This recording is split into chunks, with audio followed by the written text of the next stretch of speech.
Tantor Audio, a division of Recorded Books, presents Freeing Jasper by Riley Edwards, narrated by Troy Duran and C.J. Bloom. Prologue. Jasper. Yo, anyone home? I walked in the front door without knocking. You know Lennox is going to give you shit for just walking in his house, Levi said, laughing as I opened the door and let myself in. That's what makes it so fun. What could I say? Riling Lennox up was amusing. I'm in the kitchen, Lily yelled. Levi and I made our way to the kitchen, and my stomach growled. Lily had a metric shit ton of food spread out over the counter. God, I love that woman. Maybe I'd consider not annoying Lennox today, in appreciation for him bringing us Lily. Hey, Lily, Levi said and pulled her in for a hug. Thanks for having us over. Everything looks great, I noted. After Lily came to Georgia and moved in with Lennox, and especially after Carter was born, the team had taken to backyard barbecues and poker at their house. It was a far cry from our nights together bar hopping after we got home from a mission. I was happy for Lennox. Him and Lily both. After all their years apart, they deserved to be happy. One of these days, I'm going to beat your ass for walking into my house without knocking. And keep your voices down. I just put Carter to sleep, Lennox commented when he came in the room. Doubtful, I shot back. Doubtful I'll do it, or doubtful I can, because I think I proved not too long ago I could put you on your ass. He wished. Man, you sucker punched me. It doesn't count, I said, picking up a cracker and shoving it in my mouth. You're so full of shit. I warned you I was going to kick your ass. It wasn't my fault you didn't believe me. He did. He warned me the night I told him that Lily was pregnant, and I had kept it from him. I didn't regret keeping Lily's secret. I would do it again. They needed time to get their shit together and heal from everything that had happened. They had both said things to each other they didn't mean. I knew a little bit about saying things that you could never take back. I didn't want my friend to suffer the same fate I had. In an effort to push Lily away in some misguided effort to protect her, Lennox had said some pretty brutal stuff to her, including lying to her, telling her he had never loved her, when the truth was he had loved her his whole life. It was all for naught when Lily was kidnapped and held in the Bahamas by a madman. After we rescued Lily, she knew she was pregnant but hadn't told anyone. I made the decision to not tell Lennox. Lily had already made up her mind she was going to run. There was nothing that Lennox could have said to make her stay. It would have only further driven a wedge between them. I let Lily leave without telling Lennox. They both needed time. When her time ran out, the team and I took Lennox to her. In the end, it was the right choice. Lennox and Lily were happily married with a son they both adored. Only, Lennox didn't actually give me a beat down or kick my ass. He sucker punched me in the face, and I didn't hit him back. That's how men work their shit out. It was easy. A man gets pissed. He punches another man in the face. We move on. It was so much easier than what women did. Bitch and drag it on, forever rehashing it every chance they got. No more talking about the fight. We're here to eat, drink, and play poker, Lily chastised. But, Lily, this is what real men do. We talk about fighting, fucking, and killing bad guys, Levi helpfully explained. The look of shock on Lily's face was hysterical. I knew she thought that Levi was the most mild-mannered out of the group because he rarely cursed in front of her. Boy, was she wrong. We all had our own special skill set when we were in the field. Each of us brought something unique that made our team the best there was. Levi was ice cold when we were on a mission. Not even I could turn off my emotions the way he could. And he was brutal when he needed to be. And the cursing? He had Lily snowed. That man came up with some pretty creative words for tangos. Seriously? Lily asked. I had to laugh when Lily turned to Lennox for help. Well, sweetheart, he's not wrong, Lennox confirmed. I thought I heard Lily mumble, man, under her breath, but there was a knock at the door before I could comment. For tonight, while I have a friend over, can we please limit the talk about fighting, fucking, and killing?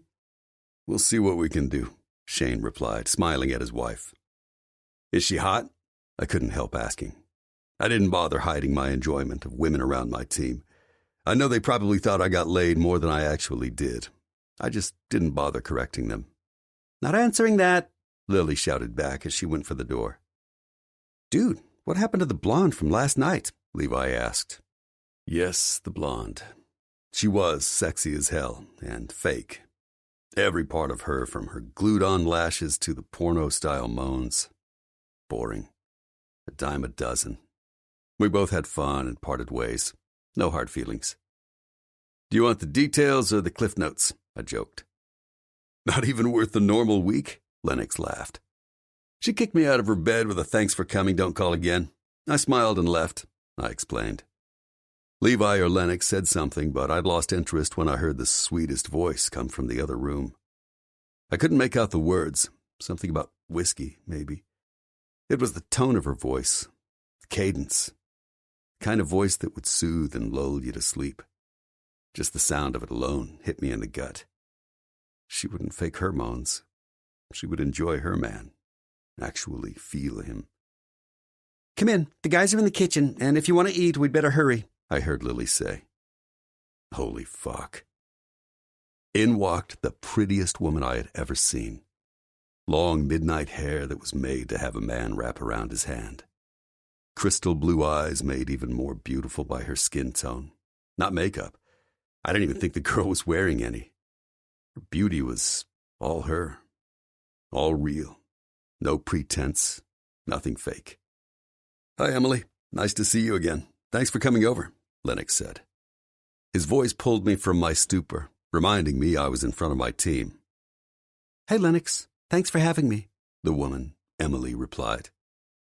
This is Jasper and Levi, Shane's teammates. Lily pointed at each of us. Hi, I'm Emily. Her sweet voice was even better close up. Nice to meet you, Levi politely said. Yo, I greeted. When her eyes came to me, I could have sworn I saw a flash of interest. I had to know for sure, so I added a wink. Emily blushed. Hell yeah. You from around here, Emily? I asked for no other reason than I wanted to hear her voice. Before Emily could answer, there was a honk from out front that drew everyone's attention away. That must be Clark, Lennox said. Shit, I forgot. Another reason we were here today. We were going to build Carter a swing set. I followed Lennox and Levi to the front door without getting to hear Emily's answer.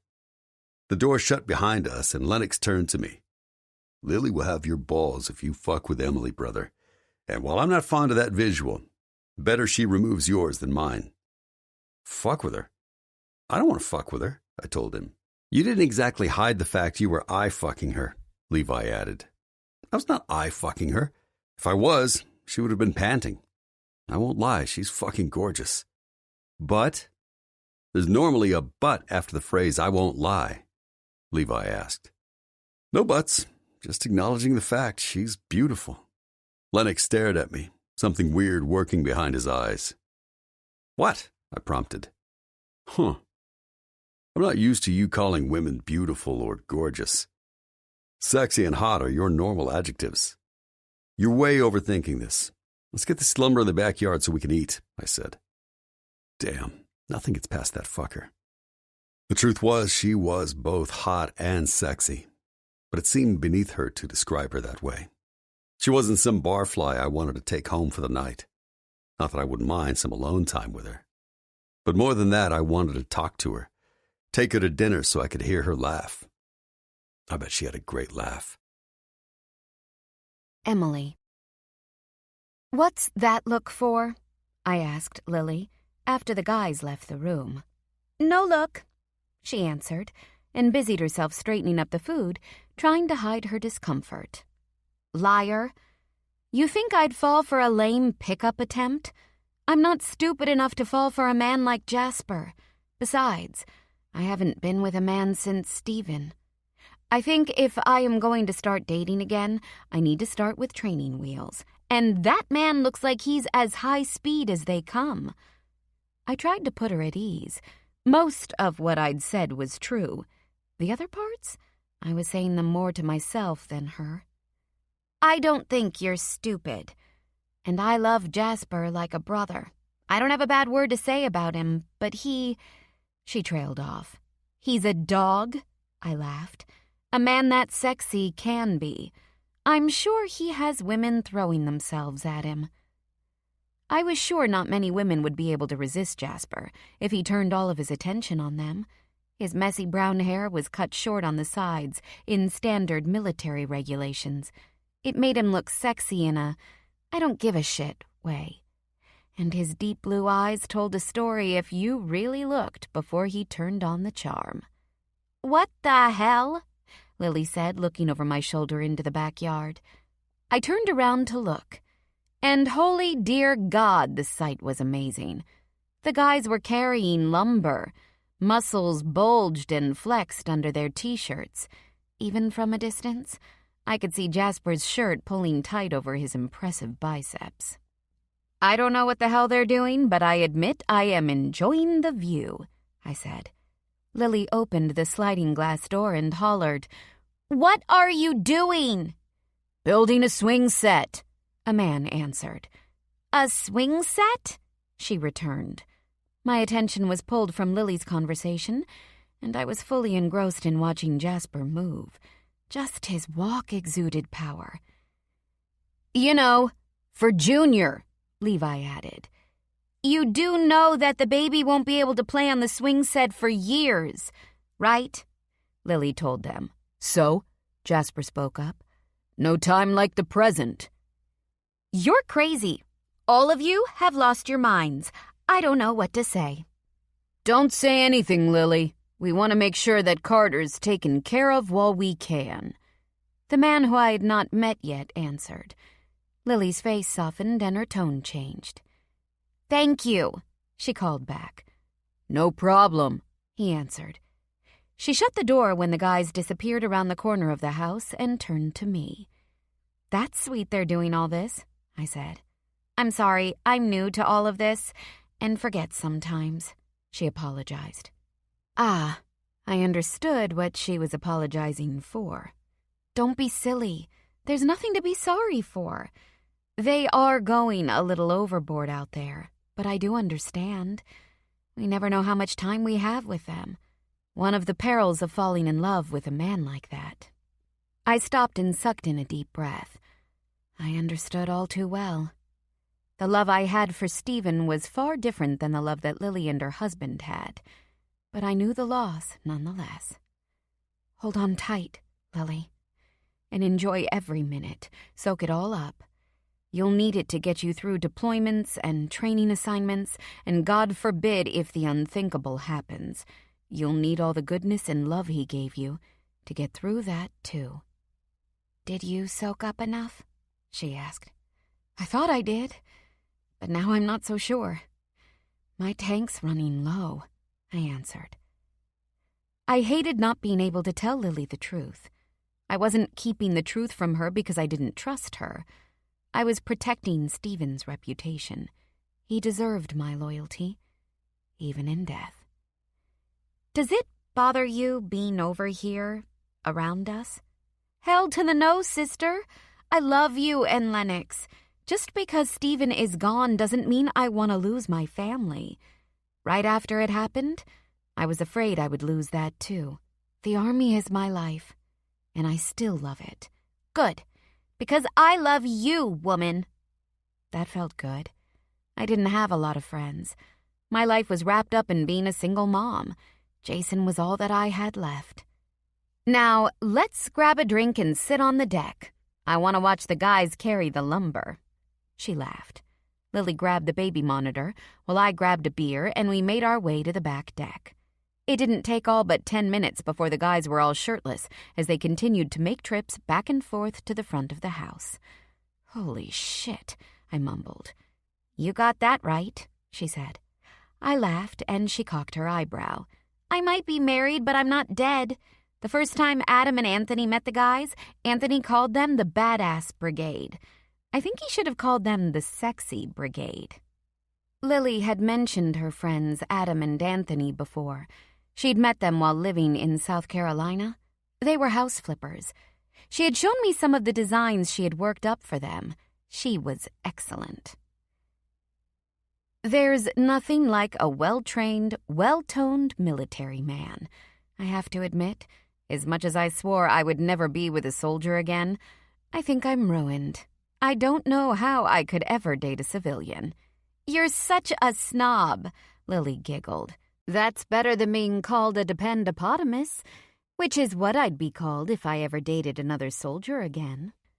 Who cares what anyone else thinks? Fuck 'em. Dating is so far off my radar, it doesn't even matter. But I can sit back and enjoy all the yummy, sexy goodness walking around your yard. That's for damn sure. It had been a long time since I'd been with a man, damn near rounding on 6 years. My friend Connor had been trying to get me to date again, but I didn't know if that was a good idea. Unless Jasper asked me on a date. A girl could dream. Jasper did not look like the type of man that dated women. He looked more like a super yummy one-night stand, which I wouldn't be opposed to either. The guys finished unloading the wood and sat on the deck with us. The new guy, Clark, was kind of quiet and watchful. When the rest joked and laughed, he joined in, but in a more somber type of way. Jasper was an insatiable flirt. He did it in a way that was fun rather than lewd. The more relaxed he became around me, the less he guarded his stare. There was definitely something behind his playful banter, something painful he covered up with jokes. I actually felt kind of bad thinking that he was a dog.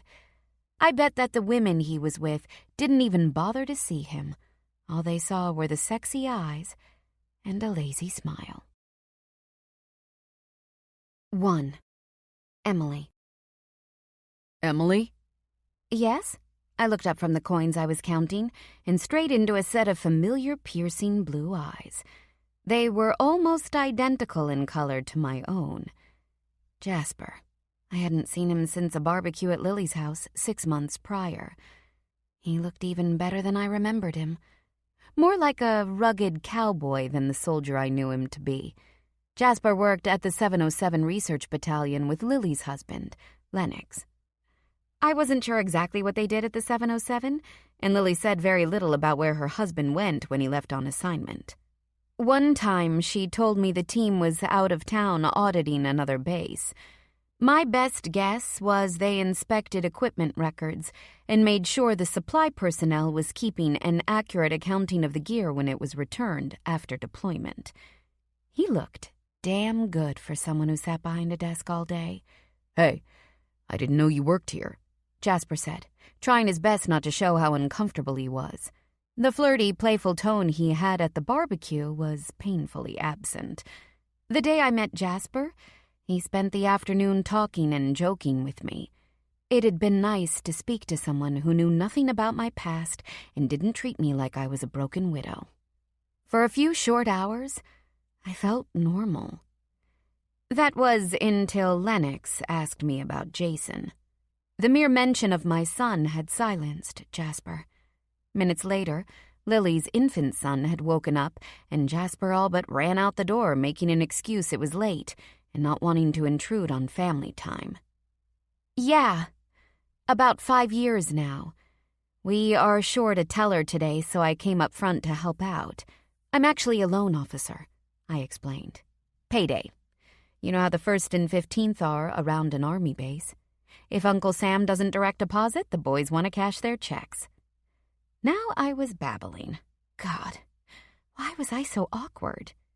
Guess that's why I've never seen you. I'm actually closing out my drawer, but Beverly can help you. I pointed to the teller station next to mine. Yeah, okay. Sorry. It was nice seeing you again. Jasper picked up his deposit slip off the counter and started to move to Beverly's station. You too. Wow, that was uncomfortable. I thought back to the day I met Jasper and sighed. When I had walked into Lily's kitchen, I thought I had died and gone to sexy heaven. The heaven where only super hot guys got to go. The first thing I had noticed about Jasper was his smile. It came fast and easy, but if you paid attention, you could see it was put on. There was no doubt he used his good looks to his advantage. He could charm a nun out of her habit with his slick wink and baby blues. Damn, he had gorgeous eyes and dark lashes that were long enough to make any woman jealous. Lily had tried to warn me off Jasper in her own sweet, nice way. She didn't have it in her to come right out and tell me he was a man whore, so I let her off the hook and told her I knew he was a dog. It wasn't like I was looking for a man anyway, and if I was, Jasper was so far out of my league it wasn't even funny. I was still playing t-ball, and he was in the majors. I was a single mom with a dead husband and more responsibilities than I cared to think about. He was single, hot, and out for fun. My fun ended 6 years ago when I got pregnant, and all the responsibility fell squarely on my shoulders 18 months ago when my husband died. No, I needed training wheels, not a man like Jasper. But he was oh so nice to look at. The loud voices and commotion by the bank's front door made me roll my eyes. I hated when the first of the month fell on a Friday. It seemed like every young Army private came in after they were done with their workday to cash their checks and hit the bars. They were loud and obnoxious and were always in a hurry. Maybe I was being overly dramatic because part of me was jealous of their carefree life. I did not regret having my son so young. Hell, in many ways he saved my life. Or at least made me grow up and stop making bad choices. But I did miss the days when I didn't stress out over everything. I had almost forgotten what it felt like to have fun, until I spent a few hours in Jasper's presence, and his over-the-top flirting made me smile. I looked up when 2 hands smacked the counter in front of me. "Did you hear me, honey?" a man yelled. "Huh?" I turned from the bill counting machine to find a man in a black ski mask leaning over the counter. "Holy fuck!" "I said to keep your hands above the counter and put all your cash into the bag," the man repeated, tossing a duffel in front of me. "Seriously? How am I supposed to get the cash out of my drawer that's under the counter if you want me to keep my hands above the counter?" Was he for real? A duffel bag? This idiot had seen too many Hollywood bank heist movies. I wouldn't need to hit the panic button. We were on post. The guard gate would have record and video of everyone who entered the base. Post 9/11, all bases tightened security. He could take all the money and never be able to leave the base with it.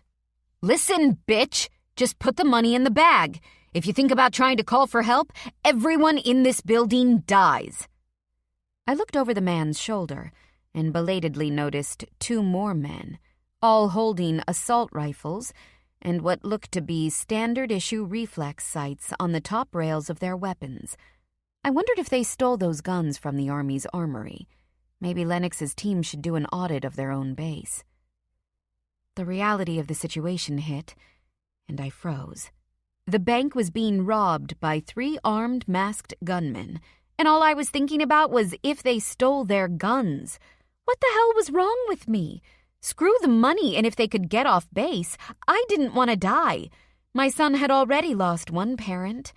With shaky hands, I started to pull the bills off the counting machine, half of them falling on the floor. "Careful, bitch!" the man scolded. A loud crash at Beverly Station caught my attention. Jasper had jumped over the counter and was now on the employee's side of the partition. "What the fuck do you think you're doing?" one of the guys holding a rifle yelled and pointed his gun at Jasper. "Helping you assholes get your money. You've scared the hell out of these ladies." Thank God there were no customers in the bank. 2 other tellers and the branch manager were all the employees left. And Jasper was here too. Too bad one of the guys from the Ranger Battalion wasn't in here cashing his check. Not that I didn't think Jasper could take care of himself in a fight, but Rangers were trained for this type of stuff. "Em, I want you to stay calm and put the money in the bag." Jasper was standing behind me talking softly into my ear. "When one of them asks to be taken to the vault, I want you to tell both of the other tellers to take him. I want you to stay out front with me." I shoved the money from the machine into the bag and passed it back to the man standing in front of me. He handed me an empty bag. "Now the money from the drawer," he demanded. "You go back to the vault." He pointed at Beverly. "You need 2 tellers to go open the vault. This late in the day it will take 2 employee codes to unlock," I lied. Jasper squeezed my calf, scaring the shit out of me. When did he kneel down? Both of you go." The man waved to both Beverly and Ashleen. "Mr. 1, go with them. Mr. 2, how are we on time?" he asked. "Fine. We still have like 6 minutes." A man I presumed was Mr. 2 answered. Real original code names. Not.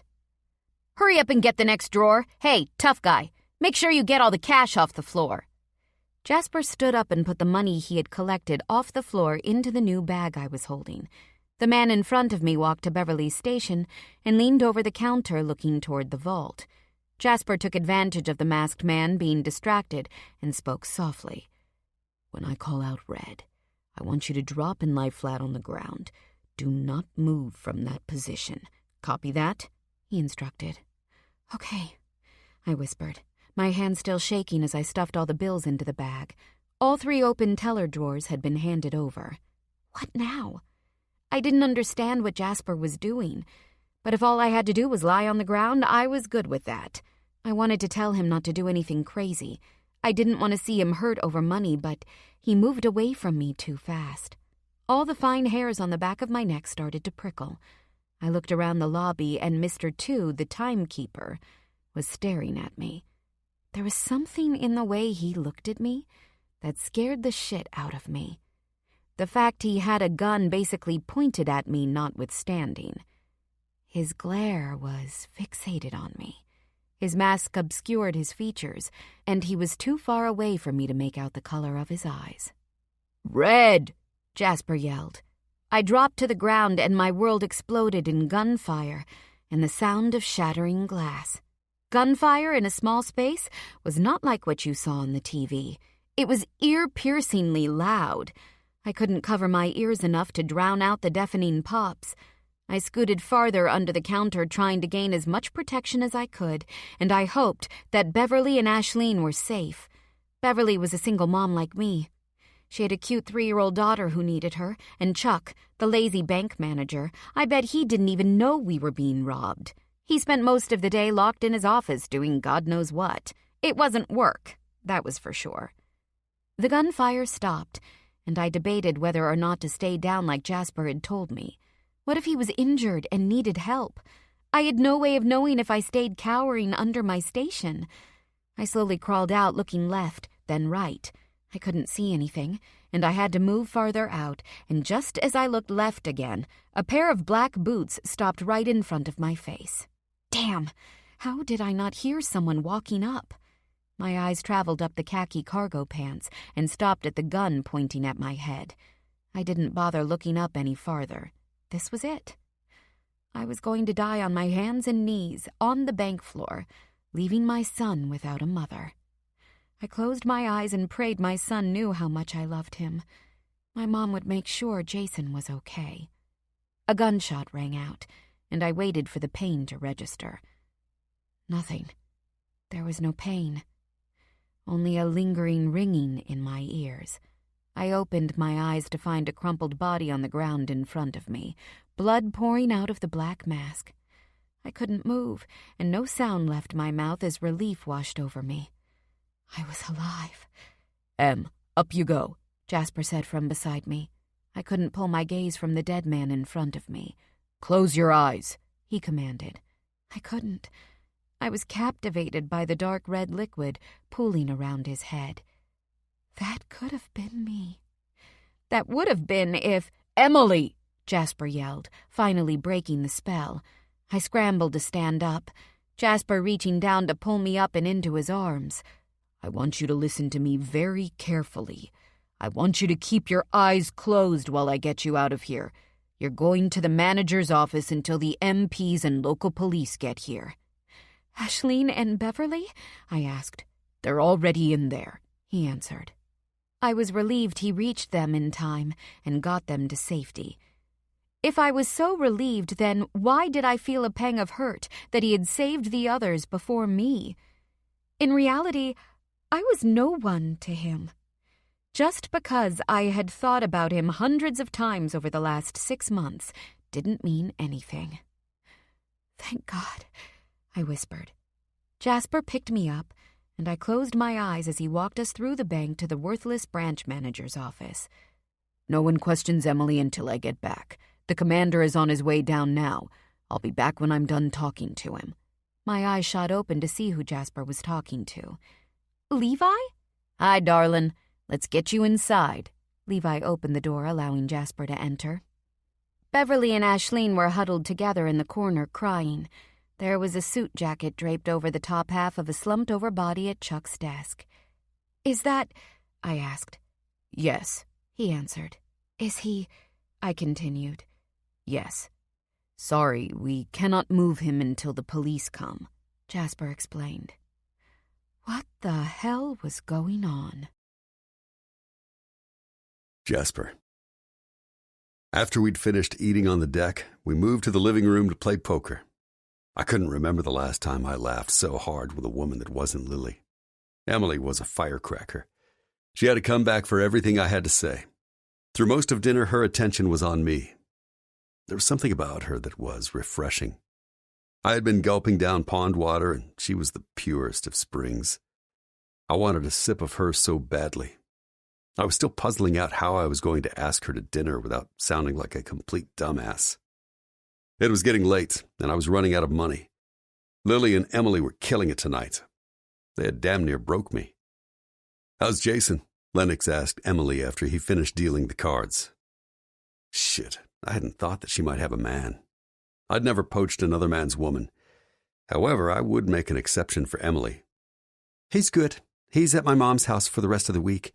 She's spoiling him rotten and enjoying some time with him before school starts," Emily answered. What? Her man is spending time with her mom? "Who's Jason?" I asked. "My son," Emily answered, and her face lit up. My vision blurred and the world tilted. Fuck, she had a kid. I took a long swallow of my beer. I felt Lennox's stare burning fire into my chest, but I refused to look at him. "That's cool," I said, praying my voice didn't crack. Carter's cry cut through the room. It was time for me to go. 2. Jasper. What a clusterfuck. The commander was going to flip his shit when he showed up. "How's Emily?" Lennox asked. "Uninjured," I answered, knowing damn well he was asking about her emotional state, not whether or not she'd been hit. The truth was I hadn't asked her. I was still trying to get myself under control, and not from the danger of the situation. I'd been in much tighter spots than 3 amateurs with guns playing at robbing a bank. Hell, I'd traveled the world going up against every known terrorist group, and many that NATO kept under wraps. The 707 was the government's secret weapon. We were the team that was sent in when there needed to be complete deniability. Our missions were off the books. Black Ops. On paper, the 707 was a research and development group, paper pushers that audited supply clerks and tested new equipment. What I wasn't used to was the fear I felt when Emily came out from under the counter before I gave the all clear. My blood ran cold when the douchebag pointed his gun at her head. There's something unexplainably different seeing Emily shaking in fear while a gun was trained on her than when it was one of the guys. Not that they shook in fear, ever. But I had seen each of them in the crosshairs before and never felt the terror that rushed my body when it was her. Maybe it was simply because she was a woman. "Do you know the amount of paperwork you've created with this little stunt?" the commander's voice boomed. "You just couldn't let these little fuckbags take the cash and go. No, you had to cause a shitstorm that is going to take a hell of a lot of creative bullshitting to get you out of this mess." I didn't bother answering the commander. I knew he wasn't done with his dressing down yet. "And if it wasn't bad enough, you had to call your team into this cluster. Please tell me you pulled the tapes." "Affirmative," Lennox answered.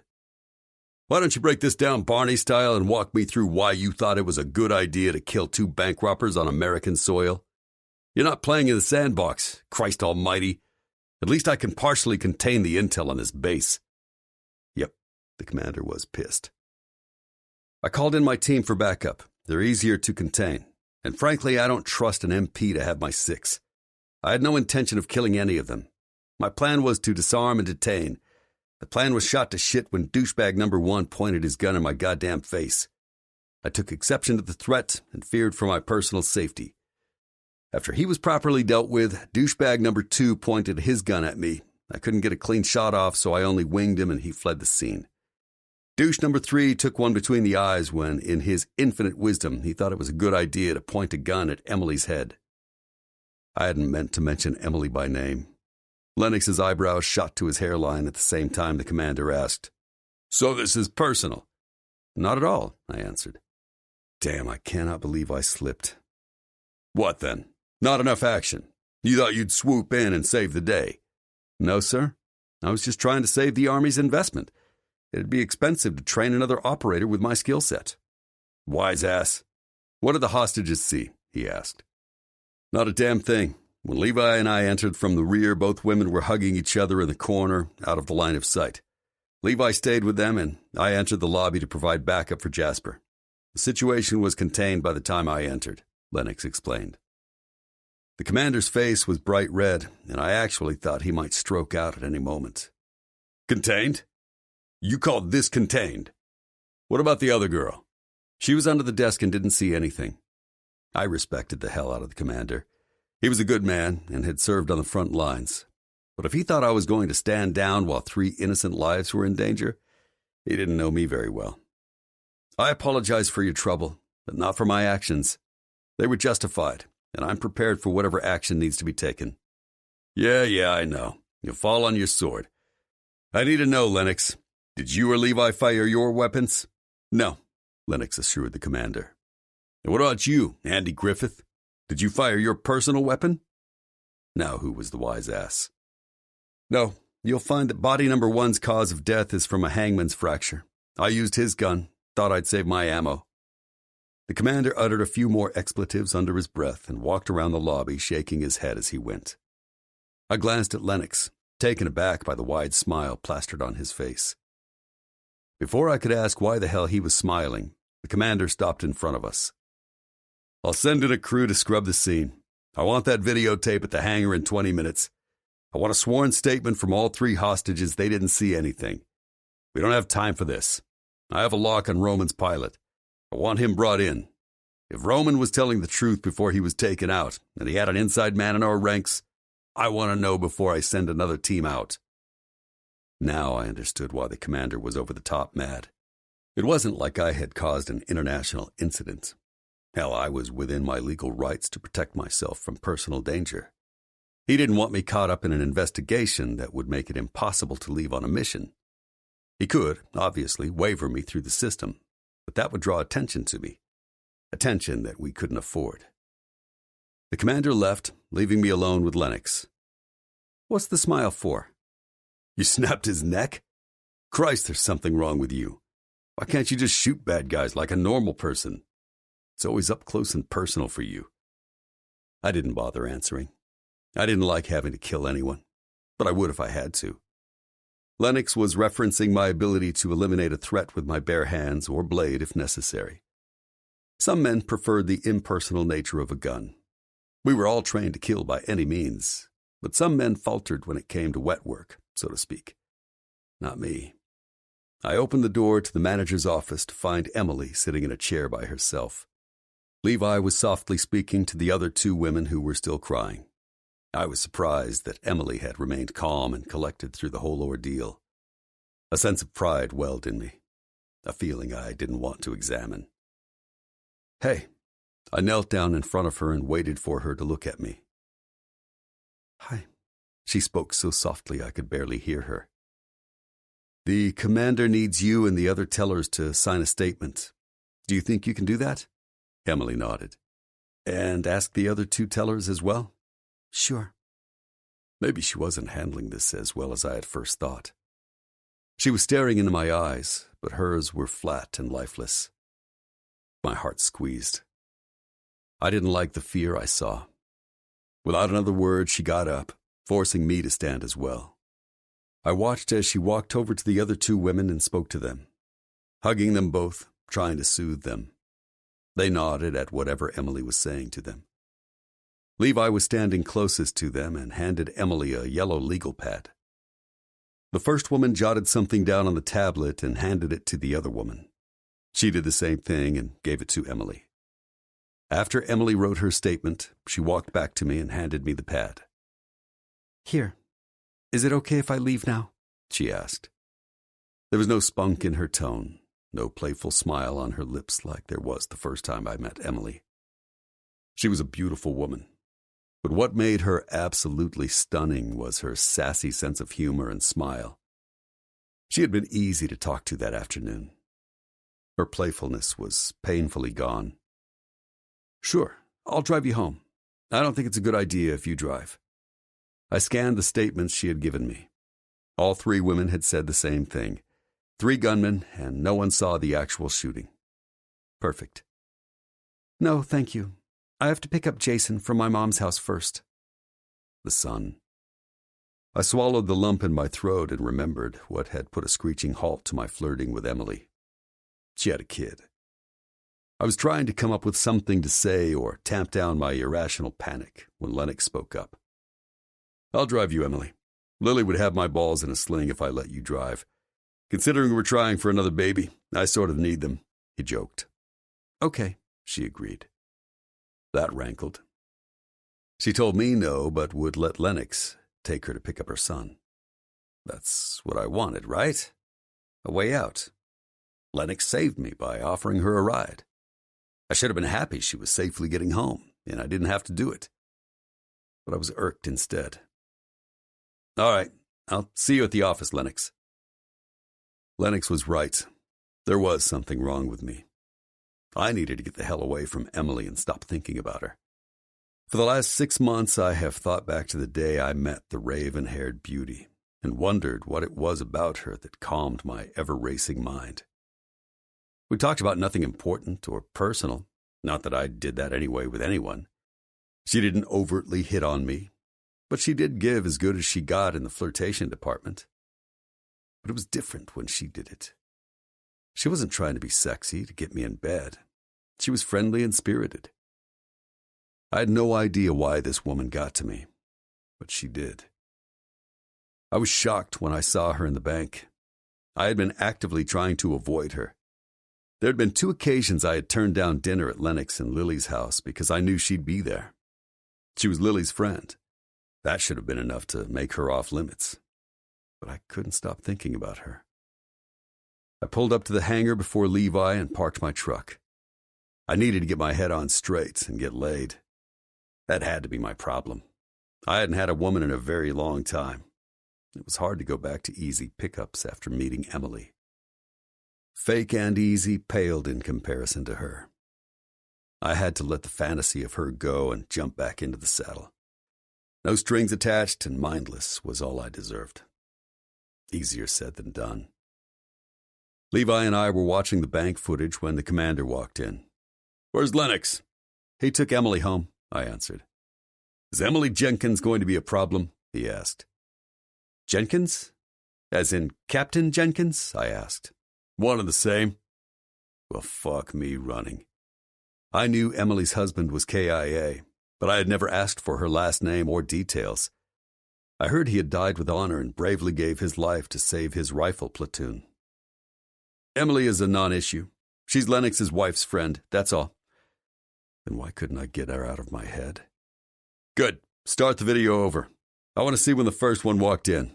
What about the security cams from the dry cleaners next door? The commander asked. I downloaded the footage. They came in on foot. I checked all of the cameras from the surrounding buildings. I could trace them to the woods behind the barber. When they came out of the clearing, their masks were already on. Why not one person on the street gave them a second look is beyond me. Levi pointed to one of the monitors showing 3 men running out of the woods, dressed in full battle gear. Well, I'll be fucked sideways. Why would anyone on an army base that houses rangers and an infantry battalion think twice about what looks like a regular training day? Are there cameras in those woods? I asked Levi. Normally, yes. But the ranger unit was training in those woods earlier in the week. They had new body armor and thermal imaging sights that they didn't want anyone to see. The cameras were disabled, Levi explained. Who knew about the cameras being disabled? The commander asked. It was need to know, but hard to say, Levi answered, and fast-forwarded to the injured robber fleeing the bank and running back into the woods. How confident are you that your investigators can track those blood drops? Jasper clipped him in the bicep, and it was bleeding like a son of a bitch. It should leave a nice trail if no one goes into those woods. I already called in Fink. She's my best CSI and has the best instincts and, most importantly, knows when discretion is necessary. 3 perps that had access and knowledge. Someone's head is going to roll for this. The commander pulled a cigar out of a metal tube and bit the end off, spitting the nub into his palm. He tucked it into his pocket before he lit his cigar and gave it a few puffs. Clark's still on leave. I'm sending you 3 in to pick up Roman's pilot. Lucky for you, ladies, he's down in Florida. It should be a day trip. And if Lennox bitches one more time about having to schedule missions around his wife's ovulation cycle, I'm cutting his balls off. No man that is worried about ovulation deserves to have a pair anyway. We had kindly ridded the world of Roman last year. He was a traitorous asshole who sold out the U.S. for money, selling weapons and munitions to any terrorist organization that would pay. Those weapons were used to kill U.S. servicemen and women. He was a scumbag of the highest order. The worst part about Roman was he used to be a part of the 707 before he defected. Before we killed him, he said he wasn't working alone. He had someone on the inside that was feeding him information. "Why are we talking about my balls again?" Lennox asked as he walked into the hangar. "Sounds like scrotum envy to me, Commander." The commander barked out a laugh. "Boy, I have bigger balls than you could ever hope to have." Damn if that wasn't the truth. The commander had a full rack of medals deploying to every major conflict since he enlisted. He was a serious badass. "Do you really think the pilot knows anything?" I changed the subject from Lennox's balls. The truth was, I didn't want to hear about either of their balls. "He's our best lead to any intel Roman left behind. He murdered his staff before you caught up with him in the Bahamas. There was nothing at that location. Roman had to have it stashed somewhere," the commander explained, still puffing on his cigar. I choked back a cough and waved my hand in front of my face, trying to dispel some of the thick smoke. "What type of interrogation are we conducting?" I asked. "A very clean one. We're stateside. If he proves to be difficult, maybe a few weeks in rendition will loosen his lips." "Hopefully it doesn't come to that. I prefer not to work with the CIA," Levi said. "The last time the spooks got involved, they blew the op," Lennox added. No one liked working with any outside agencies. Due to the secrecy of our ops, none of them knew our team existed, which meant when we had to work with them, they treated us like grunts instead of equals. Our chain of command was simple. The president gave his order to the commander, who in turn briefed us. That was it. "When does our flight leave?" I asked. The commander looked at his watch. 30 minutes. I'll let you ladies get ready for your flight. Levi, I want that tape in the lockbox. No one views it without my okay." "Copy that, sir." Levi took the thumb drive out of his laptop and started shutting down his many computers. The commander took off toward the door when he stopped and turned back to Lennox. "How's the boy?" "Perfect. He's crawling now." Lennox's whole demeanor changed whenever he talked about his son. I was happy he and Lily had found their way back to each other, and I could play a small part making sure they ended up together. Now their crazy asses were trying for another one when the first was only 6 months old. "Glad to hear. Have a safe trip." I was mentally calculating the time it would take us to get to Florida, pick up the pilot, interrogate him, and ship him home. There was a constant nagging in my gut that something wasn't right. I didn't like that one of the robbers had escaped. I also didn't like that Emily and her son were left unprotected. 3. Emily. "Mom, I'm fine. Please stop before you scare Jason. I don't want him to know." The last thing I wanted was my son knowing the bank was robbed. I was trying to come up with a way to spin the incident on the drive to my mom's, a way to downplay what had happened, but she took one look at me and, in true Mama Bear fashion, she knew something was wrong. It was on the tip of my tongue to try and lie, when Lennox helpfully told her a watered-down, what the Army wanted out, version of the story. It still wasn't enough to calm my mother. She was half crazy most days. Give her something to worry about, and she was crazier than a loon. "Emily Ann, someone tried to rob your bank today," she shrieked. Yes, and held a gun to my head before he fell dead in front of me. I didn't say that last part out loud. My mom didn't need to know that, or she'd have come apart for sure. "I need to get Jason home and fed. Can you please drop me off at my house?" I gave Lennox my car keys when he dropped me off. He said that he and the guys would drop off my car sometime tonight. All I really wanted to do now was get home, take a hot shower, and a cuddle with my boy. "You can stay here tonight," my mom argued. "No, Mom, please. I'm so tired." After 20 minutes of back and forth, my mom finally relented and took us to my house, only after I threatened to call Uber. By the time we walked through the door, I was too tired to cook and declared it was pizza night, to which my awesome kid concurred. However, every night should be pizza night, according to him. I ordered our food and plopped down on the couch next to Jason. He immediately scooted closer to me and burrowed into my side. I dreaded the day when he decided he was too old for this. Jason flipped through the channels, trying to decide on a show. It didn't take long for me to replay today's events. Amazingly, I had held my shit together pretty well until the end, when I saw the gun pointed at me, and I was certain I was going to die. It was days like these that I missed Stephen even more than usual. I wished he was here to hold me. I was so scared today that I was going to leave Jason an orphan. I was still scared and barely holding on. If Stephen were here, he'd know what to say to calm me down. He always had. From the first day I met him, I knew we'd always be friends. Stephen had a way about him that was both comforting and safe. He had picked me up when I was at my lowest point and helped me get my life together. I will always be grateful for the love and kindness he showed me. I missed him so much. I wished that Jason had gotten more time with him, too.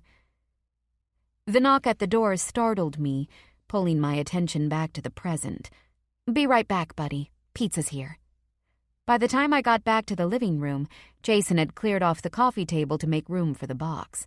I didn't make a habit of letting Jason eat in front of the TV, but pizza night was the exception. Jason spoke all the way through dinner about the latest episode of his favorite shark series. Normally, listening to him prattle on was the best part of my day. But tonight, it did nothing to calm my frazzled nerves. The boy loved anything sea life. He could talk for hours about sea turtles and sharks. Those were his favorite. Once he was yawning more than talking, I knew it was time for bed. The bank wouldn't be open tomorrow, but Jason had school, and I needed to figure out if I wanted to continue to work at the bank after it reopened. I didn't think I could go back. Maybe it was time for a career change. The bank was never meant to be permanent. It was simply a steady paycheck, a way for me to contribute to the household bills. Stephen had insisted that it wasn't necessary. We could live comfortably on his officer's salary and army benefits. But after all he had already done for me, I wanted to pitch in. It didn't seem right for me not to work. "Mama, can I sleep with you tonight?" Jason asked when he was done brushing his teeth. After Stephen died, Jason slept in bed with me every night for almost a year. We both needed it. It was bittersweet when he started sleeping in his own bed again. It meant he was healing, but I missed having him close in my bed. "Sure thing. Hop in. I'll be right there, but no stealing the covers or I'll make you sleep in the bathtub." Jason laughed at me as he climbed into my bed. "Would you really make me sleep in the tub?" "Oh, yeah. And I'd fill it with worms, too," I teased, giving a mock shudder. "Mom, stop joking around. That's gross." "Okay, I wouldn't make you sleep in the tub. I'd make you sleep in the doghouse." "We don't have a dog," he reminded me. "Oh, well, then you're safe." "Can we get a dog? I'm old enough now. I can help. I would clean up after it," Jason begged. Me and my big mouth. Why did I have to say anything about a doghouse? So dumb. "We'll see," I answered. Then, for shock value, I added, "You'll have to clean up all the poop from the backyard." Jason's face scrunched up just like I knew it would. "That's so gross." "Ha! Maybe that will curb the puppy talk for a few more months." Jason was fast asleep within minutes, while I remained awake. My mind wouldn't shut off. I had 1,000 things to figure out now. I could go a few months without working. However, I didn't want to dip too much into my savings. Stephen's life insurance and death benefits were still sitting untouched in an account I was saving for Jason. I needed to find a new job, something I was passionate about. It was after 1 a.m. when my phone chimed. I rolled to grab it off the nightstand to find a text message from Lennox. I was surprised he was here. Earlier tonight when Lily texted me, she said that the guys had a hiccup at the office and were more than likely having to pull an all-nighter to get the computers straight. "Hey," I greeted when I opened the front door. "I didn't think you'd make it. Lily said a computer crashed or something." "Or something," Lennox grumbled. "It was taken care of faster than we thought." "Sorry to make you come all the way out here. I'm sure you want to get home." Movement behind Lennox caught my attention, and Jasper came into full view. What the hell was he doing here? After the way he left the bank today, I figured I'd never see him again. I thought I was doing the right thing letting him off the hook by declining his offer to drive me home. He had only offered to be nice. I remembered the way he reacted when he found out I had a son. His face went hard, and all joking stopped. It was obvious he didn't like kids. I didn't hold it against him, even though it stung. "It was no trouble at all. Hope we didn't wake you," Lennox said, offering me my keys. "No, I was awake." "Is everything okay?" Jasper asked, coming to stand beside Lennox. Why did the man look hotter every time I saw him? His hair was messy like he'd been running his hands through it in frustration. It was longer than the other guys. He was pushing army regs, which didn't surprise me at all. He didn't look like a man who liked to play by the rules. I could see him pushing and testing limits. The new scruff on his face made him look even sexier. "Yeah, everything's fine." I tried my best to smile. However, I must have failed because it had Jasper taking another step closer. His smell assaulted my senses.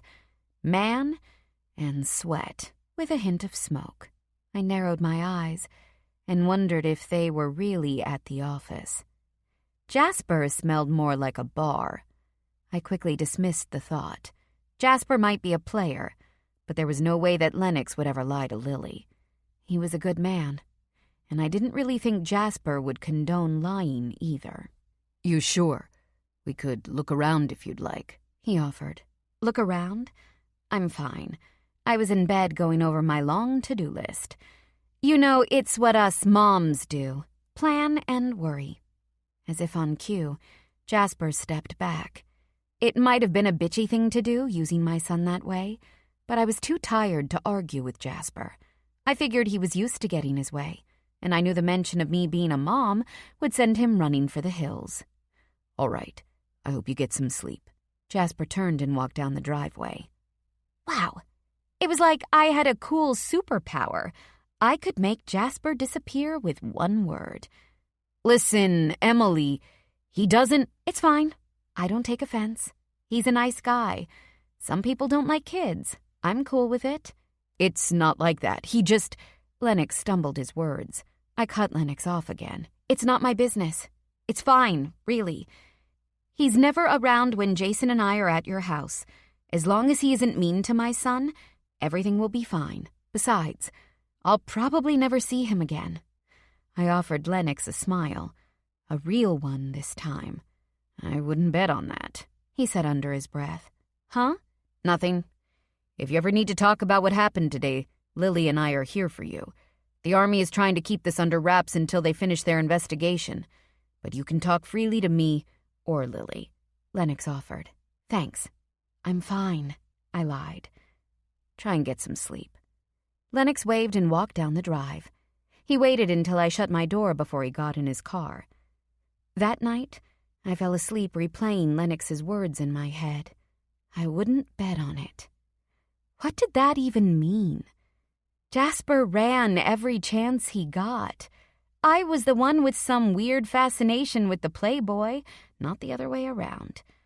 Jasper would be happy to never see me again. 4. Jasper. It had been a week, yet here I was sitting in front of Emily's house again like a stalker. The first 2 days were to gather intel. what time her son got off the bus, what time she picked him up from her mom's, where she went grocery shopping, what stops she made, and finally what time the lights went out in her house. I thought I had her routine down when tonight a man showed up with flowers around dinner time. I hadn't expected that, though I should have. She was a beautiful woman. Why wouldn't she date? What bothered me, though, was the man was in her house with her son there. It was none of my business, and I shouldn't have passed judgment, but I didn't like it. My gut was still screaming at me that something wasn't right. She was in danger. I still hadn't talked to Lennox about my suspicions. It would have thrown up red flags. He was the equivalent of a human lie detector and could smell bullshit a mile away. He'd ask questions I didn't want to answer. I could have told him I was only concerned because she was a nice girl and Lily's friend, but he'd see right through that. I couldn't get her out of my head. The last thing I wanted was my team knowing that. I've tried. Over the last week, I had scrolled through the numbers of hundreds of beautiful women who would jump at the chance to go another round. Yet, none of them were appealing. They only wanted what was on the surface, which was hypocritical of me to fault them for that because that was all I wanted from them. The crux of the issue was that none of them were her. My heart came to a full stop when Emily's front door opened and she and her son stepped outside. Jason. Christ, the boy had a name, yet I couldn't get myself to use it. This wasn't the first time I'd seen the boy. I thought seeing him would get easier, but it hadn't. It didn't matter that I was attracted to her and felt some strange pull toward her. I had to put a stop to it. She deserved better, and I was 100% sure that Jason deserved a man in his life who hadn't played a part in the death of his own child. I was surprised that Lennox and Lily allowed me in the same room with baby Carter. He was 6 months old, and I had yet to hold the kid. I was a complete asshole. I loved that they had a family. Hell, I was jealous. There was a time I wanted a wife and kids. Now I whore around finding women who only want me for one thing, a good time. It's mutually beneficial for both. Then I move on. No attachments. No hurt feelings. The man hugged Emily and knelt in front of Jason, pulling him into a hug too. This must not be a first date then, for the guy's a total weirdo hugging the boy the first time he meets him. I didn't like him touching either one of them. What the hell was wrong with me? The last 3 Friday nights, the same man had shown up at the same time. Only tonight he was late.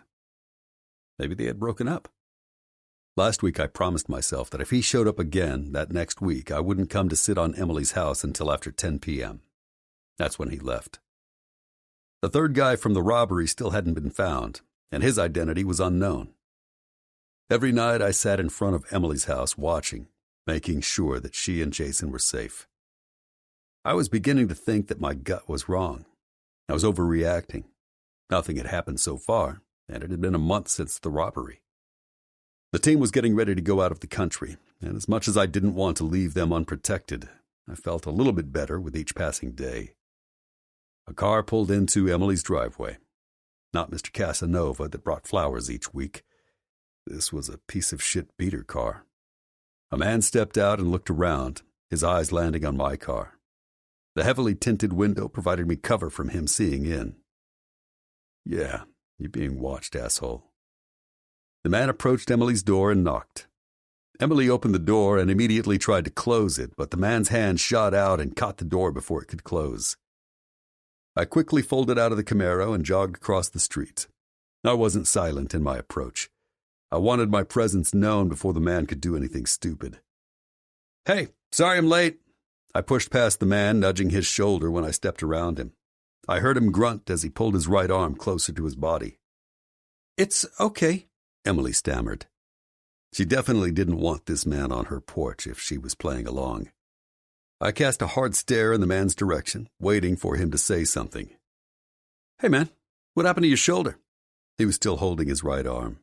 I'd had enough dislocated shoulders to know what that particular injury looked like. "Nothing." "Emily, I need to talk to you in private," he demanded. "No, you don't. You need to leave. I have nothing to say to you." She shook her head for emphasis. I could have easily removed the man right then and there, but I was hoping he'd say something that would explain Emily's behavior. When I wrapped my arm around her waist, she was shaking. I think you want to hear what I have to say to you. His brow lifted and a smile pulled up the corners of his mouth.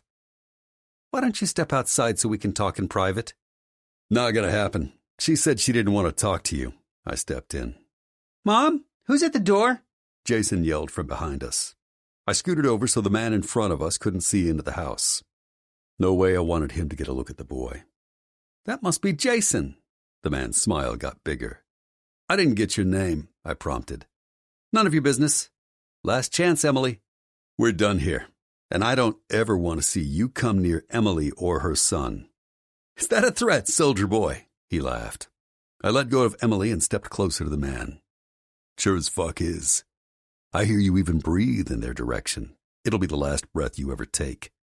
And friend, that's not in the proverbial sense. I mean that literally. They do not exist to you. We'll see about that. You have something that belongs to me, Emily, and I'm back to collect. I'll admit, at least he's a step up from that. I wouldn't finish that sentence. You do not disrespect her husband. Her husband? Yeah, okay, if that's the story she's telling. He laughed. I stepped back into the house, pushed Emily back a step, and slammed the door. Who's this? I heard a soft, shaky voice behind me. Fuck, Jason. I inhaled, trying to stop myself from bolting out the door. At this point in time, I would have rather taken on 15 Taliban warfighters than turn and face a 6-year-old boy. What kind of pussy did that make me? The boy was scared, and as much as I actively tried to avoid any situation where I came into direct contact with children, I couldn't allow him to be scared. Jason, right? I turned and stuck my hand out in a fist. I'm Jasper. Jason smiled and balled his little fist up, giving mine a bump. Yeah, I'm Jason. Cool. I came over to talk to your mom a minute. Sorry to barge in on you. Hope I'm not interrupting. No. Mom said it was bedtime, Jason groaned. Emily still hadn't said anything. I wasn't sure what I was supposed to do. What a 6-year-olds like to do. I needed Jason safely tucked away so I could talk to Emily alone. Have you seen the new Battlestar Empire game yet? I asked, pulling my phone out of my pocket. Kids liked video games, right? No. All my friends play it, but I don't have a phone to download it, he said. Is it all right, Mom? He looked at Emily with big, hopeful eyes. Sure, honey, Emily mechanically answered. I quickly disabled the messaging app and call feature before handing it to Jason. Why don't you play it in your room? You'll need the sound up, I suggested. Jason looked at Emily when she nodded her head and took off to his room with my phone in hand. I waited a few seconds before I turned to Emily. Why don't we sit down? I offered. You shouldn't be here, she angrily whispered. Narrowing my eyes, I took in her defensive posture, and my hackles raised. Why is that, Emily? Why are you here? How are you here? She asked, but didn't answer my question. I was driving by and thought I'd check in, see how you were doing. You were driving by? What, one of your women live in my neighborhood? Was that jealousy I detected? And why did that please me so much? I didn't answer her. If I said yes, she'd shut down. If I told her the truth, that there had not been a single woman since I met her at Lily's house, she'd likely call me a liar and kick me out. Let's sit. Who is at the door? I asked. Fresh tears fell from the corner of her pretty blue eyes. I can't. I don't want to talk about it. Everything's fine. You should go. Just forget what happened. Not so fast, sweetheart. That's not going to happen. Nothing is fine. You're shaking like a leaf. I should get to Jason, she said, squaring her shoulders. She obviously thought that if she reminded me about Jason, I'd run, just like every other time her son's name was mentioned. Not this time. Jason's fine, I smiled when her shoulders slumped forward. She had no idea how long I could wait her out. I had all night to stand here. We have to leave. She frantically grabbed her purse and started for her cell phone on the coffee table. I grabbed her hand to stop her. Where are we going? I asked. Not you. Me and Jason. We have to go. Calm down a minute. You need to tell me what's going on. Emily plopped down on the couch and covered her face with both hands and started to sob. She struggled against me when I sat next to her and pulled her to my chest. Stop, Emily. She finally settled in and allowed me to wrap my arms around her. She felt good, pressed up against my body. She felt right. I'm sorry, she cried and squeezed me tight. My heart pounded in my chest and something clicked. I couldn't put a name to the emotion, but feeling her holding on to me, looking to me to offer protection and comfort, did strange things to me. I am begging you to trust me. I can help you, but I need to know who that was and why you are so afraid of him. I swear to you, you and Jason will be safe. Self-doubt started to creep in. There was one other time in my life that I had begged. I begged God not to take Alicia from me. I couldn't stop my own child from dying. How could I promise Emily I could protect her and Jason? I had failed once before. I let Liz down, and Alicia was gone because of me and my shortcomings. Stephen Jenkins was a good man, she started, only further reminding me that I couldn't be the man that Emily needed. Jenkins was a hero. I was a coward. Everything he did was to protect me and Jason. It was all my fault. Okay, I agree, but I'm not tracking. I continued to wait until she finished her story. Stephen's not Jason's biological father, she whispered. I was pregnant when he married me. That didn't explain why she had implied there was wrongdoing and it was her fault. Stephen marrying her, even though she was pregnant with another man's child, only proved he was a good guy. Unless he didn't know. I knew Stephen before he went into the army. He was friends with my brother. Well, they were, until my brother got involved with drugs. Stephen distanced himself from Brian, but he'd still come around to check on me, even after he went to college and enlisted. Every time he was home on leave, he'd find me and make sure I was okay. The last time he found me. Emily stopped and started to cry again. He found me at my worst. Brian had OD'd, and I was lost and lonely. I started dating one of Brian's friends. He was not so nice to me.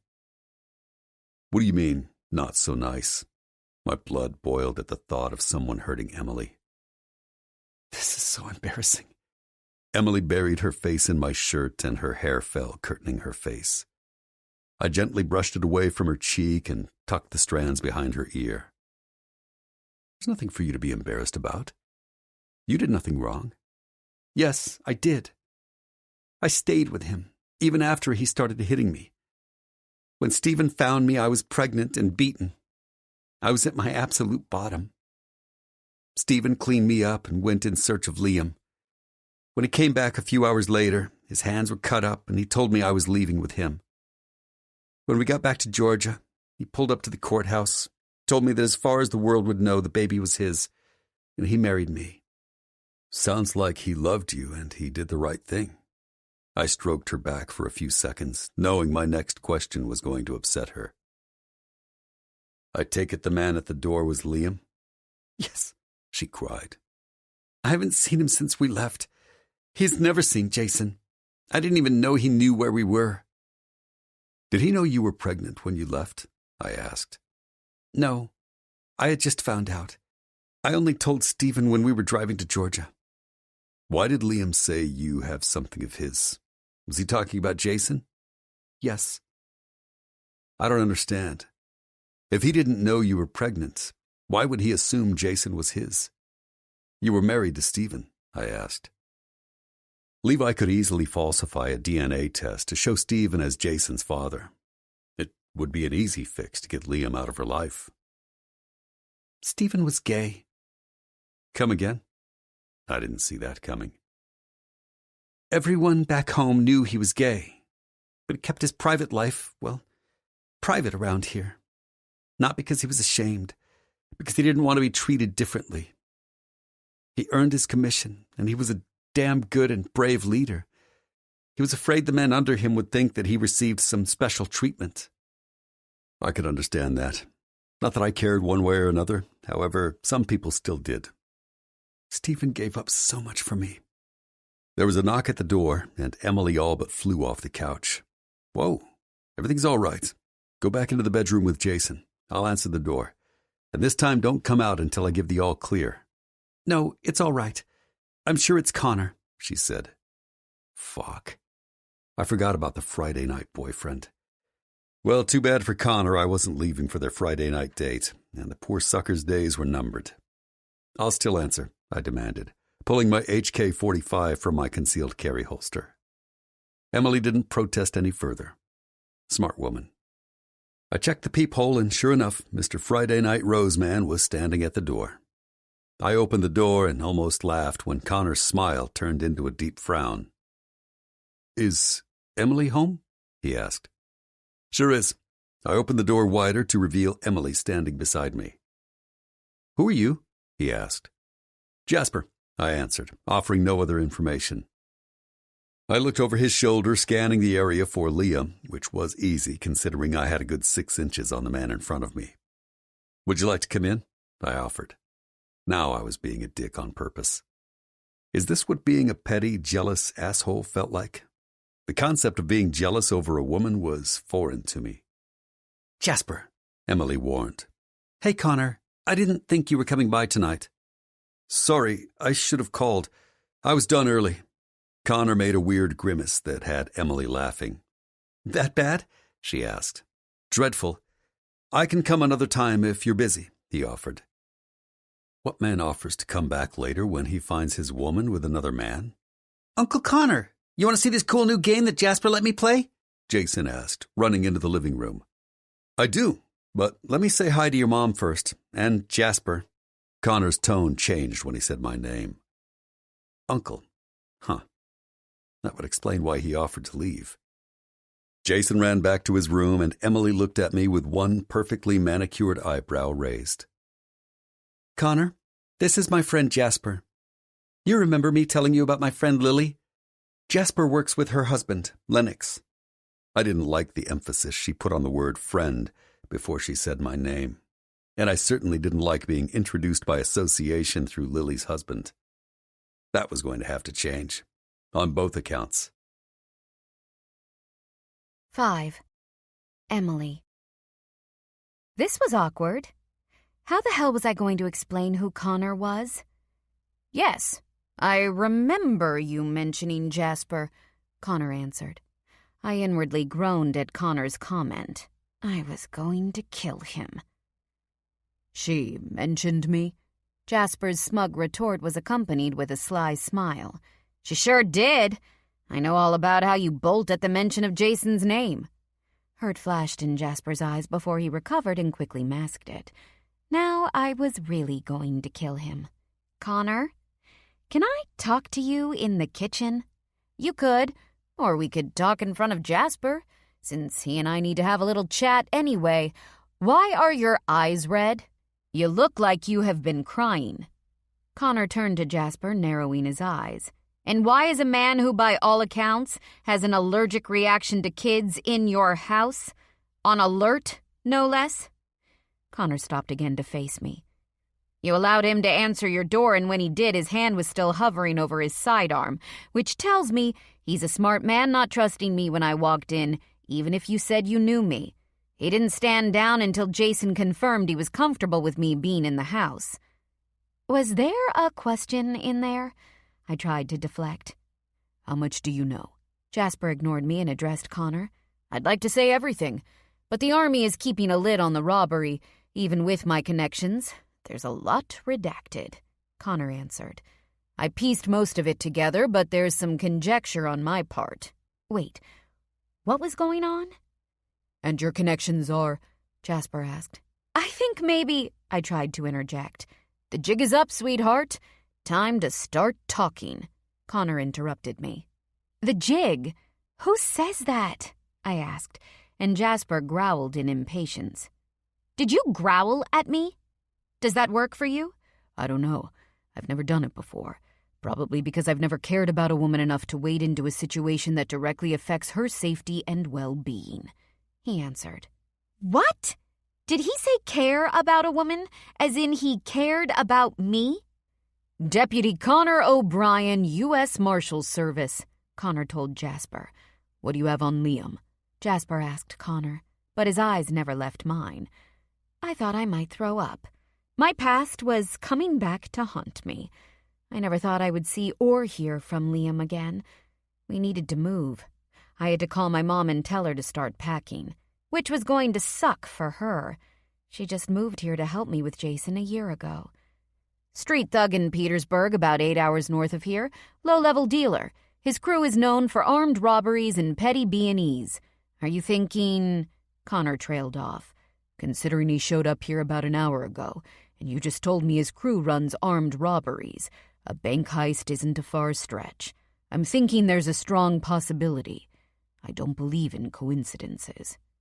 There was no way that Liam could plan a bank robbery. He was too dumb. Most of the time, he was too high to string 2 sentences together. Connor's face turned to stone. "How'd you know he was here?" "I've been sitting on our house since the night of the robbery," Jasper told him. "You what?" I asked. "The Camaro? I ran the plates. They came back with a registration to the house next door." Jasper smiled. "Nifty little trick." "You what?" I repeated. Both men looked at me like they had forgotten I was even standing here. "I've been parked in front of your house every night since the day of the robbery," Jasper said. "That was a month ago. You've been sleeping in your car in front of my house? Why?" "No, Emily, I've not been sleeping. I've been watching, making sure you and Jason are safe. As to the why, because I didn't like that the third man in the robbery got away. Something didn't feel right. In my line of work, if something doesn't feel right, it's not. I trust my gut, always. Tonight, it paid off, and I was across the street and able to get to you before Liam could push his way into your house." "In your line of work? You audit gear and stuff." I was so confused.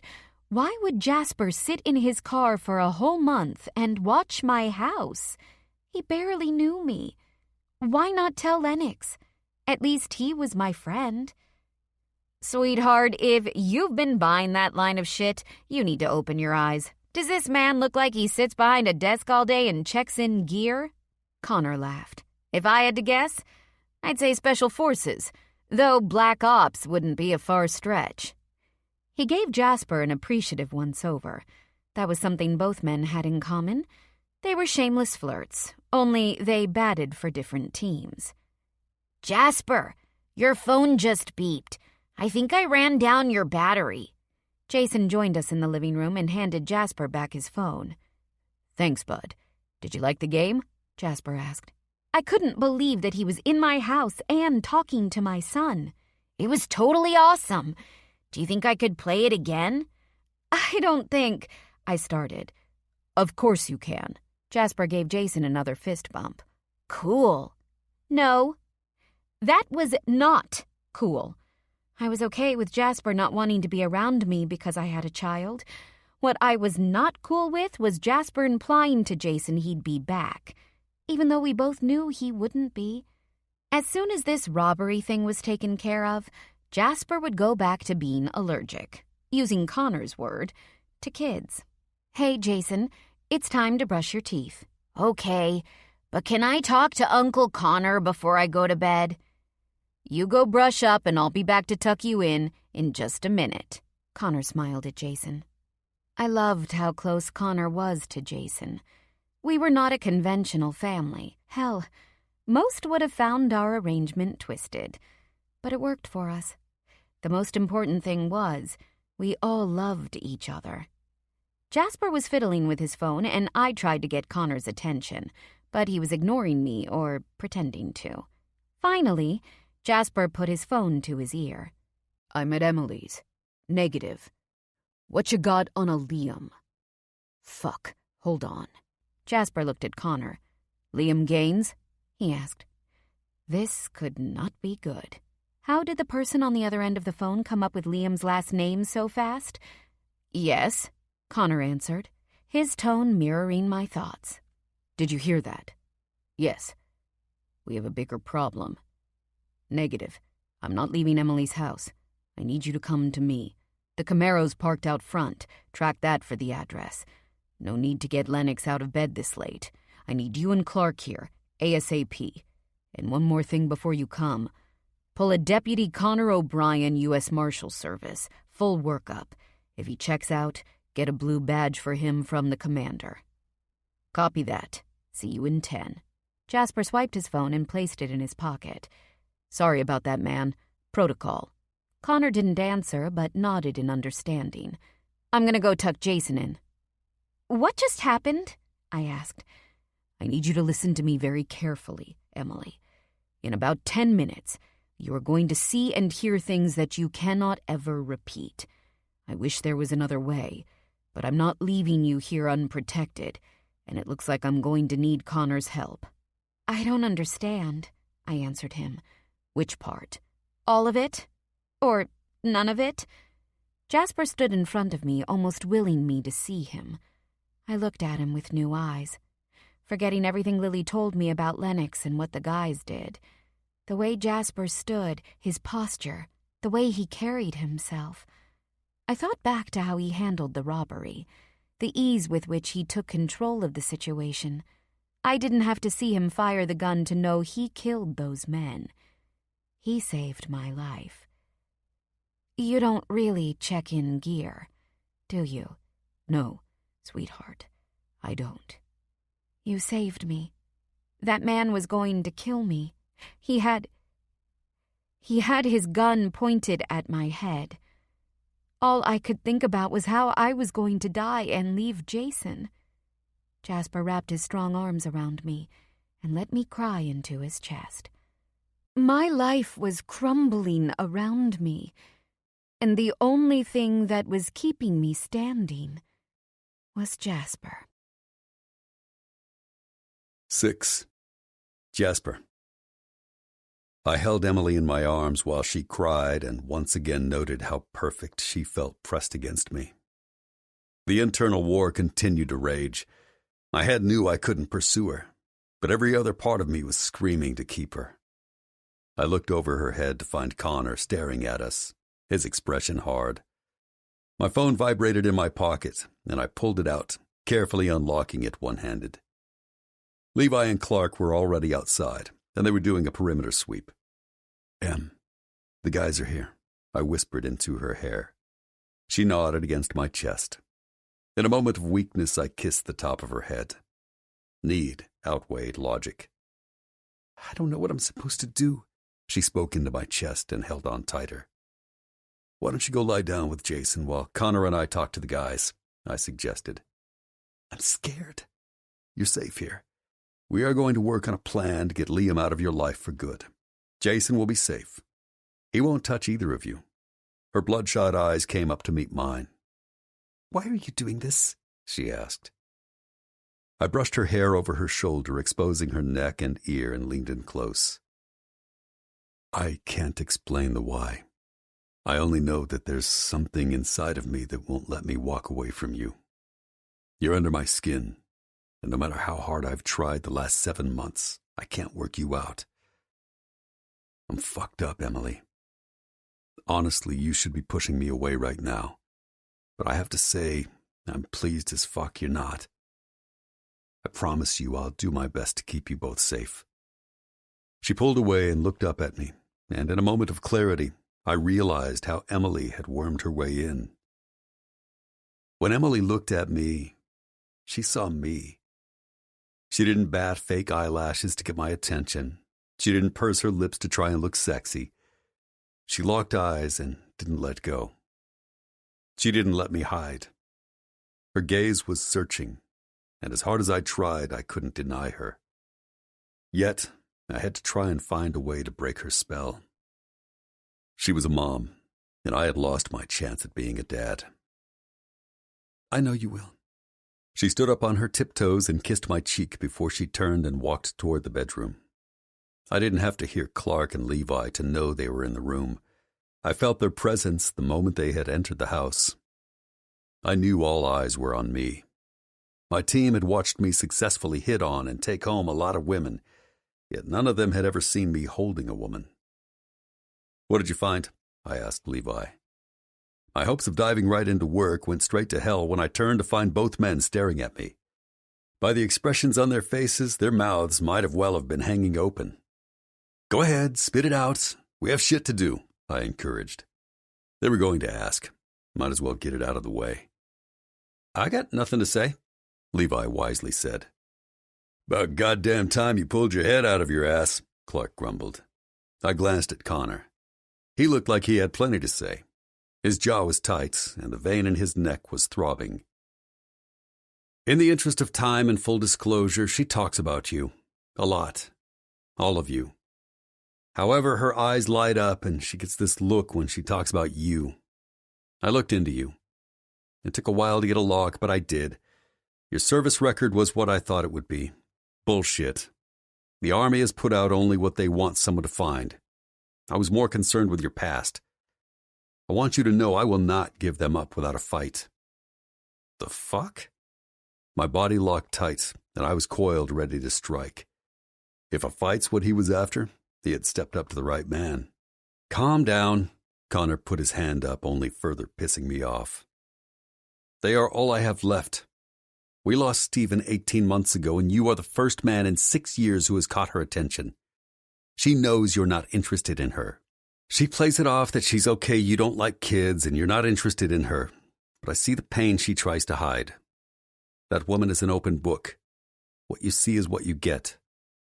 The man who ends up with her and Jason is one lucky son of a bitch." "What did you say? 6 years? I would hope she wasn't interested in other men when she was married."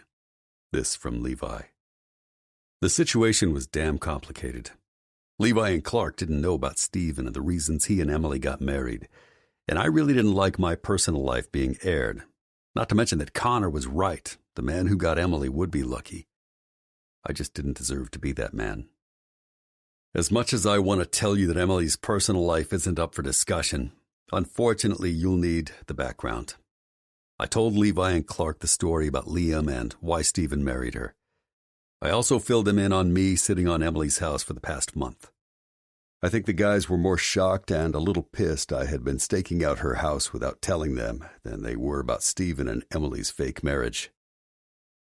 "And where do you fit into this?" Levi asked, pulling a folder out of his backpack, handing it to me. "I did a full workup on you as well."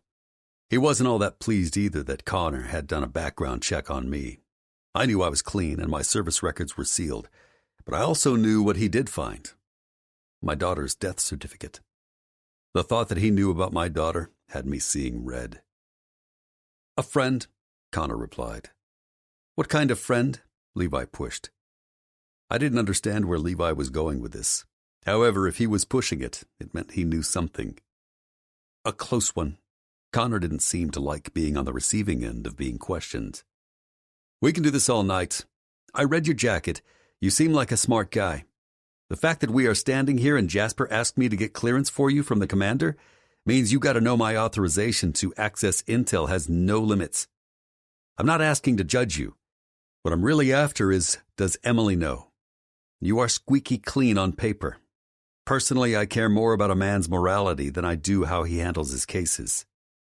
Levi's the most laid back and quiet of the bunch.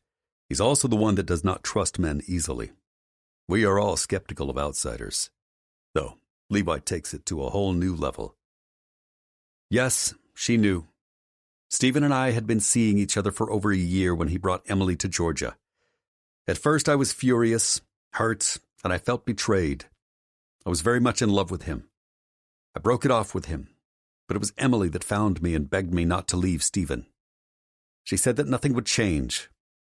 Connor stopped to regain his composure. Yet, everything did.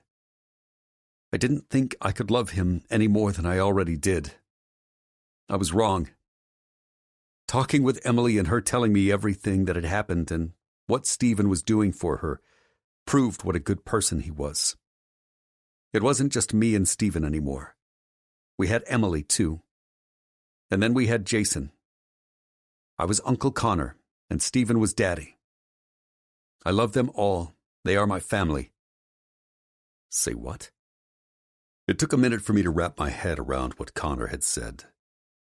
He and Stephen were lovers? And Emily knew? What about Emily? Was she with other men? Did they? I see you're trying to work everything out. To answer one of the questions swirling around, no, the three of us were never together like that. Stephen and I were exclusive with each other and very much gay, not bisexual. And no, Emily had not looked at another man, let alone dated. Stephen did try, though. Thank fuck. I didn't know if I'd be able to handle knowing that Emily had been with Connor, which was comical considering my sexual past. I shouldn't have been thinking about anything to do with sex when it came to her. I was trying to put distance between us. The commander gave clearance, Levi announced, as if Connor hadn't just spilled his personal secrets to us. That was Levi's way, direct and to the point. When he got an acceptable answer he found to be the truth, he moved on. None of us cared about his or Stephen's sexual preference, and as unconventional as their arrangement was, if everything was on the up and up, no one cared about that either. Levi pulled 4 more folders out of his backpack and laid them on the kitchen table. Clark was still silently watching. He knew something. After all the years we had worked together, I could read him.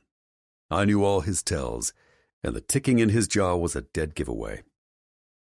Keith Land's E2 mechanized unit, Levi pointed to one of the folders. He was the douchebag whose neck was snapped. A few small infractions, nothing to write home about. Levi pointed to the next folder. Jeff Miller, E4, same unit, douchebag that took a bullet to the head. He was in the process of being Article 15'd out. Seems he thought it would be a good idea to run coke out of his barracks room. Why wasn't he in the brig, you ask? He was selling a ton of the shit to Officer Phillips. After the MPs locked Miller's room down waiting for the local narcotics detective to come, Phillips happened into Miller's room. The 2 keys. Yes, ladies, you heard correct. The 2 keys went missing. Did you pull Phillips's financial? Connor asked. I opened Miller's folder. He was obviously the idiot who planned the bank robbery. He was an average at best soldier. No commendations, no deployments, nothing interesting. I opened Phillips' folder. I did. He had regular wire transfer into an account. Small weekly amounts that would never set off any red flags. They stopped approximately 15 months ago. Any connection to Roman? Clark asked, taking the words out of my mouth. Before we killed Roman, he said he was working with someone. When we questioned Roman's pilot, he proved to be a dead end. We spent 3 hours with the man, and during that time, he was willing to spill every secret he knew. That was in between him pissing his pants and crying. Roman was smart. There was no way that Roman would trust a sniveling moron with important information. We were back to square one. As much as we would like to spend all our time tracking down the traitor, if there was one, scumbags didn't take timeouts, and we'd be called back to the field soon. We were almost out of time. There's a loose connection. I'm still digging, Levi explained. Liam Gaines? Where does he fit in? I asked.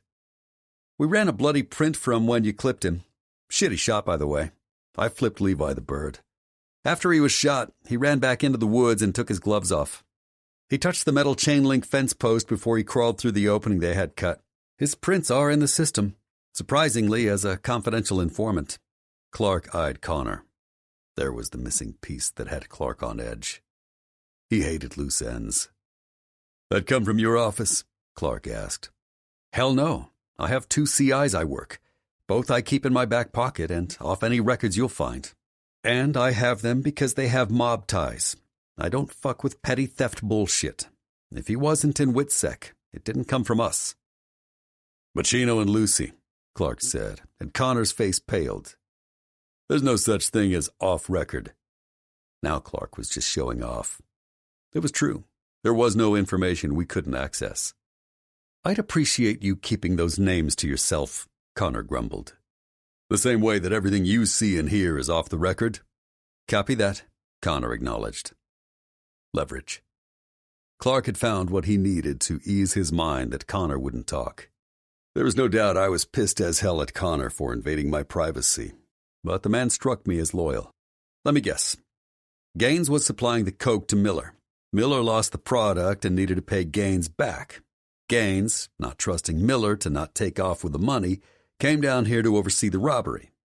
Now the question is, did Gaines know that Emily and Jason lived here and that she worked at the bank? Doubtful. Gaines is an out-of-sight, out-of-mind kind of guy. I'll look into it and find out why he's in the system as a CI. What did he say to her tonight? Connor asked. I told Connor, Clark, and Levi what Liam said. He's not here for Jason, Connor said. Emily probably doesn't even remember, but when she left Liam, she brought what looked to be an address book with her. She was going to toss the book, but Stephen took it. There are no telephone numbers in the book, but there are groupings of random numbers. He doesn't know that Jason is his. She's scared, and when you have a secret, you're paranoid that others know it too. I guarantee he wants that book back. Where's the book? Clark asked. In my safe, at home, Connor answered. Shit. If Liam wanted the book bad enough, God knows what he'd do to get it back. It's late. Thanks for coming by. Let's meet up at the hangar in the morning, I suggested. Copy. Here, you'll need this. Clark handed Connor a gate pass and blue badge that would allow him access to the building. We'll meet you there at 10:00 and take you back to the hangar with us. See what you can dig up on Gaines, and we'll work on Phillips. Clark turned his eagle eye toward me. You good? No. Warning bells were going off all over the place. 5 by 5, I lied. Clark didn't budge. Is this what Lennox felt like when we cornered him about Lily? I'm good. Keeping Emily and Jason safe is the only thing taking up headspace at the moment. You'll let me know if it gets to be too much. That was not a request on his part. O'Brien, appreciate your help on this. We'll see you in the morning. I'll leave these here for you to go over. I assume you will be in the Camaro all night, Levi said. You assumed right. I'll stay. You can go home, Connor offered.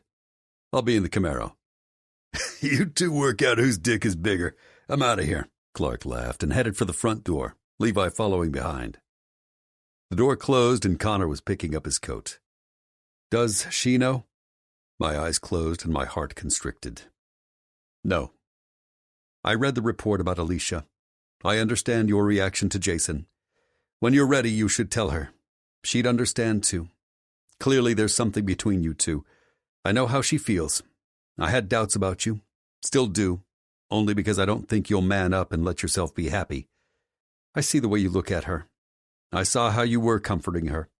I believed you when you promised to keep them safe. Do me one favor, while you're working your shit out. Don't hurt her. And do not make promises to that boy that you can't keep. Connor put his jacket on while I was counting to 10, trying to calm down before I beat his ass. He made his way to the front door and stopped. Take the couch. It's more comfortable than the car. And thanks for saving her. With that, he walked out the door, leaving me seething mad and speechless. Not an easy feat.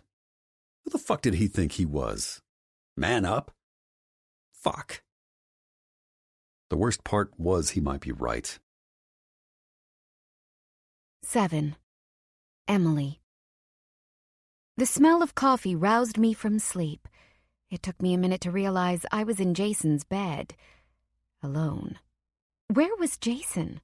As if on demand, his laugh floated into the bedroom, filling me with a warmth only my son could. Last night when I fell asleep sometime after 1, I still heard voices in the living room and figured Connor would come back and wake me up before he left. He must have spent the night. He'd never leave without saying goodbye. The brewing coffee was another indication he'd stayed over. I never remembered to program that damn thing. Bless him. If there was ever a morning I needed a cup of his thick mud-like coffee, it was this morning. I jumped out of bed, not bothering to brush my teeth or check myself in the mirror. I needed coffee that bad. I think I love you, I announced when I walked down the hall toward the kitchen. You are quite possibly the world's best man. Yawning, I pulled the hair tie off my wrist and started to pile my long black hair on top of my head in a messy excuse for a ponytail. And you haven't even tried my pancakes yet, A male voice that was most definitely not Connor's said from beside me, causing me to jump in surprise. Damn, that's hot, he cursed. I dropped my arms, abandoning my ponytail in an effort to regain my footing. I felt the telltale sting of a sharp Lego on the bottom of my foot and lost my balance, hitting my hip on the arm of the couch on the way down. Christ, woman, are you okay? Nope. I wasn't okay, not even a little bit. There I sat on my floor with my eyes closed, utterly humiliated. When I braved to peek out my squinted eyes, a pair of perfect male feet stood in a puddle of spilled coffee. I hated feet, yet I couldn't stop staring at his. Let me help you up, Jasper said. Careful, the coffee's hot. I felt my cheeks pinken at my wild imagination. I had thought for the briefest of seconds he was calling me hot. Now that I saw the large coffee stain down the front of his tea and the puddle on the floor, I realized he was talking about the hot liquid. I took his outstretched hand and wasn't sure if I was going to punch him for scaring me half to death or if I wanted to run and hide in the bedroom. All thoughts of bodily harm fled my mind when his hand wrapped around mine and he yanked me up. The first thing I noticed was how warm his hand was. The second was how much bigger it was than mine. And finally, but certainly not least, I felt a pulse of electricity pass between us. I'm sorry. I didn't mean to scare you, he murmured. Why are you here? I asked. With his free hand, he brushed my half-tied-up hair off my face. Was it my imagination, or had he let his hand brush my neck on purpose? I couldn't think clearly with him standing close enough that I could smell the coffee on his breath. Who was I trying to bullshit? I couldn't think straight when he was in the same room, close or not. It was late when Connor and the guys left. Connor said you wouldn't mind if I stayed on your couch instead of the Camaro. I still didn't understand why he was doing any of this. Don't get me wrong. I was grateful that he was there last night when Liam showed up. I don't know what I would have done if he'd pushed in and taken Jason. Hey, look at me, he said. Everything will be okay. Hi, Mom. Good morning. Jason's chipper voice saved me from further thinking about the shitty situation I now found myself in. Hey, sweet cheeks, I greeted. Come on, you have to try some of Jasper's blueberry pancakes. They're the best. He taught me his secret ingredient, Jason informed me. He did? What is it? I asked. I can't tell you. It's top secret. Jasper said that means it's a super-duper important secret. Hurry up. There's only 3 left. By the way Jason was bouncing back into the kitchen, I'd guess the top secret ingredient was sugar. And lots of it. He's right. They are pretty damn good. You better hurry. He's already had about a dozen. He tugged my hand, signaling for me to follow, and glanced at where our hands were still connected. Even his hand was sexy. Rough and strong. He had to leave. I couldn't do this. Not this early in the morning. Not when my brain was pre-coffee and fuzzy. I needed to shore my armor and prepare for the battle that was Liam. I had a lot to explain to my mom, and Connor would be bummed we were leaving Georgia. There wasn't much left for us here anyway, now that Stephen was gone. Although I was going to miss Lily and baby Carter. I loved that little boy. Every time I was over there, it made me think about how badly I wanted another child. Well, I don't know what to say. Thank you for making him pancakes. I'm sure you'd like to go and get ready for work. I've got it from here. I pulled my hand free from his, expecting relief to cross his face. Instead, I got his stormy blue eyes zeroing in on me, and a not-so-relieved expression. You've got it from here? He said. Yeah. Thank you so much for your help last night and for watching us. Now that you know who the third robber is, I bet you'll be happy to get home into your bed at night. I smiled, trying to show him how much I truly did appreciate all he had done. You've got to be shitting me, he mumbled. What? I really truly appreciate everything. I tried again. What part of this situation are you not understanding? He asked. I didn't appreciate his tone or his insinuation that I was somehow dumb and didn't understand this was serious. I understand this situation just fine, thank you very much. I'm not some mindless twit. I plan on dropping Jason at school and then stopping by my mom's to tell her that Jason and I are moving. I can't live here anymore now that Liam knows where we are. I won't take any chances with my son. Jasper's eyes narrowed and his scowl deepened. You're doing what? I started to repeat myself when his hand came up to stop me. You're not moving anywhere, he told me. Yes, I am. I'm not safe here, I reminded him. Now who didn't understand the seriousness of the situation, not to mention, why did he care? That's exactly why you have to stay. You're not safe. What if Liam follows you or finds you again? You need to be here where I can protect you. What? Are you going to sleep outside my house every night? If I have to, he assured me. That's ridiculous. You can't sleep in your car. What if he doesn't come back for a while? I've slept in worse places, unless you have a better offer, he said with a wink. Luckily, Jason ran past us, reminding me I had to get him to school. I didn't have time to think about the tingling Jasper's wink caused in my girly parts. I need to get going. Jason needs to get to school, I told him, hoping he'd get the hint and leave. I'll drive you there. We need to talk to the school, too, he informed me. What? Who is we? Now what was he talking about? I needed to call Connor. He'd fill me in on what happened last night. Me and you. We need to go over safety protocols with the school. We also need to show them a picture of Liam. If he shows up at the school, they'll know to call the police, he explained. You think he'll go to Jason's school? Panic started to bubble up. Why hadn't I thought of that? Oh yeah, I remembered why. My brain got foggy and I turned stupid every time I was around Jasper. I seemed to have memory lapses as well. You should leave, I told him again, this time with conviction behind my words. Why's that, Emily? He demanded, his tone matching mine. Because I can't think when you're around, and besides, I lowered my voice to a whisper. I get that being around kids really isn't your thing. Again, thank you for making him breakfast, even though I'm not entirely sure why you did it. Jasper stood silently staring at me, his look somewhere between pissed and amused. I tamped down the desire to give him the hand gesture to move along. I know I had another stop to make on what was an already long list of places I needed to be. Jasper looked as if he wasn't going to move. Fine. He could stay here. I have to leave. Please lock the door when you go. I turned to go get dressed when Jasper grabbed my arm to stop me. I'm late. I still have to... Be quiet.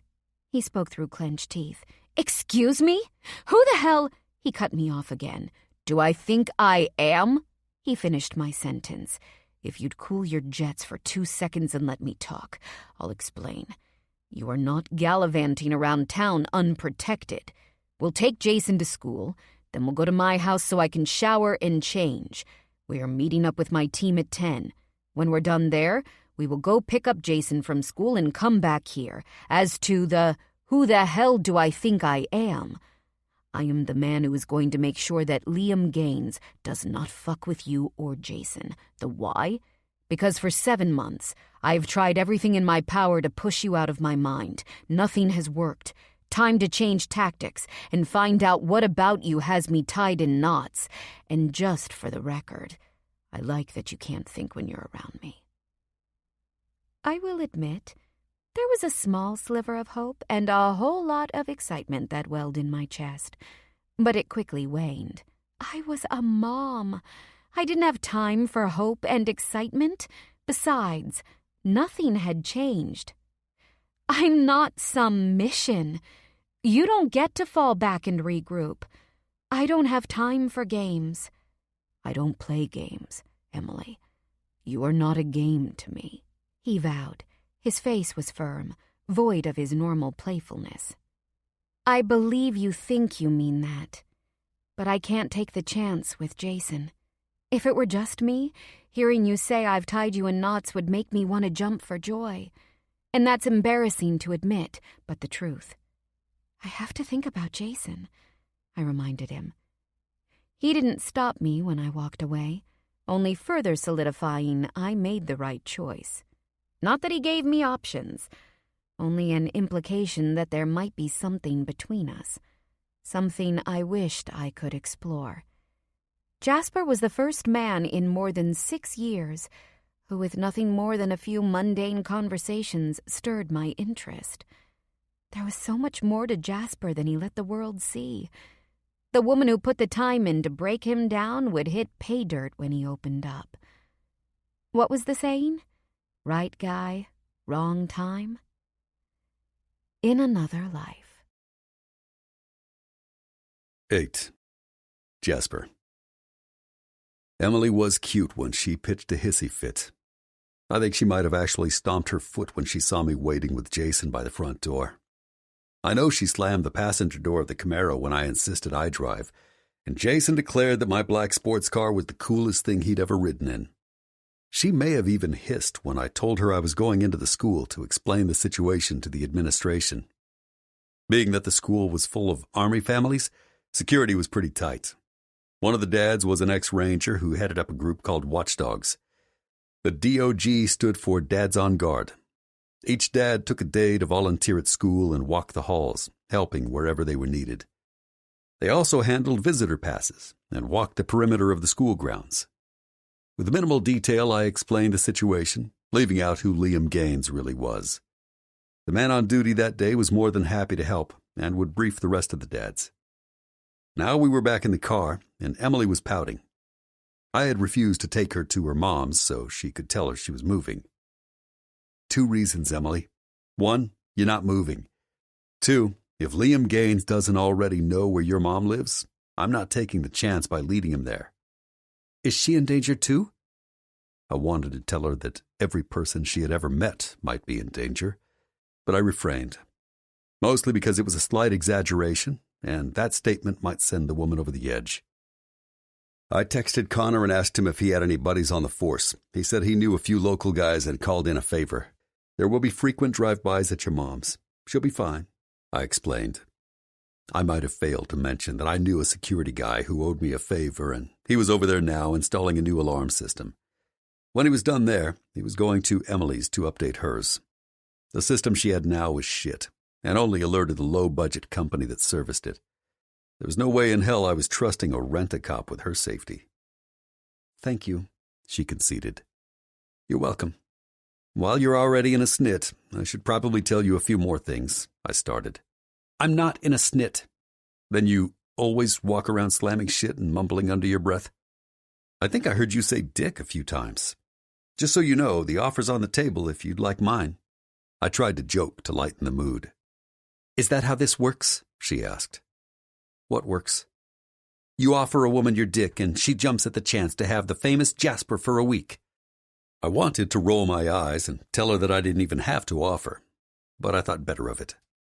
The truth was I had known one day my whoring ways would catch up with me. I just didn't think it would make me feel like such a dirty asshole when they did. I wouldn't believe everything you hear. So it's not true. You don't toss women aside after a week, she pushed. You really want to do this? Yes, she confirmed. Do you have questions, or you want me to just explain? Why a week? She twisted in her seat, and I could feel her gaze settle on me. Because feelings don't develop in a week. I was always clear and upfront about what I was willing to give, I answered. What's wrong with developing feelings? Holy fuck, I would rather be in an interrogation room full of men threatening to pull out my fingernails. Nothing, if that's what you're after. I wasn't. We stopped at a red light and I looked over at her. I could practically hear the gears turning in her head. Why don't you like kids? Or is it just Jason? The ever-present ache in my chest rose to the surface and promised to choke me. This was a bad idea. She had asked the one question that was off limits. It's not Jason. I'm sorry, that was really rude of me to ask, she whispered. But asking me about my sex life isn't? I snapped. You're right, it is. And it's none of my business. Emily turned forward, and I instantly missed the warmth of her stare. Listen, the truth is, I never wanted a relationship. I didn't want to be tied down to one woman. My job takes me away a lot. I've seen a lot of relationships and marriages break up because of deployments. In my job, I have to be 100% focused. I can't be worrying if my woman back home is out running around on me. This might make me sound like a dick, but if a woman is quick to throw herself at me, she'll do it behind my back when I'm gone. If I limit my interactions to a week, no one gets hurt. Okay. She still sounded dejected. I'm sorry. I didn't mean to snap at you. I've never had to explain my sexual past to anyone. I'm sure you can tell I'm not very good in the communication with a woman department. Finish your questions, I offered. Aren't you lonely? She continued her questioning. Yeah, I admitted. I don't think I've ever admitted that to another soul. I couldn't remember the last time I held a woman and enjoyed the weight of her in my arms, or laid in bed and kissed just to kiss. I'm sorry. I know what it feels like to be surrounded by people and still feel lonely. Stephen was a great friend. He was attentive, and we always had fun. But at the end of the day, he went to his room and I went to mine. Most weekends he would spend with Connor if he was in town. They always included us in their plans, but I was the outsider. It was always just me and Jason. She trailed off. Don't do that, I sighed. Don't not talk about Jason because you think it will make me uncomfortable. He's a great kid. Please, Emily, I'm asking you to trust me and give me some time. I might be an ass, but I'm not a liar. I love my son, she continued. But I miss the feel of a man pressed against me. I miss someone touching me and kissing me. Do you know I haven't kissed a man in almost 7 years? Just hearing her say those words had my dick stirring to life. 7 years, Jasper. I'm a born-again virgin. I don't even remember what sex feels like. I had so much I wanted to say in response to that. Like, I would happily take her born-again virginity and remind her of all the ways a man could and should be touching her body. I also wanted to tell her that it wouldn't be just any man who was going to take her. It was going to be me. However, we had pulled up to the guard gate to enter the base, and I had an erection to beat into submission. I tried to adjust my dick in my jeans so I could get my wallet out of my back pocket without snapping it in half. When she caught me, her eyes widened and her cheeks blushed. What can I say? Hearing you talk about wanting a man to touch you is sexy as hell. Maybe she thought I was embarrassed she caught me, but I wasn't. I couldn't care less she knew that she had turned me on. I didn't think about what I was saying, she stuttered. I handed the MP working the gate my ID. After he checked it and waved me through, I decided it was time to be clear about my intentions. I'm going to be honest with you. The first night I saw you at Lennox's house, I was trying to figure out a way to get you to leave with me.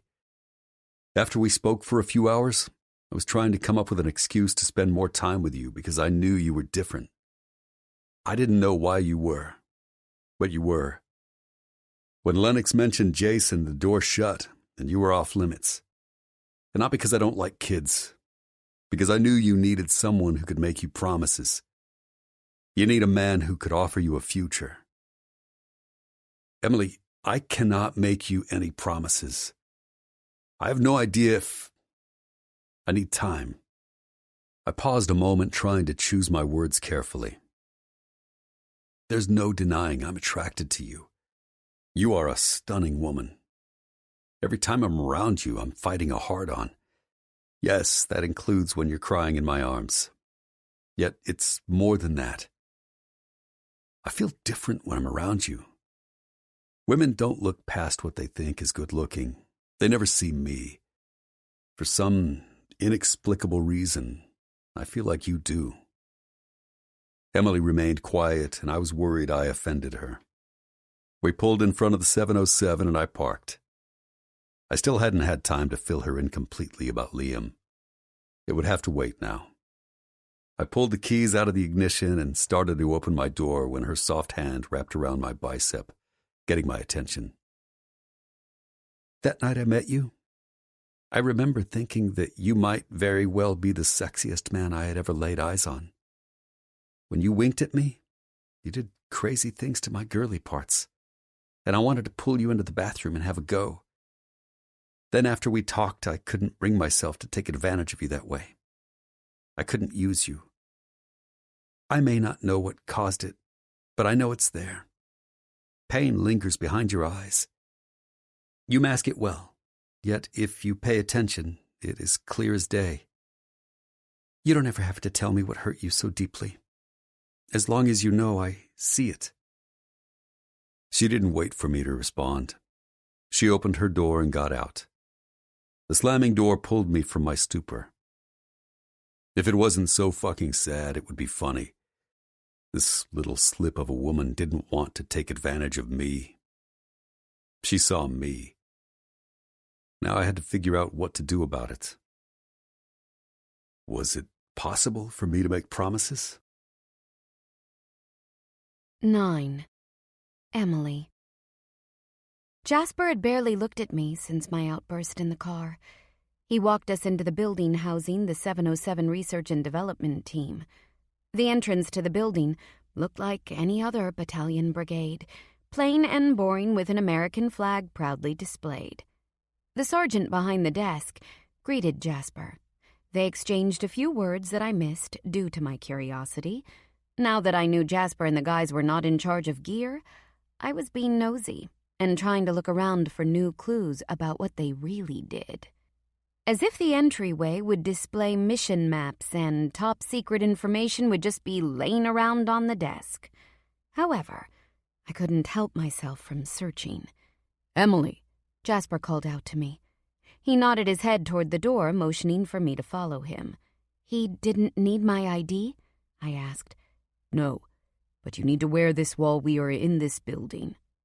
He handed me a laminated blue badge. I flipped it over, noting the word visitor was missing. Without asking any questions, I slipped the lanyard around my neck and followed him down a long corridor. Once we stopped at the door at the end of the hall, Jasper slid his security card through the reader and placed his hand on the fingerprint scanner. The lock clicked open, and he pulled the door open, allowing me to enter first. Lennox, Connor, Levi, and Clark were all sitting around a large conference table. "About time your lazy ass showed up," Levi said. "Dude, what the hell? No clean clothes this morning?" Clark asked. I glanced at Jasper, realizing that we never made it to his house for him to change. He was still wearing the coffee-stained tee. Once again, embarrassment washed over me as I remembered this morning's mishap. "Jason's school took longer than I thought. We didn't have time to stop by my place." Thankfully, Jasper didn't elaborate on how the stain got there. "Hey, Emily, how are you holding up?" Lennox asked. "Honestly, I'm not sure," I answered. "Fair enough. There's a lot going on. We'll get everything sorted," he tried to assure me. There was more going on than Lennox knew. I wasn't all that confident that the situation would get sorted without my heart getting broken in the process. I had to push my sad, non-existent love life out of my head and concentrate on getting Liam out of my life. The sooner that happened, the faster Jasper would leave. Once I wasn't in danger, he wouldn't feel compelled to hang around, and maybe I could escape with a minor fracture rather than a full-on gaping hole in my heart. Or worse, I would break down and beg him to take me to bed, making me no better than all the women who used Jasper without a thought to him as a person. Connor was watching me from where he sat. I was afraid to look directly at him. He had an uncanny ability to read my emotions, and I didn't want him to see my inner turmoil. Clark stood and announced we were leaving and going to a place called the Hangar. We exited the building out a back door where there was an awaiting SUV. We all piled in, and Clark drove us to the far end of the base, passing through several security checkpoints, before we pulled up to what looked like an old, hangar. Once we made our way to the hangar and the door was closed behind us, Levi turned to Connor. This room's known as a skiff, a compartmented information facility, meaning that this building is reinforced with anti-ballistic material, which also provides security from anyone trying to listen. As an added precaution, there are jammers both inside the room as well as outside. There's no radio transmission in or out of this room, so your cell phone will not work here when they are on. For all intents and purposes, this area is a dead zone. You may speak freely while we are here. The main building at the 707 is equipped with standard Army security protocol. It is not secure. Therefore, watch what you say. Once Levi was done with his explanation, he started turning on computers and monitors. Clark unpacked a backpack that had manila file folders and set them on a long table with no chairs. As a matter of fact, when I looked around the room, I noticed there were very little furnishings. 5 workstations, 1 table, whiteboards on the wall, and 2 couches facing a large flat screen in the corner sectioned off part of the room. The other corner had a fridge and a small kitchenette. There were 5 lockers on the wall near the fridge. What caught my attention the most was a chain-link enclosure in the middle of the room. It looked like one of those outside dog kennels on steroids. I couldn't make out what was in the enclosure. We keep our gear in there, Jasper explained when he saw me staring. It's safe to touch it now, but when the alarm's set, if you touch the cage, it will shock the shit out of you. Levi has it wired at 2,000 volts. That's roughly the amount of voltage of the electric chair. I'll spare you the physics lesson, but the amperes are low enough it wouldn't kill you if you touched it, but could singe your eyebrows. Wow, that sounded pretty serious. Ironically, I'm the one who maintains the gear. I guess you were partially correct when you thought I audited gear. Jasper laughed. How could I've been so stupid to think that Lennox and his team sat behind a computer and audited gear? Let's get to it, Clark announced. I'm really sorry to have to dig through your life, Emily, but I need you to start at the beginning and tell us everything you know about Liam Gaines. Bile rose up and a mixture of embarrassment and fear wrapped itself around my throat. I didn't want to talk about Liam. Not in front of these men. Nothing leaves this room, Lennox assured me. I trusted that none of them would say anything, but I was more concerned that Jasper would know how stupid and desperate I was after Brian died. With a quick exhale, I told my story before I could chicken out.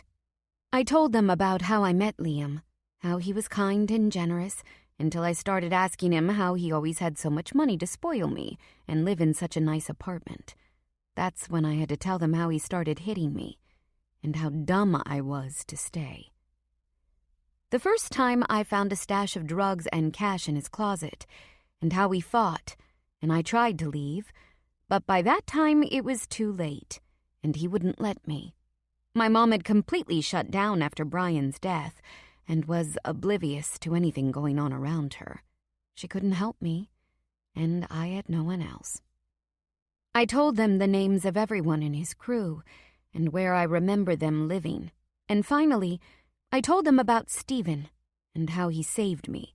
And Liam never tried to contact you or Stephen after you left? Clark asked. Not me. Stephen never told me if he tried to contact him. I told him. Stephen made it clear to Liam that if he ever tried to come near Emily again, he would be sorry. Stephen had something over Liam, Connor interjected. A gun. It was used in a robbery when they were in high school. Liam and Brian held up a liquor store and the shop owner and his wife were killed. Stephen never came forward because it would implicate his best friend, too. He thought he was protecting Brian. He deeply regretted that decision and blamed himself for Brian's death. It was shortly after the robbery that Brian started to use heavily. If Stephen had turned them in, Brian most likely would be in jail for murder or accessory. But he might still be alive. I'm sorry, Emily. Stephen never wanted you to know. I vaguely remembered the liquor store being robbed. Stephen and my brother were older than me. When they were graduating high school, I was still in middle school. I was stuck on the Stephen covering up a murder part. Is that why he looked out for me? Out of guilt? Not because he was my friend? I couldn't even begin to process that my brother possibly murdered 2 people. That would explain his sudden drug use and why he pulled away from my mom and me. Our dad left when I was too young to even remember him. My mom blamed Brian's drug use on growing up without a father. She needed something to blame at the time. "Where are you on the confidential informant notation?" Clark continued. I was grateful that he was moving the conversation away from my brother. "Detective Cummings of the Petersburg PD is the point man for Gaines. Officially, Gaines, out of the kindness of his heart, informed Cummings of a drug shipment being transported by a local motorcycle club. We know that's bullshit. I have feelers out trying to get the scoop on what really happened," Connor said. Peter Cummings? I asked. "Yeah. You know him?" Yes. Peter went to school with Brian and Liam. Peter was in and out of Liam's house frequently. They discussed patrol routes. "So Cummings is a hack. What a fucking disgrace to the badge," Connor snarled. He hated dirty cops. Connor was proud to have served on the force before becoming a marshal. "Gaines and Cummings work together to try and keep Gaines's runs as clean as possible. But he has him in the system as a CI in case he gets jacked up on a delivery. The cops won't touch Gaines. To make it look legit, Gaines snitched on an MC. Also, this clears the path for more drug sales if the competition is out of the game. Gaines branches out and starts running drugs down here." Jasper pieced together as Lennox wrote on the whiteboard. "The dumb fuck Miller becomes a distributor for Gaines here on base." The door opened and a large man walked in. "You ladies better have something good for me." His voice boomed in the large space. He came to a stop in front of Jasper. "What? Is today show and tell or bring your girlfriend to work day?" The man looked at me, and I had the sudden urge to run and hide. His stare was lethal. "I thought you said that Emily Jenkins wouldn't be an issue." Connor started to speak, but wisely stopped when Jasper put his hand up. "There's been a new development. We needed intel from her," Jasper explained. "And you're personally taking responsibility for her?" the man asked. "Roger, Commander." Holy shit. This man was the commander? No one saluted him when he walked in the door. "You may be one of my best operatives, but so help me God, if this goes sideways, I will have your ass in a sling. You'll be in a hole so fast your hair will catch fire." Copy that. After the commander was done chewing Jasper's ass, he turned to me. "Ma'am, first let me say I'm sorry for your loss. Jenkins was a fine man, one I am proud to have served with. I assume you understand the circumstances you find yourself in are precarious at best. You are not to talk about these men to anyone, not your mother, your friends, hell, not even your priest. This unit does not exist. While I appreciate your personal sacrifice to this nation, your behind will be right next to Jasper's if you breathe a word about these men." Jasper's growl could be heard in the now silent room. "You have a problem, son?" "Quite frankly, I do, sir. The fact that you find it necessary to threaten Emily tells me that you don't trust not only my judgment, but my competency. Emily has been briefed, as has Deputy O'Brien. Neither of them would be in this room now if they had not been fully vetted, and it was not pertinent to the operation." "Trust, but verify," the commander said. "Yes, sir. I fully understand," I managed to squeak out. "If you'd like, you can go sit on the couch. We'll come and get you if we have any more questions," Jasper whispered to me. "I'm sorry you're stuck here." "Thanks. I'll do that." I made my way to the couch on shaky legs, giving myself a wide clearance from the electrified cage of death. I plopped down on the worn-out sofa and wondered why in the world Jasper would put his career and freedom on the line for me. Not that it would be an issue. I'd never say anything to anyone. However, the fact remained, him bringing me here meant he trusted me with his life, and the lives of his team. I wasn't sure what to make of that. 10. Jasper. I was relieved when Connor kept his mouth shut. Him jumping to Emily's defense would have only made the situation worse. The commander was a straight shooter. If he had a problem with what you were doing, he told you. I had been expecting to get my ass chewed for having Emily here. I hadn't cleared it with the commander. I made the decision to bring her with me without anyone's prior knowledge, but I wasn't taking any chances with her safety. Also because I was afraid she'd follow through and pack up and leave. I couldn't let that happen. There was the added benefit that she had useful intel that saved us time. The connection between Gaines and Cummings would have been made. However, it would have taken us a few hours to find. A few hours we didn't have. "What did you get on Phillips?" the commander asked, completely ignoring Connor's presence, which irked me even more. He had read Emily the Riot Act, yet had said nothing to Connor. "I was about to brief the team now," Levi said. "I've spent what was left of last night putting wiretaps into place. Our boy has been busy this morning. You want the good news or the bad news first?" "Good news," I answered. "Good news is Phillips is a chatty motherfucker. He made a call to his girlfriend." "Phillips is married," I interjected. "He is. Has been for almost 20 years. His girlfriend, Beverly, however, lives in town with their 3-year-old daughter. His next call was to his bookie to bet on a baseball game and to see when and where the next poker game would be. The next call proved to be the most help. Phillips called a guy named Max Stevenson and said he needed to score and asked him if he had a hookup. Stevenson told him that he knew someone who could help him out. Said he'd let him know when and where as soon as he got a hold of Gaines." "The bad news?" Clark asked. "We have a dirty, womanizing, gambling cokehead in our ranks, who, by the way, sold information to Roman," Levi smiled. "Asshole, you could have led with that," Lennox grumbled, still writing on the whiteboard. Lennox had everything mapped out like a fucked-up family tree of criminals and how everyone intersected with each other. Written at the top of the board was the one question that was burning my gut. Did Gaines know that Emily worked at the bank? After everything Connor had told us about Stephen having the murder weapon, it was doubtful Gaines would take the chance and seek out Emily. Unless he thought since Stephen was dead, there was no longer a threat. "Something's bothering me," I blurted out. "The branch manager. He had a self-inflicted gunshot. Why would the manager kill himself? Who picked that bank to rob and why?" "If you hadn't killed 2 of them, we might have been able to ask," Clark shot back. "Does anyone care I found the connection between Phillips and Roman?" Levi asked. "Did we run a background check on the manager?" I asked. "Christ, yes, I did. He was meaningless," Levi said, disappointed we were not jumping on the information about Roman. I hated loose ends, and the manager was unaccounted for. The manager was Miller's stepfather. Not too far of a stretch to figure it was an inside job. The report says he never even came out of his office, Connors said, reading from the file in his hand. He and his wife were in financial ruin with the attorney's fees they were paying for Miller. They also took a second mortgage out on the house, which Emily did process.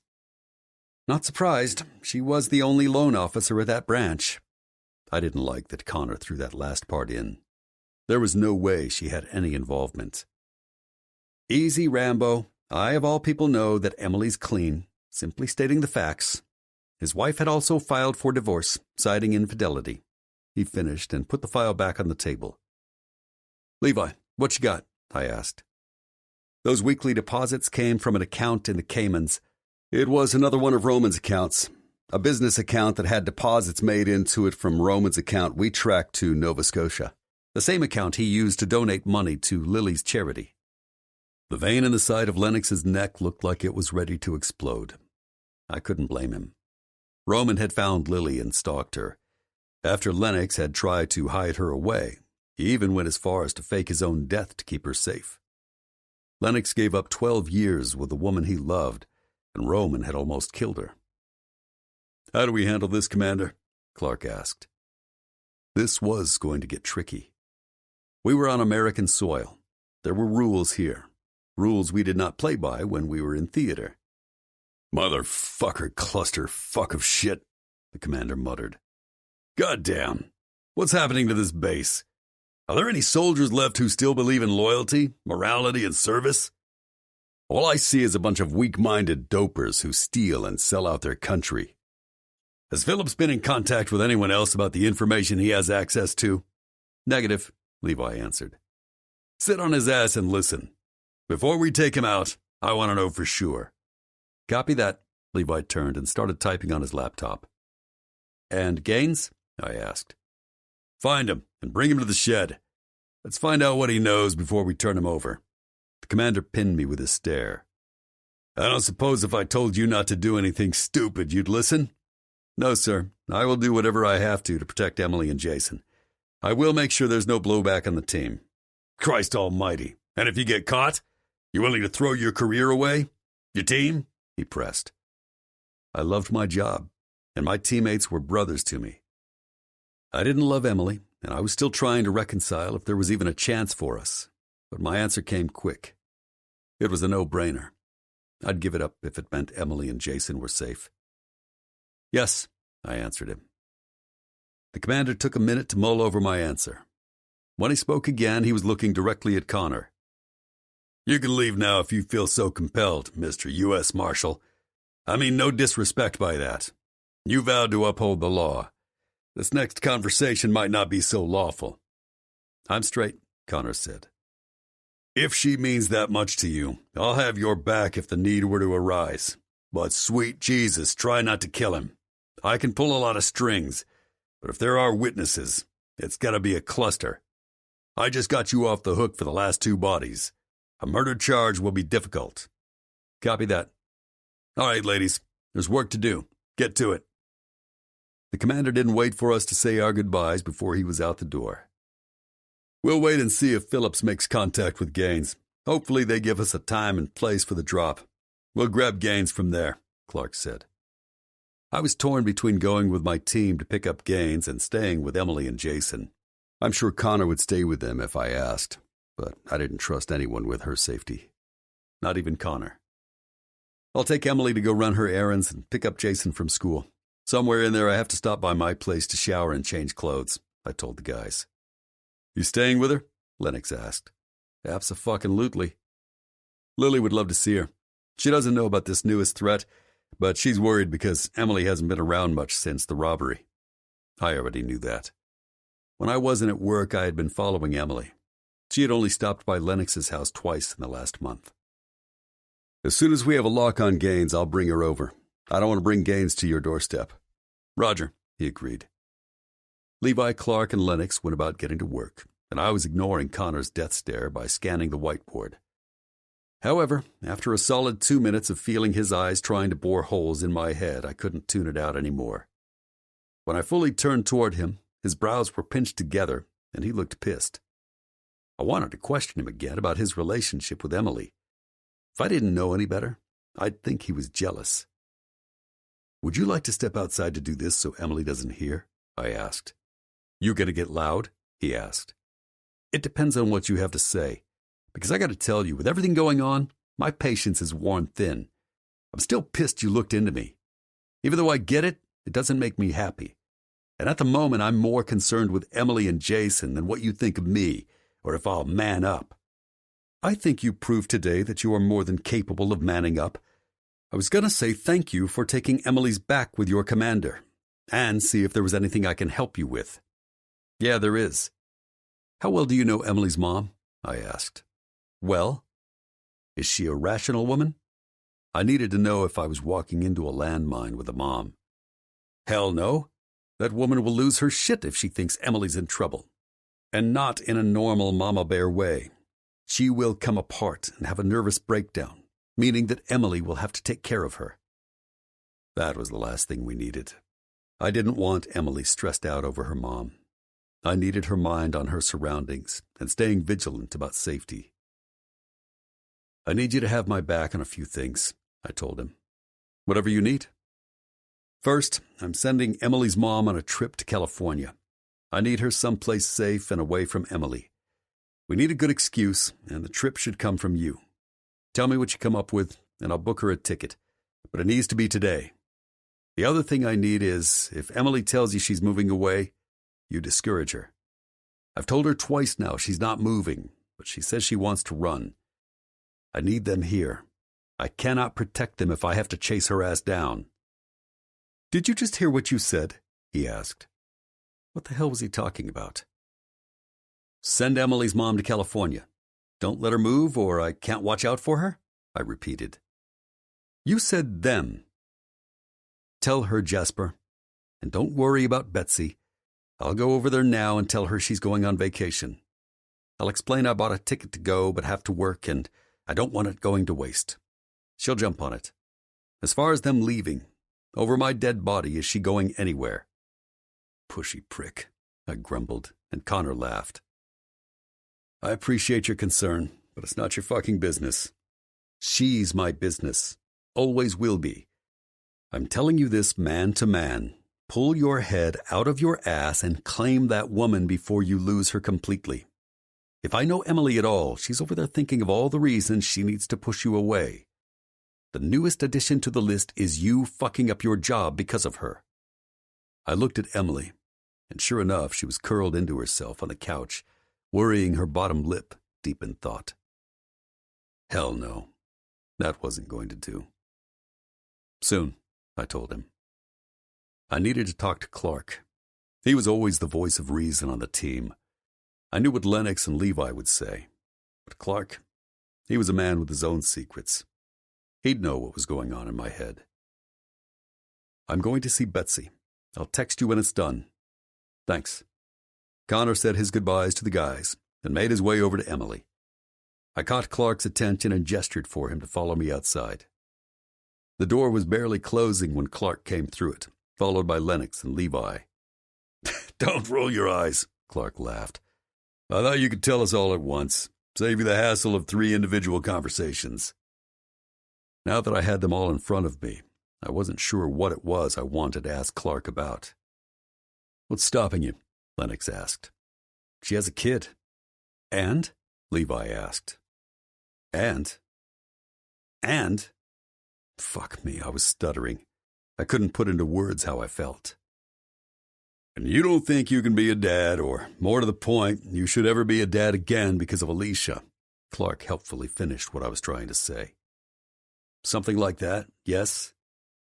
"You still feel responsible for Alicia being stillborn?" "I am responsible," I told him.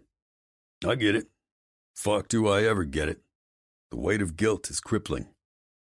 Clark's eyes clouded over like he remembered something painful. "It's time to stop being a dumbass. You deserve to be happy. You need to talk to her." "I can't. What if she doesn't trust me to take care of her and Jason when I tell her I couldn't even keep my daughter safe?" "I don't mean to sound like an insensitive dick here, but you couldn't protect Alicia. What happened was a tragic accident. I'm going to give you a taste of your own medicine. You have 24 hours to figure your shit out. If you don't, then I'm stepping in and taking over. You kept not only Lily away from me, but the fact that she was carrying my baby a secret for my own good, so I could get my head on straight. Consider this me returning the favor. You need your head in the game, and you can't do that while your emotions are all over the place. Priority 1 is keeping her safe. You getting a piece of ass isn't even on my radar," Lennox said. I was dangerously close to losing my temper. "Don't you ever call Emily a piece of ass.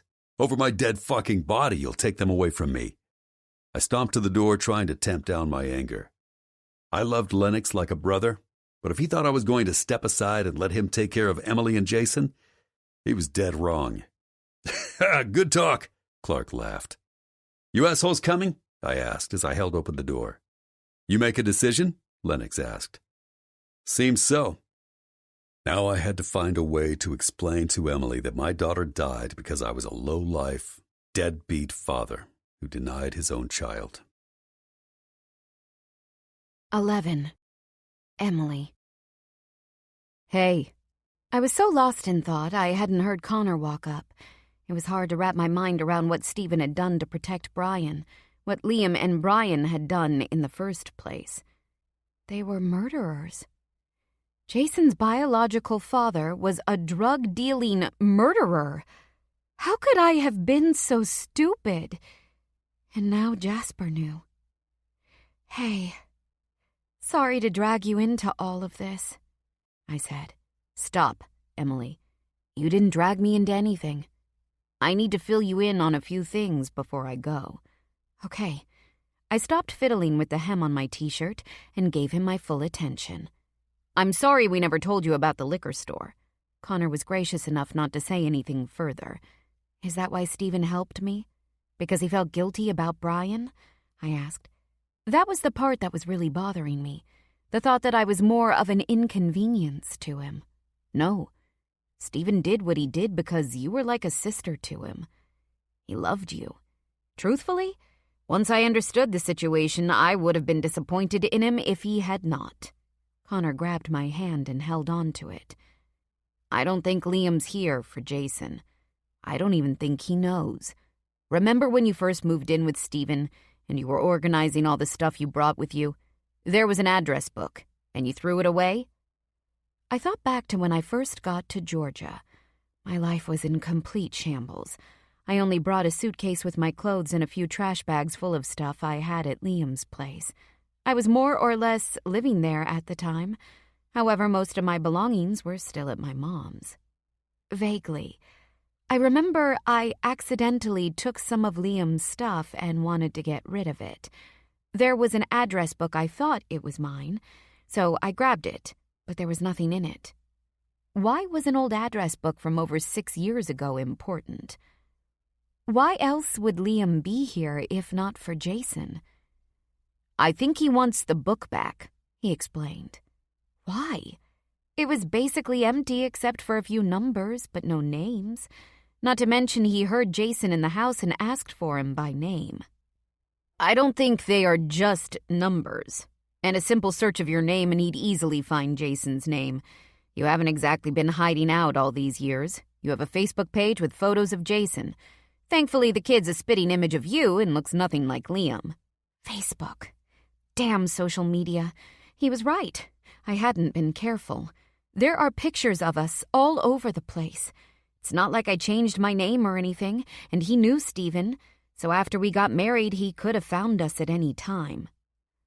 Why wait so long? He could have looked for us at any time. Stephen. He would never have come near you because he knew Stephen had the gun. Yes, the gun. I had forgotten about that part. Where's it now? I asked. In my safe, in an evidence bag along with the book. My eyes felt like they were going to bug out of my head. What? I lowered my voice to a whisper. You're a marshal. You're obstructing, or whatever it's called. You can't have that. You can go to jail. Do you honestly think I wouldn't do whatever it took to keep you and Jason safe? Hell, Stephen too. It was better to be locked up in my safe than laying around your house. I have to move, Connor. I can't keep asking all of you to put your asses on the line. First you and Stephen, now Jasper. You heard the commander. He was red-hot pissed I was here. Jasper could lose his job and go to prison. Military prison. This isn't right. Give Liam the book, and Jason and I will leave. I'll be smart this time and change our names. Hell, you put people in witness protection all the time. You can teach me what to do. I'll listen. I promise. This had to end. Good men were putting their livelihood and freedom on the line. For what? A stupid decision I made. And a book. Jasper knows what he's doing. He did put his ass on the line. More than you realize. So I want you to listen to me. You are not going anywhere. He can protect you here. We all can. This is bigger than a book and Jason. Liam Gaines is more dangerous now than he was when you met him. He has to be stopped. Our best bet is to do that now, here in Georgia. I also wanted to tell you, in the best interest of your sanity, Jasper will be sending your mom on an all-expenses-paid trip to California. I'm going over there now to tell her the good news. When she calls you to tell you about it, be excited for her. She'll think the trip is from me, a vacation I can't take because of work. No, absolutely not is Jasper paying for that. Just, no. This has to end. Why? Why is he doing all of this? It's too much, Connor. I couldn't stop the tears from welling in my eyes. He knows all about my past. He must think I'm total trash now. My brother, my ex, my shitty choices. I do not think you're trash, Jasper thundered. I didn't say anything. Instead, I pretended to be an ostrich and closed my eyes. If I couldn't see him, I didn't have to acknowledge he had heard what I said. I'm gonna go talk to your mom. Connor tugged me up with him and pulled me in for a hug. He's not doing this for you whether you want him to or not. He obviously cares about you. You need to hear him out. Connor whispered into my ear. With a kiss on my cheek, he left me standing with one pissed-off-looking man. I wanted to run after Connor and beg him to take me with him. Dealing with my mom had to be better than facing Jasper. You ready? He asked. I opted for a nonverbal answer and simply nodded. I followed behind Jasper like a lost puppy, unsure of what the plan was, yet too scared to ask. I'll be at Emily's waiting for your call, he told the guys. Copy that. We got to the front door when suddenly he changed directions and went back to a desk, opening the drawer, grabbing a cell phone. Call me on comm 2 in case Jason wants to play a game on my phone again. Jason? He was thinking about Jason? He drove us back to the 707 building, and I wondered how the others would get back. My question died in my throat when he parked, and I saw the commander standing outside the building smoking a cigar. Everyone straight? The commander asked when we approached. Roger, Jasper answered. The commander blew out a large plume of smoke and pinned me with his stare. You listen to Jasper. Follow his instructions to the T. He'll get you through this shitstorm. It won't take long. Yes, sir. Please, call me Ben, the commander offered, his tone softening. Thank you, Ben. I'm sorry for all the trouble I've caused. No trouble, as long as you remember the code by which these men live and die by. You now hold secrets that could very easily get one of these men killed. I trust you understand the severity of that responsibility. I understand, I assured him. Hey, Jasper, you think you can show up for work tomorrow not looking like you just rolled out of bed from a week-long bender? Ben asked. Depends on how tonight goes, Jasper responded. Ben choked on the cigar smoke and shook his head. The commander offered me a smile and motioned me to follow Jasper, who had already opened the door to the building. Checking out of the 707 was done much the same way as when I entered. Only this time, I didn't search the room for super cool commando secrets. I now knew where those were kept. Jasper beeped the locks and opened my door. Before I could get in the car, he caged me in. His face, and therefore full, perfect lips, were only inches from mine. Was he going to kiss me? It sure felt like he was going to. We need to talk. His breath on my face awoke a desire I hadn't felt in a long time, if ever. I'm taking you back to my house before this goes any farther. There are things you need to know. It's only fair you have all the facts before you decide if you want to proceed. I couldn't concentrate on his words when I was so enthralled with the way his lips moved as he spoke. I nodded my head, though I wasn't sure what I was agreeing to.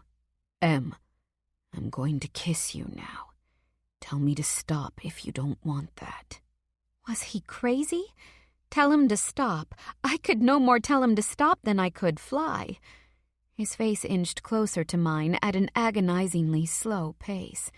When his lips finally met mine, I was expecting him to, well, I wasn't sure what I was expecting, but it wasn't the soft brush of his lips against mine.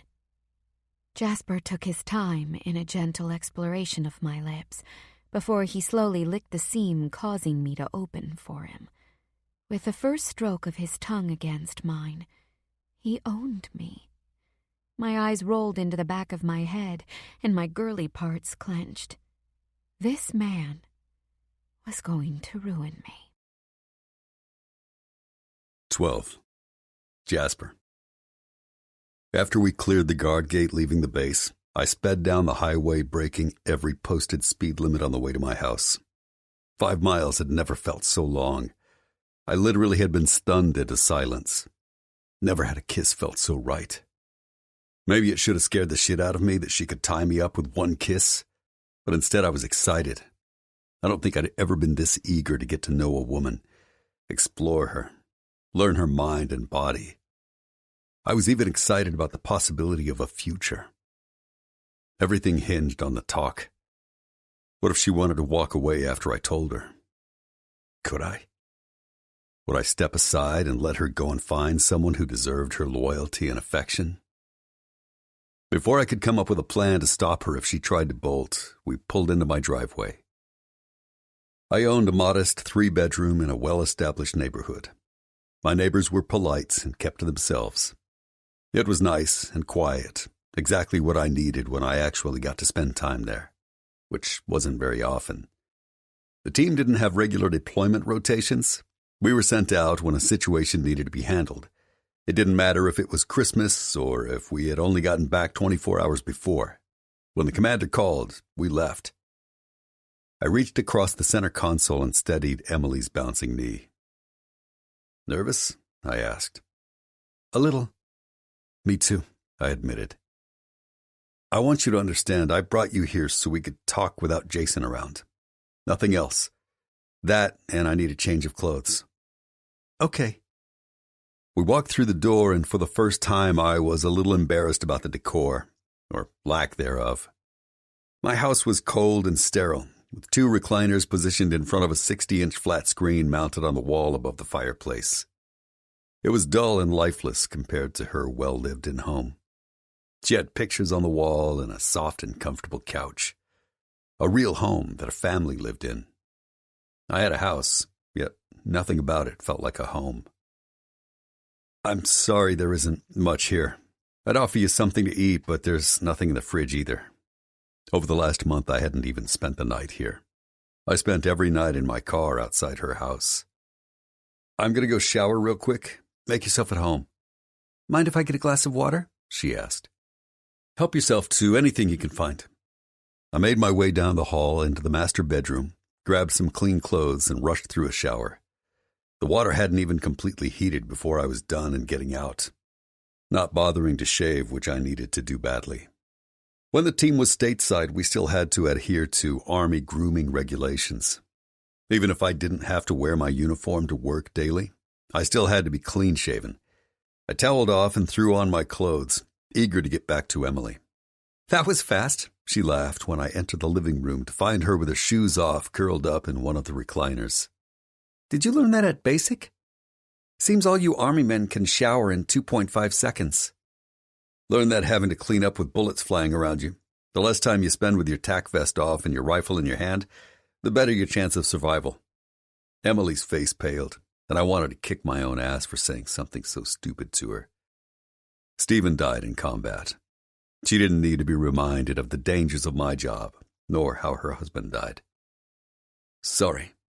"Don't be. I'm fine." I checked my watch, hoping we had more time than we did. Jason would be out of school soon. It was time. "I have to tell you something." I sat in the other recliner and leaned forward, placing my elbows on my knees, for no other reason than to stop them from shaking. I was a pussy. I could fight on the battlefield without giving my personal safety a thought, yet I couldn't talk about my daughter. I've only ever told the guys about this, and even they don't know the whole story. Can you, do me a favor and just let me tell the story without any questions? You don't have to do this, Jasper. I don't want you to talk about something that obviously hurts you. For a split second, I thought about taking the easy out she had given me and not telling her. But I couldn't. Before we moved on, she had to know a few things about me. It was only fair. I have to. Okay, I won't say a word, she murmured and settled back in the recliner. When I was in high school, I dated a girl named Liz. When we graduated, we went our separate ways. It was mutual and ended well. She went to college in Washington State and stayed there after she graduated. Over the years, if we were both back in Montana at the same time, we'd hook up.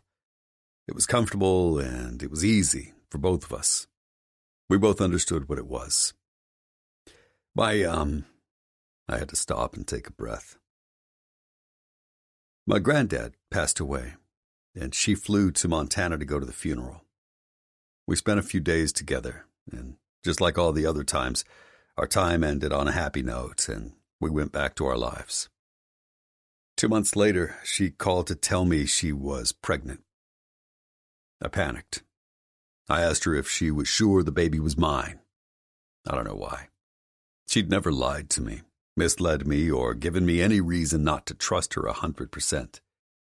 Even after she promised that it couldn't have been anyone else's, I continued to question how it was possible.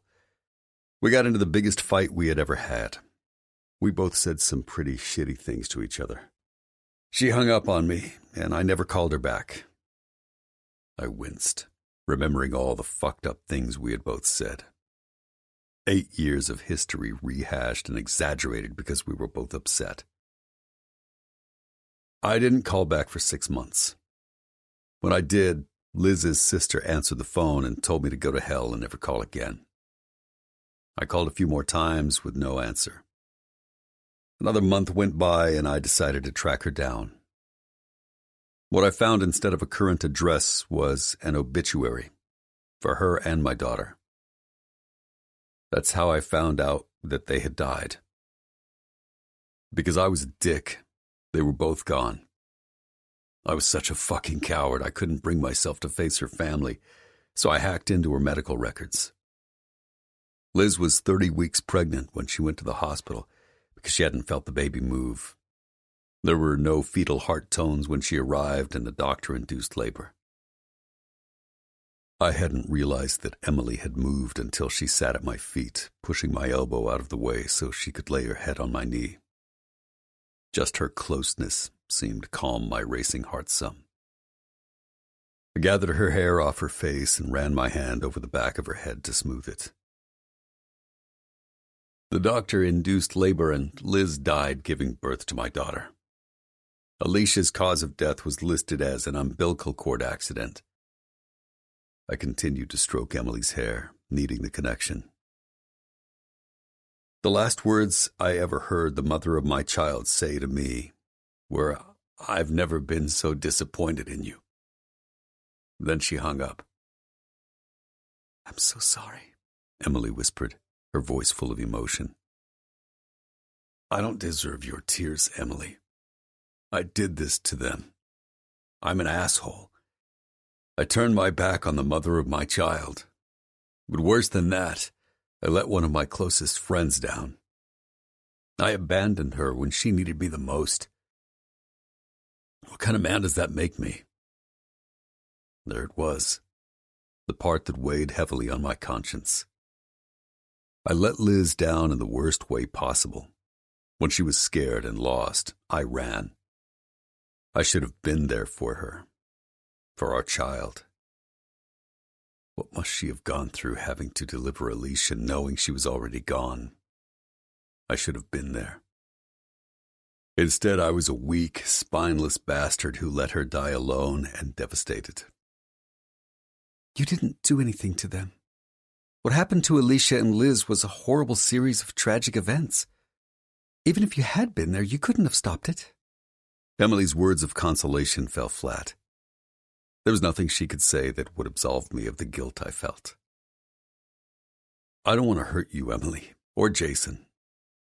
That's why once I found out that you had a child, I didn't go after you. I'm fucked up.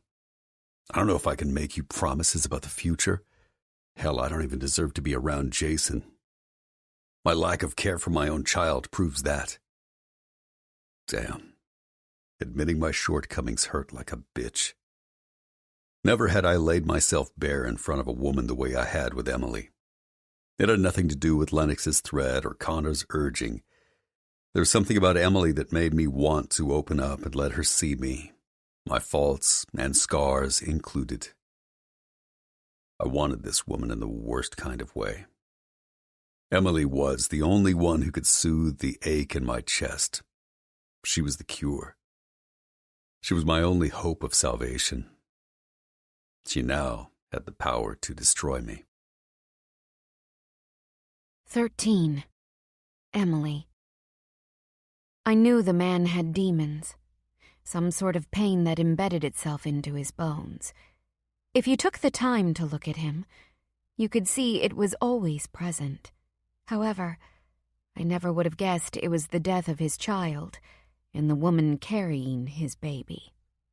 With him being in the military, naturally, I thought it had to do with the loss of someone in battle. I couldn't imagine what they had all gone through.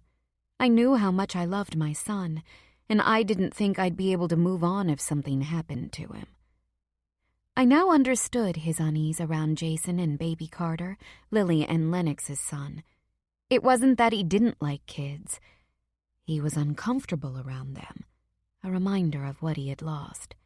And here he was, trying to sort my shit out, putting himself in constant close proximity to Jason. Another reason it might be better for me to leave. Only now, I didn't want to run. My thoughts and emotions were all over the place. I had to make a decision here and now. This was not me. I wasn't wishy-washy and indecisive. I was strong. Stay and fight. Or leave and give up on Jasper. Connor would be mad. However, he'd get over it. Jasper would never forgive me. I would be throwing away any chance I had with him. Though he said it himself, he didn't know if he was capable of being with me. Jason.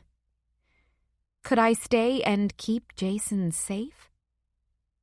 Jasper's leg was still shaking under my cheek. My heart broke for him. He was so strong. He put on a good front, pretending to always be happy, joking and flirting to hide his pain, and everyone around him let him get away with it. I don't think you'd hurt me or Jason. I think that everything that happened with you and Liz was circumstantial. I can't pretend to know what was going through your head when she told you she was pregnant. But I do know that had Alicia lived, you would have been there for them. You would have taken care of them and been a good father. I'm sure you were both taken by surprise and emotional, and you both said things to each other that neither of you meant. We tend to lash out at those who are closest to us, the ones we know love us, because we know we are safe with them. It doesn't make it right. It's just true. Jasper's knee started to bounce a little harder, and I wrapped my arms around his leg to hold it still. You know what I was doing while Liz was alone, carrying our baby? I don't, I answered, but I can imagine. Somehow I didn't think I wanted to hear what Jasper was doing all those months. I was out picking up women, not giving two shits about my responsibilities to Liz. My stomach twisted thinking about Jasper blowing through most of the women in the county. Hell, most likely the state. Not out of disgust, but jealousy. I was jealous he'd been with so many women. I want to proceed, I told him. Proceed? He asked. I had made my decision. With a fire in my belly and newfound confidence, I explained. Earlier, you said you wanted me to have all the facts before we took things any further. We talked. Now I'm telling you I want to proceed. There are no guarantees in life. No promises can be made about the future. Neither of us knows if this will work out, but I want to see where it goes. The only promise I need from you is that you will treat Jason with kindness and not let him get hurt if things don't work out. I'm not asking you to play daddy to my son, but I am asking you to treat him with respect. I'm a big girl and can handle my own heart, but he's only 6. Jasper was silent for so long I was worried he was trying to find a way to let me down easy. The promise I needed regarding Jason was a hard line for me. Either he promised, or he didn't. If he didn't, I was prepared to walk away with a broken heart. Better to do it now than later on. Jason had to come first. I promise, Jasper finally said, and relief washed over me.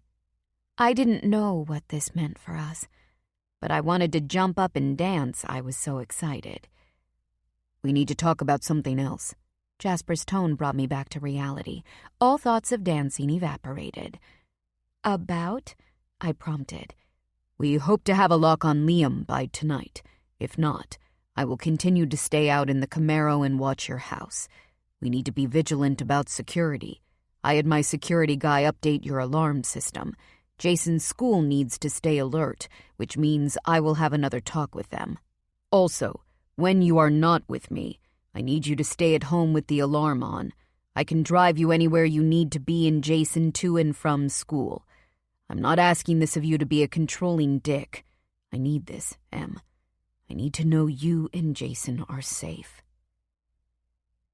I thought about his requests, and while I was more than a little ticked off he had spent more money on me, especially after the God knew how much on the trip from my mom, I wouldn't fight with him about this.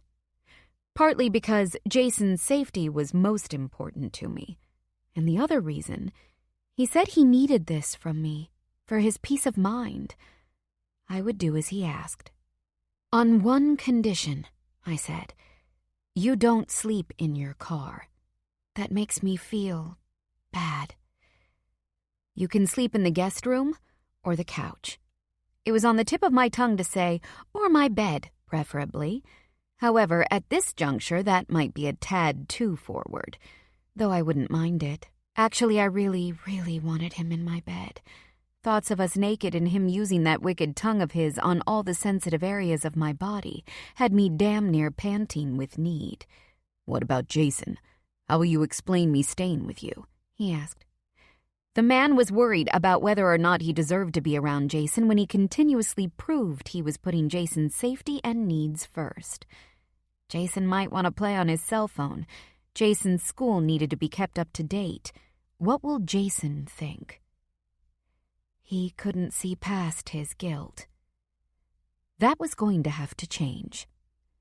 "I'll tell him, your house is being fumigated." I smiled at the easy solution. "As long as you're both comfortable with it, I'll take the couch." He agreed. "Great. Pack a bag and let's go pick up Jason." I scooched out from between his legs and stood up. "Damn, you're bossy, woman." Jasper laughed. "You have no idea." I winked. Jasper was on his feet invading my space, with his hands loosely fisting my hair before I could take my next breath. "Is that so?" His lips were once again close, so damn close I wanted to remove the space, but was enjoying his playfulness too much to stop it. "You think you can handle my bossy side?" I whispered, trying not to inch forward. "The question is, can you handle me?" Jasper jerked his hips forward, pressing his thick hard-on against my belly. "I'm not sure, but it will be damn fun trying to find out." This time it was me who closed the distance and kissed him. I didn't take it slow like he had. Instead, I pushed my way in and took everything I needed from him. Our tongues tangled, his grip on my hair tightened, and I rubbed myself harder against his erection. He broke the kiss, but not the connection. "Em, sweetheart, I'm gonna come in my pants if we don't stop. Your sexy little body rubbing over me is too much." My desire ratcheted up tenfold with his words, and my confidence grew. "I'm serious. We have to go. And this is not how I want to get off the first time I'm with you." He might not want the first time to be like this, but I was all for the both of us finding some relief. Jasper had awoken something in me that had laid dormant for a very long time. Not that I would ever admit this to anyone, ever, but I hadn't even masturbated in all these years. I had been completely celibate, self-love included. He gently kissed the corner of my mouth and pulled away. I looked down as he adjusted himself in his pants. I would have gladly helped him, had he asked. "I'm gonna grab a few things. I think it's best if we hurry and leave. I only have so much control, and the way you're looking down at my dick has me ready to snap." My insides were doing somersaults at the thought of Jasper being as turned on as I was. We picked up Jason from school and made the stops I needed before we headed back to my house. Along the way, my mom had called to tell me what a doll Connor was and how he had transferred his ticket to California in her name. He had even changed the hotel reservation to a beach resort in San Diego. She prattled on and on about what a shame it was that Connor had to work, but she'd always wanted to go to California. Connor had apparently also included some day excursions in her once-in-a-lifetime vacation. I was going to kill both of them, Connor and Jasper. Connor was having a grand old time spending Jasper's money. Jasper hadn't batted an eyelash at the cost of the trip. I didn't know what Jasper's financial situation was. However, I knew mine. He was going to take me forever to pay him back for this, or I'd have to pull money out of savings. I tried not to touch that money. Stephen's death benefits were supposed to be off limits. I didn't feel right spending that money on frivolous things like sending my mom to California just so she'd be out of my hair. Well, I guess that wasn't entirely the case. It was more for her safety, I supposed. Thankfully, in my mom's excitement, she hadn't asked how I was or how my job search was going. On our way to the grocery store, I asked the guys what they wanted for dinner. Jason asked for pizza, his go-to dinner. Jasper agreed before I could tell him no. Jasper said he wanted me to relax, so either he cooked or we ordered out. I didn't want him to cook more than I didn't want pizza. The three of us walked around the store together. I was in the produce section going over my shopping list on my phone when I heard Jason ask Jasper what fumigation was. I had told Jason that Jasper would be staying with us for a few days. He responded as I had expected, and didn't care when I asked him if he was okay with the plan.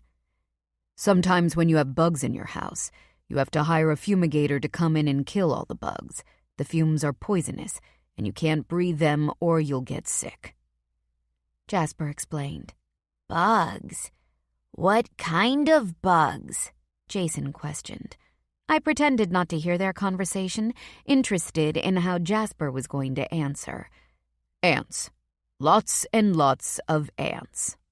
I couldn't help the laugh that broke free trying to imagine Jasper's spotless house having a single ant, let alone an infestation. Sometimes Mommy forgets to take out the trash, and there are ants in our house. Do we need to have the poison too? Jason asked. No, Bud. I'm sure your house is fine. Jasper laughed. I couldn't believe Jason had thrown me under the bus and told Jasper we had ants. Sheesh. It's not like I forgot all the time. Just sometimes. After the day I'd had, I was happy to be home relaxing on my couch with a belly full of pizza, even if it wasn't my favorite. Watching Jasper explain some video game on his phone to Jason, I was doing a good job keeping myself in check and not letting my mind drift to how much I wanted a family. Not that I didn't have one now, but a family with a husband and wife and kids. Maybe one day. Jason, it's time for bed, I announced. Mom, he whined. I already gave you 5 more minutes. Please make sure your backpack's by the door with your homework in it and go brush your teeth. I'll be back to tuck you in when you're done. Okay. Thanks for letting me play on your phone again, Jasper. Anytime, Bud. Jason handed Jasper back his phone and went about completing the task of finding his homework. Sorry if he ran down your battery again, I apologized. It's not a problem. That's why I grabbed a work phone. Jasper had been checking his work phone all night, texting and leaving the room to take calls. I was waiting until after Jason went to bed before I asked if there were any updates on Liam. How long before Jason's asleep? Jasper asked. He's usually out pretty fast. Why? My girly parts started tingling again at the thought he wanted alone time with me. I'm gonna do a quick walk around the house and show you how to use your new alarm. After that, I want to fill you in on what's going on. Oh. That was a total letdown.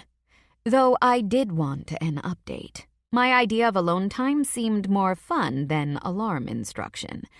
He stood when I did and blocked my path, not allowing me to pass. Disappointed. He whispered, careful not to get too close to me in case Jason came back. "Extremely," I answered. "You're gonna be the death of me, woman," he groaned. "Is Jason a sound sleeper?" he asked. "Yes."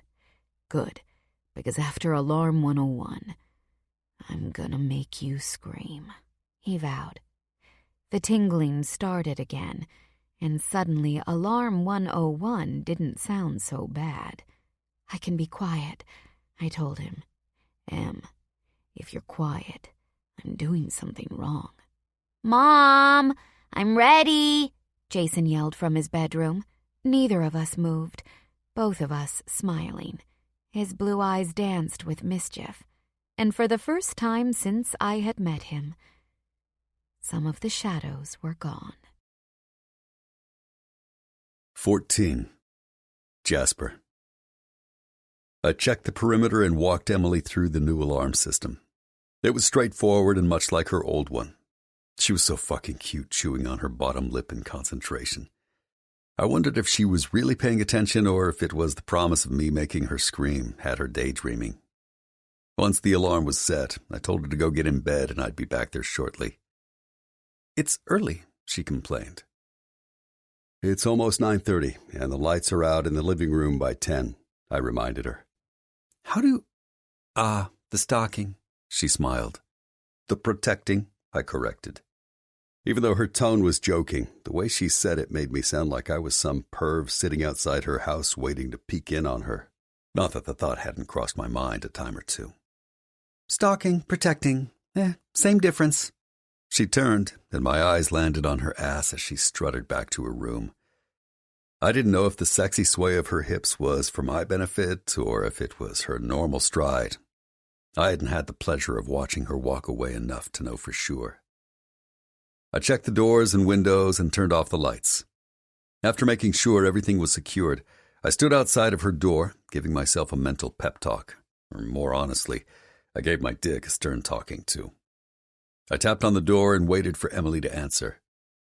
She opened the door, and I had to force myself to stand still. She had taken her long hair down and brushed its silky straights.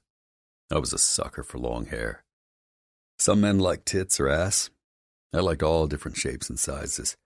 Others like a woman's smile or eyes. My number one turn-on was long hair, and she had it in spades. Her pretty face was free from the minimal makeup she wore, making her look younger than 26. When her wide smile greeted me, I couldn't get over how gorgeous she was.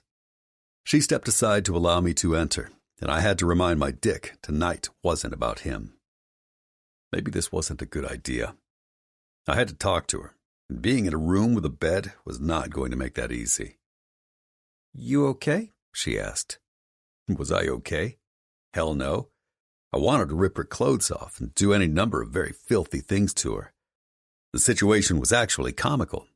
Me, the man that had spent years taking nameless, faceless women home, had no idea what to do. I knew what I wanted to do, but it was too soon for that. I racked my mind for something to say, something to break the awkwardness of the moment, but I was coming up blank. "Listen, Jasper, if you've changed your mind, I understand. No hard..." Emily started to say. No. Changed my mind? Shit, she had the wrong idea.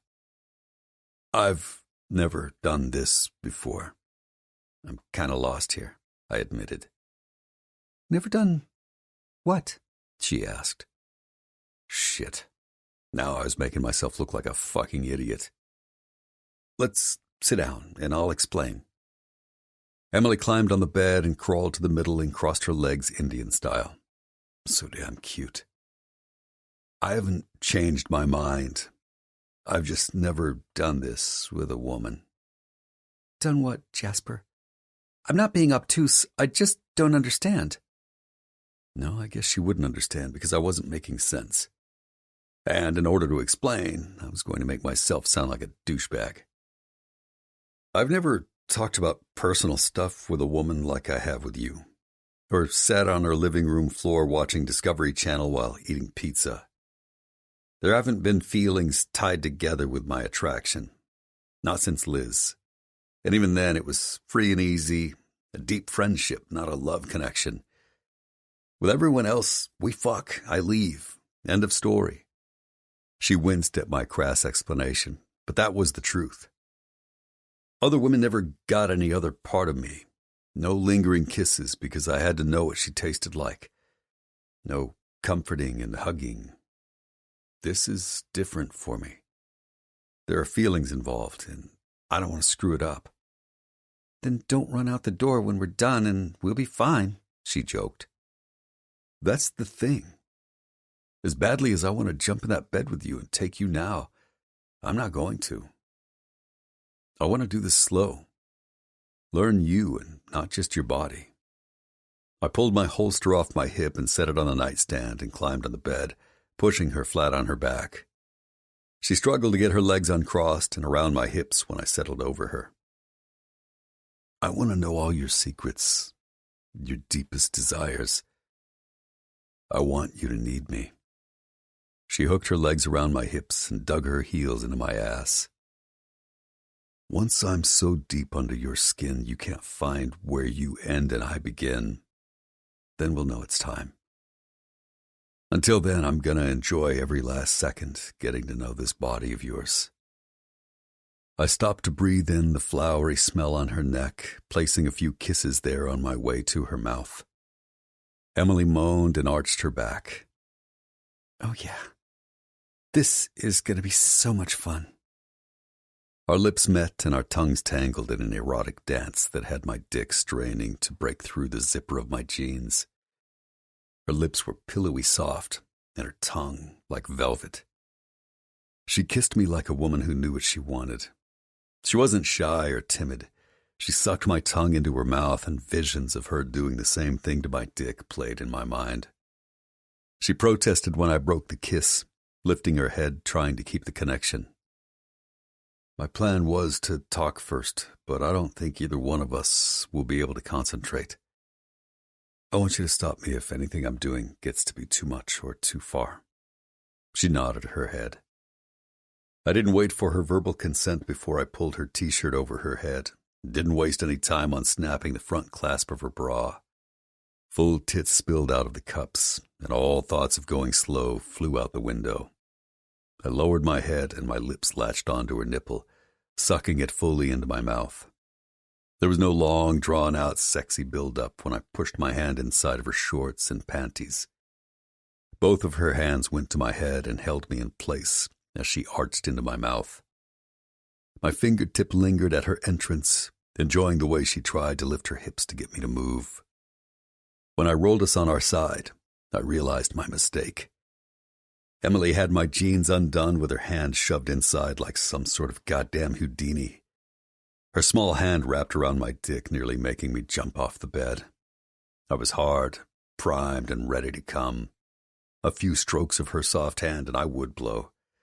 Time to put the brakes on. I need these off, I told her, and tugged on her shorts.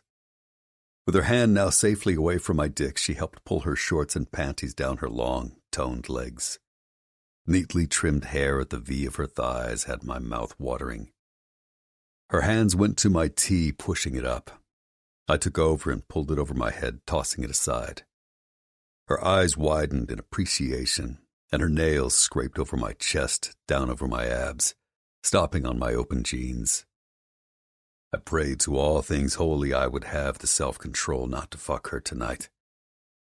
I rolled to my back and Emily followed, using her tongue to trace over where her nails had just scraped, stopping at my nipple to lick around it. She kissed every inch of my chest as I struggled to kick my jeans off, leaving my boxer briefs on.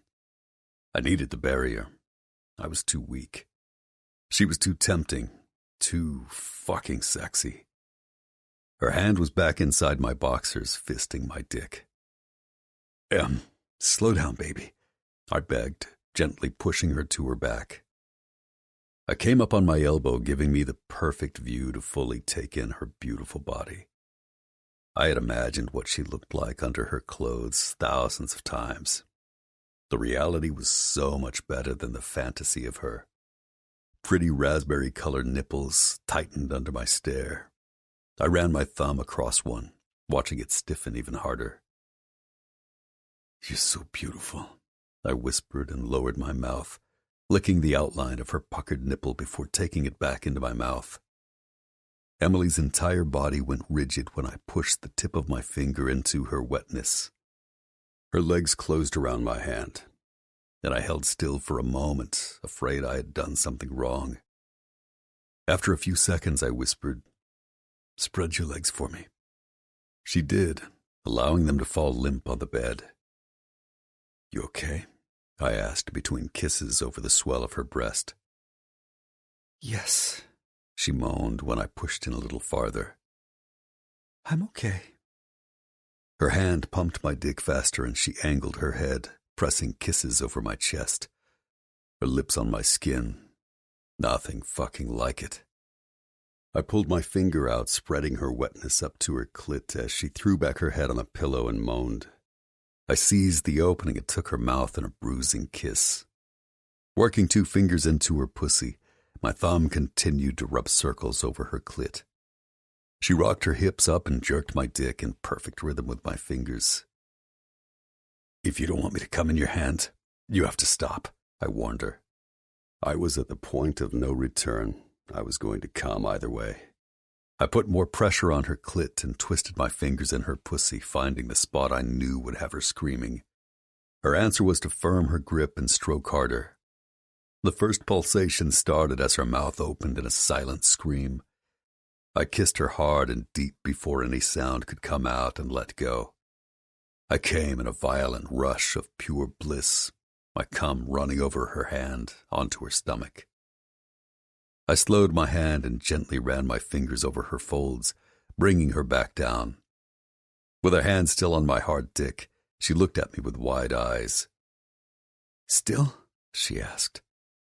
"You inspire me," I answered. I didn't think now was a good time to tell her I could go 2 or 3 times in a night. While I had excellent recovery time, I usually needed a good workup to get hard again. I couldn't remember a time my dick was ready to go again this fast. "Ignore it. He'll go down in a minute," I hoped. "It's kind of hard to ignore," she said, running her thumb over the head, smearing cum over the tip. "Lean down. I want to kiss you." My dick, having a mind of its own, was thrilled with the turn of events. I was halfway to her lips when the loud shrill of my phone sounded. My eyes closed in frustration, and I rolled to my back to grab my phone off the nightstand. "Lennox. This better be fucking good." "Yeah," I answered. "Unfriendly inbound," Lennox said. "Get dressed, baby," I whispered to Emily and rolled out of bed, tagging my jeans off the floor, slipping them on, grabbing my holster next, and sliding it into place. Then to Lennox. "How long?" "Now." He disconnected. Emily already had her shorts on and was pulling her shirt over her head. The sound of glass shattering splintered through the room. "Fuck," I said, at the same time Emily yelled, "Jason!" and ran for the door. I grabbed Emily around the waist and lifted her away from the door. "I need you to trust me." I had seconds to make her understand. "Climb out your bedroom window and get into the Camaro and drive away. Do not stop, no matter what you see." "Jason!" she struggled. "Now, Emily, trust me. I need you safe so I can focus on Jason. Drive away anywhere. Don't stop, just drive. There's a tracking device on the car. I'll find you. I promise." I pushed the keys in my extra cell phone into her palm and closed her hand around them, praying she would obey me.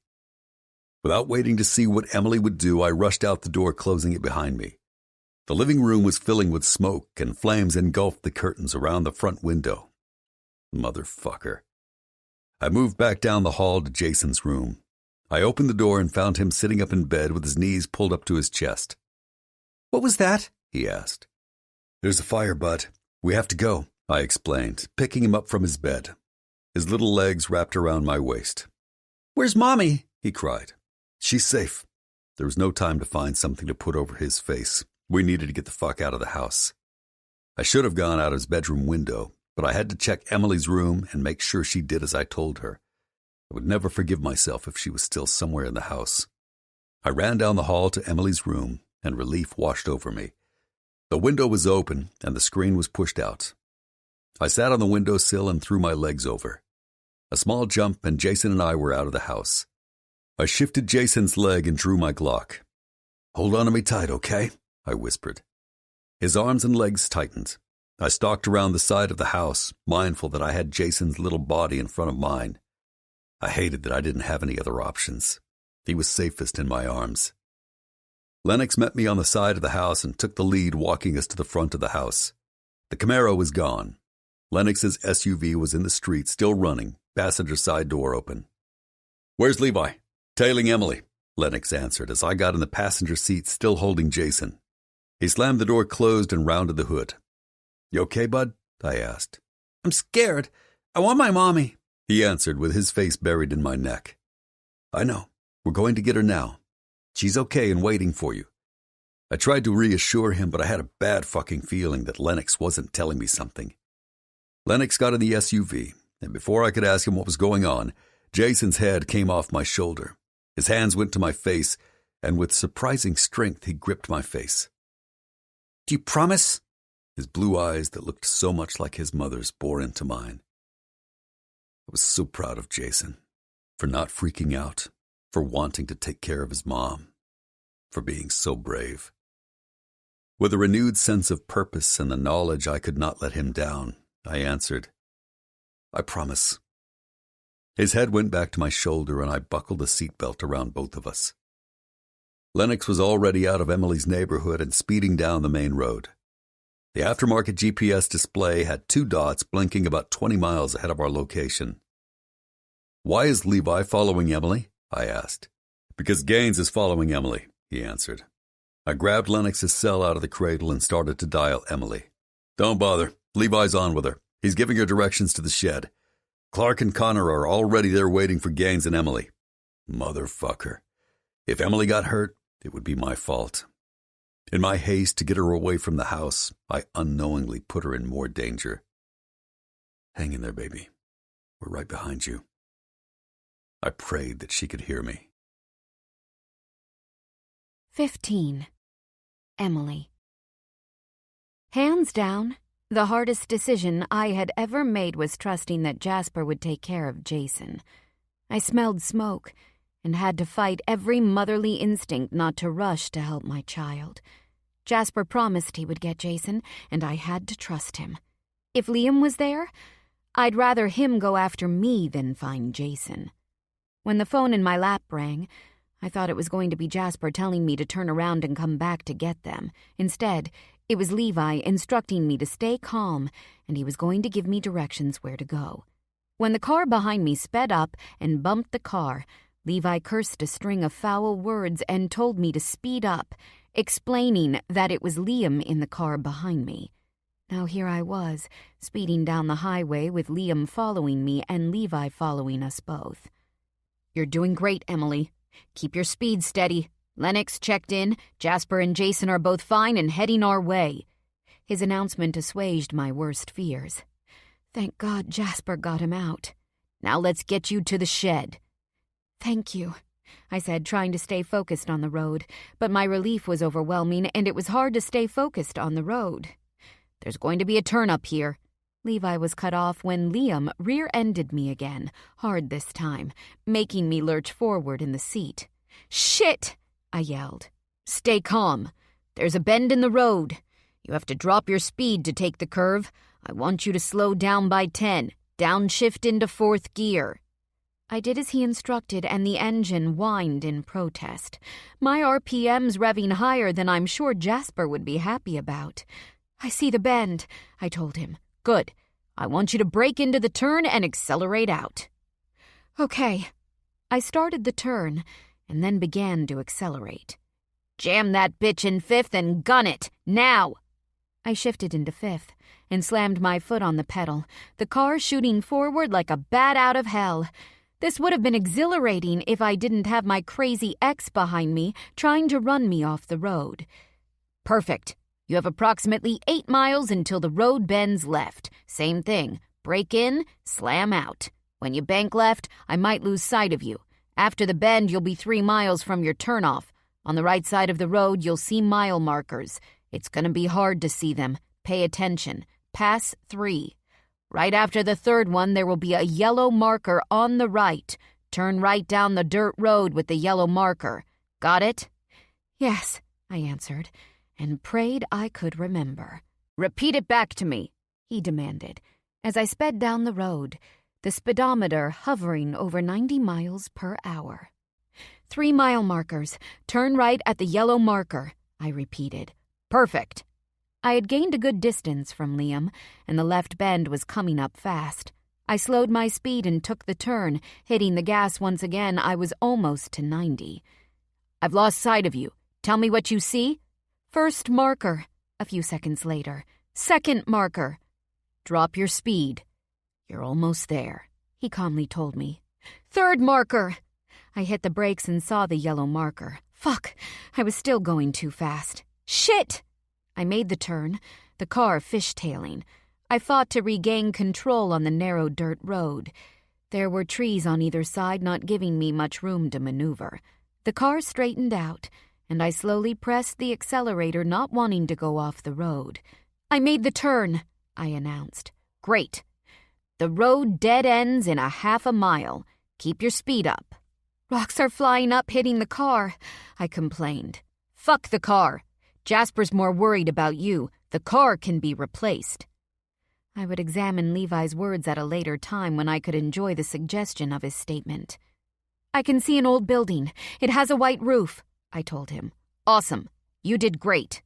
Gaines blew by the turnoff. I'm staying with him. Don't hang up with me. I want to hear Clark or Connor before I go," he said. "I don't know." "Stay strong. You're almost done." I sucked back the tears that were threatening to fall and slowed the car, finally coming to a stop in front of the building. Connor and Clark both ran to the car. Connor opened the driver's side door, pulling me out, the phone falling off my lap on the ground. "Shit! Wait a second, Connor." I bent down and picked up the phone, hoping we hadn't lost the connection. "You still there?" I asked. "Yes." "I'm here with the guys." "Clark?" Levi asked. "All clear here," he answered. "Lennox and Jasper are 10 minutes out. Headed west on I-15. Lennox has the plate info," Levi told Clark. "Copy that," Clark said. "Wait, don't hang up." I brought the phone closer to my mouth. "Still here." "Thank you. I couldn't have done it without you." "Anytime, girl. You did great. Jasper will be proud. Out." The phone went dead, and my legs went wobbly. Connor wrapped his arms around me and helped me inside the building. He sat us down on a tattered old ugly couch that looked like it had been brought here after being found on the side of the road. I would have questioned how sanitary it was to sit on if I wasn't so shaky. Clark came over with a bottle of water, and weirdly enough, a chocolate bar. I took the water and shook my head at the chocolate. "Trust me, it will help with the adrenaline rush," he told me. "Thanks." I took the chocolate bar and gulped my water. My mouth felt like I had eaten a handful of cotton balls. Clark was on his phone pacing by the front door when I heard tires skidding on the gravel out front. Surely it couldn't have already been 10 minutes. The door slammed open, and Jasper stalked in, barefoot, no shirt, and my boy in his arms. There had never been a better sight. Ever. I jumped up and ran to meet them at the door. He took one arm off Jason and pulled me into them, hugging me close. "Hey, sweetheart, are you all right?" I asked Jason. "I was scared," he said, wrapping one of his arms around me as well. "I'm so sorry," I cried with my arms wrapped around both of them. So sorry." We stood hugging for several minutes, Jasper whispering sweet words of encouragement into my hair. Everything from, "You were so brave," to, "I'm so proud of you." Finally, he kissed the top of my head and pulled back just enough to see my face. "Thank you for trusting me." I was too overcome with emotion to answer him. Instead, on impulse, I rolled up on my tippy toes and pressed my lips to his. I didn't care if the other guys saw, and while I should have cared if my son saw, I figured that the man had saved his life and Jason would understand. "Let's get you two on the couch for a minute while I talk to the guys," Jasper suggested, moving us across the room. "You can let go now, bud. You did great," Jasper said, and kissed Jason on the top of his head. Don't even think it, I kept repeating in my mind, but I couldn't stop myself. Jasper holding Jason, protecting him, comforting him. Hope bloomed and spread, taking over every faraway fantasy I'd ever had about finding a man to love me and Jason. A man like Jasper. You kept your promise, Jason said and kissed Jasper's cheek. A man always keeps his promises. Jason crawled into my arms. He was safe. They were safe. Jasper's hand grabbed the back of my head and kissed me. His was longer than the one I had given him. He let his lips linger on mine. Things have changed, he said. When I didn't say anything, he continued. So damn proud of you both. Jasper walked away, leaving me stunned. What had changed? That was my thought as I sat on the couch. Between thanking God my son was safe, I was trying to puzzle out what he meant. It didn't take long for Jason to fall asleep in my arms. I followed shortly thereafter, drifting off knowing that Jasper was there. We'd be safe. Emily? Connor's voice pulled me from sleep. Sorry to wake you. We're getting ready to leave. I didn't mean to fall asleep. Where are we going? I asked. You and Jason are going to Jasper's house. How's my house? I was afraid of the answer. I think my insurance would cover the damage. However, it couldn't replace all my keepsakes. All of the memories. The front of the house is a total loss. Smoke and water damage to the rest. I'm sorry, sweetie.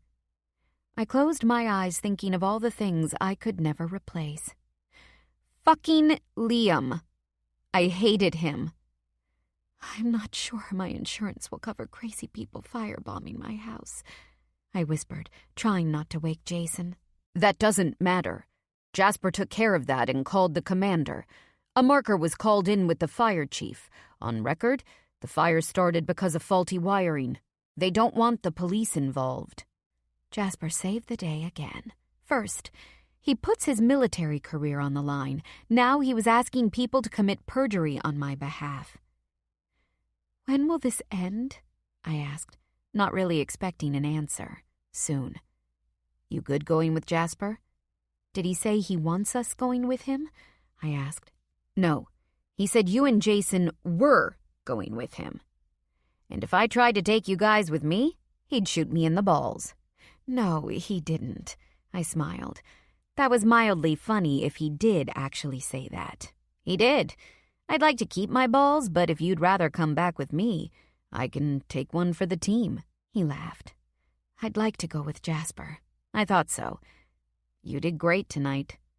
I followed Connor's gaze and saw Jasper walking our way. I was scared shitless, but I admit the driving fast part at the end was kinda cool. Don't even think about it, Jasper said when he stopped in front of us. Think about what? I asked, trying to look as innocent as possible. Driving that fast again, he answered. I wasn't going to argue with him about it now, but I would be driving the Camaro again. Sorry about your car. Is there a lot of damage? I asked. Didn't look, and don't care. All I care about is that you and Jason are safe. There it was. Levi called it. He didn't care that his car was damaged. We were more important. The hope I was trying to stop grew. 16. Jasper.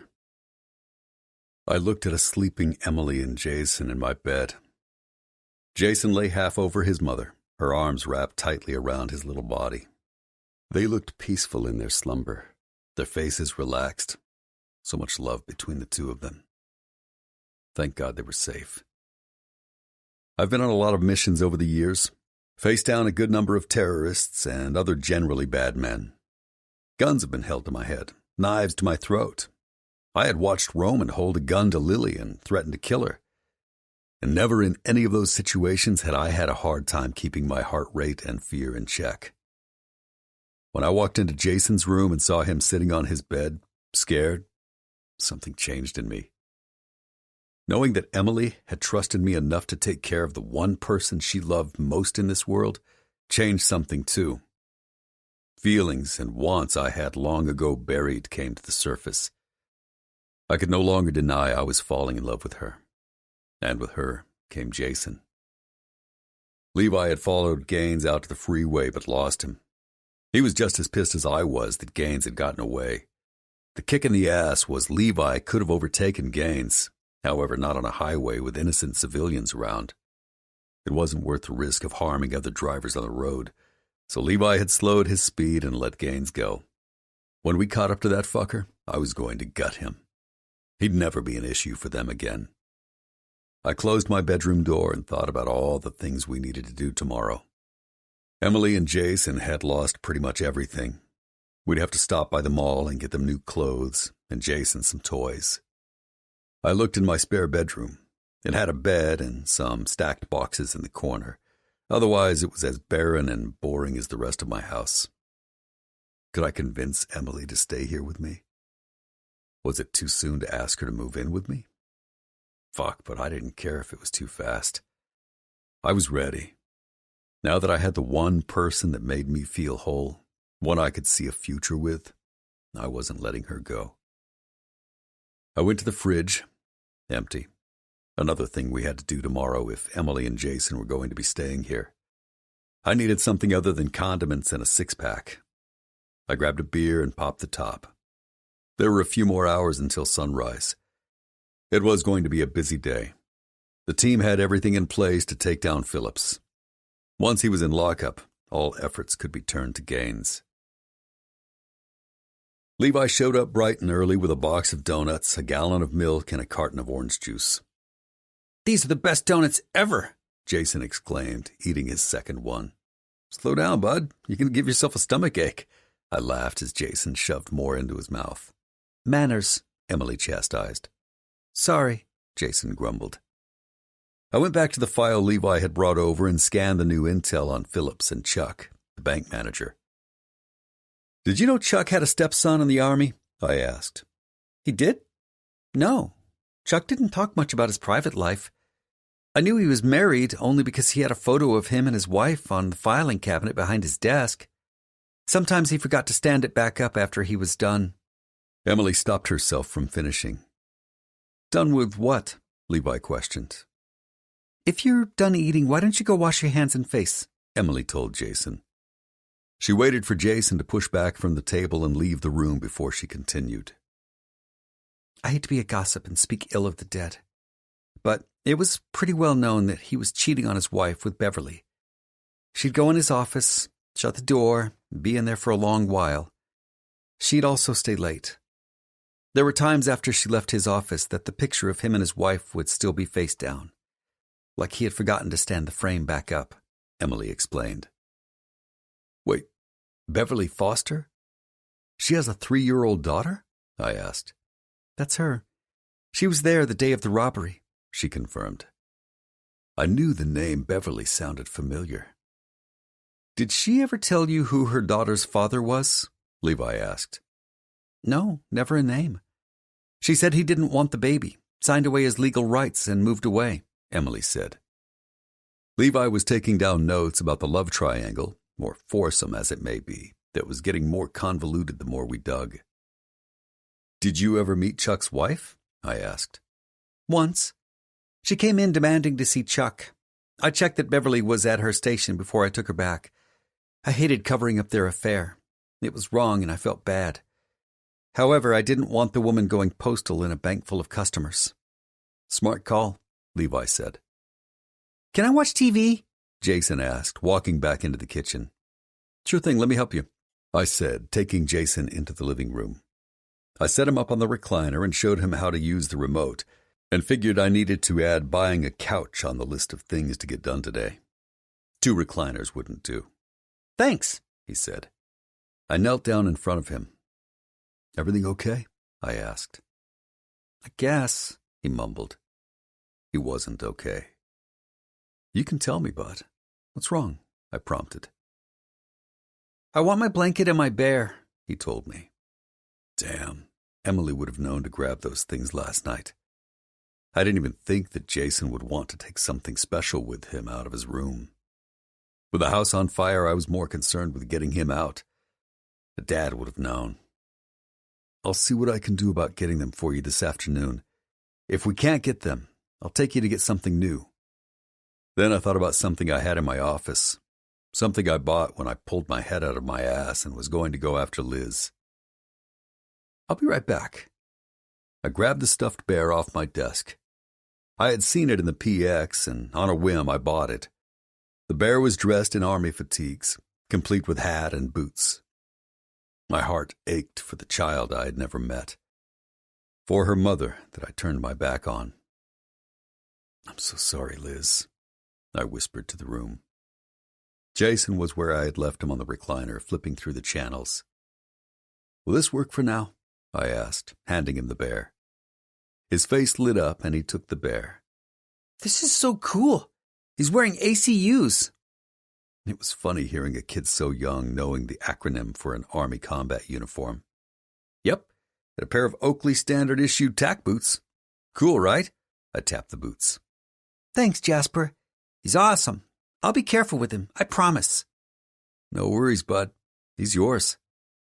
Jason started playing with the bear, and I made my way back to the kitchen table, both Levi and Emily staring at me. What the hell? What? I asked. Nothing, Levi said, and went back to his file. Emily continued to look at me, her eyes shiny. Thank you. For? I asked. Being so good to him. I had fucked up with her so bad at the beginning that she was now thanking me for being nice to a little boy. I might have felt uncomfortable around kids because they reminded me of everything I had lost, everything I had pushed away and turned my back on. But I didn't not like kids. I wasn't some cocksucker who would be mean to a kid. I filled her in on Captain Phillips. Levi changed the subject. Seems Phillips had been in the branch as well to take out a personal loan, to pay off his gambling debts if I had to guess. I looked over his finances too. Seems he blew through the money that Roman gave him monthly. Between paying off Beverly to be quiet, his gambling and drug habit, he was stretched thin, I added. I really am oblivious. All of this was happening right in front of me and I didn't even notice. Hell, I even thought you guys were in research and development. Emily's face got tight and she shook her head. Why would you know? You had no reason to suspect anything was going on, Levi said. It's scary to think all of this was going on in my branch under my nose. It goes to show you really can't trust anyone. I hoped I wasn't included in that blanket statement. Logically, I knew she trusted me. She left me to take care of Jason. But there was still a nag in the back of my mind. Connor's on his way over, I told Emily. He's going to stay here with you and Jason while we take down Phillips. It shouldn't take long. We're picking him up at his office. Do you think Liam will come after us again? She asked softly. Yes, I answered. I wish I didn't have to tell you this, but I need you to stay vigilant. Gaines is dangerous. He's not going to stop until he has that book. I don't want you scared, just aware. You and Jason will be protected. Can't I give him the book and be done? She asked. No, he needs to be gone once and for all. Stephen did a good job keeping him away all these years. Now he needs to be put down so he never comes after you two again. I don't want anything to happen to you. She was worrying her lip again, biting it, and I wanted to lean across the table and lick the sting of her bite away. Last night had gone to shit. I had my girl naked in bed, getting ready for round 2, when Gaines showed up and literally blew that moment to hell. Nothing is going to happen to any of us. We know what we're doing, I told her. This isn't our first rodeo. Gaines is child's play. An unruly child, but a child nonetheless. He won't be an issue for you much longer, Levi said. My phone vibrated. When I checked, it was a text from Connor. Connor's here, I announced, getting up to answer the door. The man was growing on me. We had the same objective, keeping Jason and Emily away from Gaines. He had proved to be smart and trustworthy. I checked the book like you asked. You were right. The numbers are bank account numbers. I ran a trace. Seems Gaines was paying off some rather important people. Not only in Petersburg, but the surrounding areas as well, Connor said as soon as I opened the door. Did any of the accounts match up to the accounts we gave you? I asked. Levi had given Connor a list of all known bank accounts and routing numbers to Roman's accounts, as well as Philip's and the Army specialist turned drug dealer Miller. No, he answered. Good. I opened the door wider, letting him enter. Uncle Connor, Jason said and jumped up, running to him. A twinge of jealousy tingled my spine. It was irrational. Jason had known Connor his whole life. But I wanted Jason's eyes to light up like that when I entered the room. I wanted him to run to me in excitement, not Connor. Hey, what's that? Connor asked, pointing to the bear. Jasper gave him to me. He's cool. I didn't know if Jason was referring to the bear or me. Either way, my heart swelled with happiness. He is cool, Connor said with a thoughtful expression. It was time to go pick up Phillips.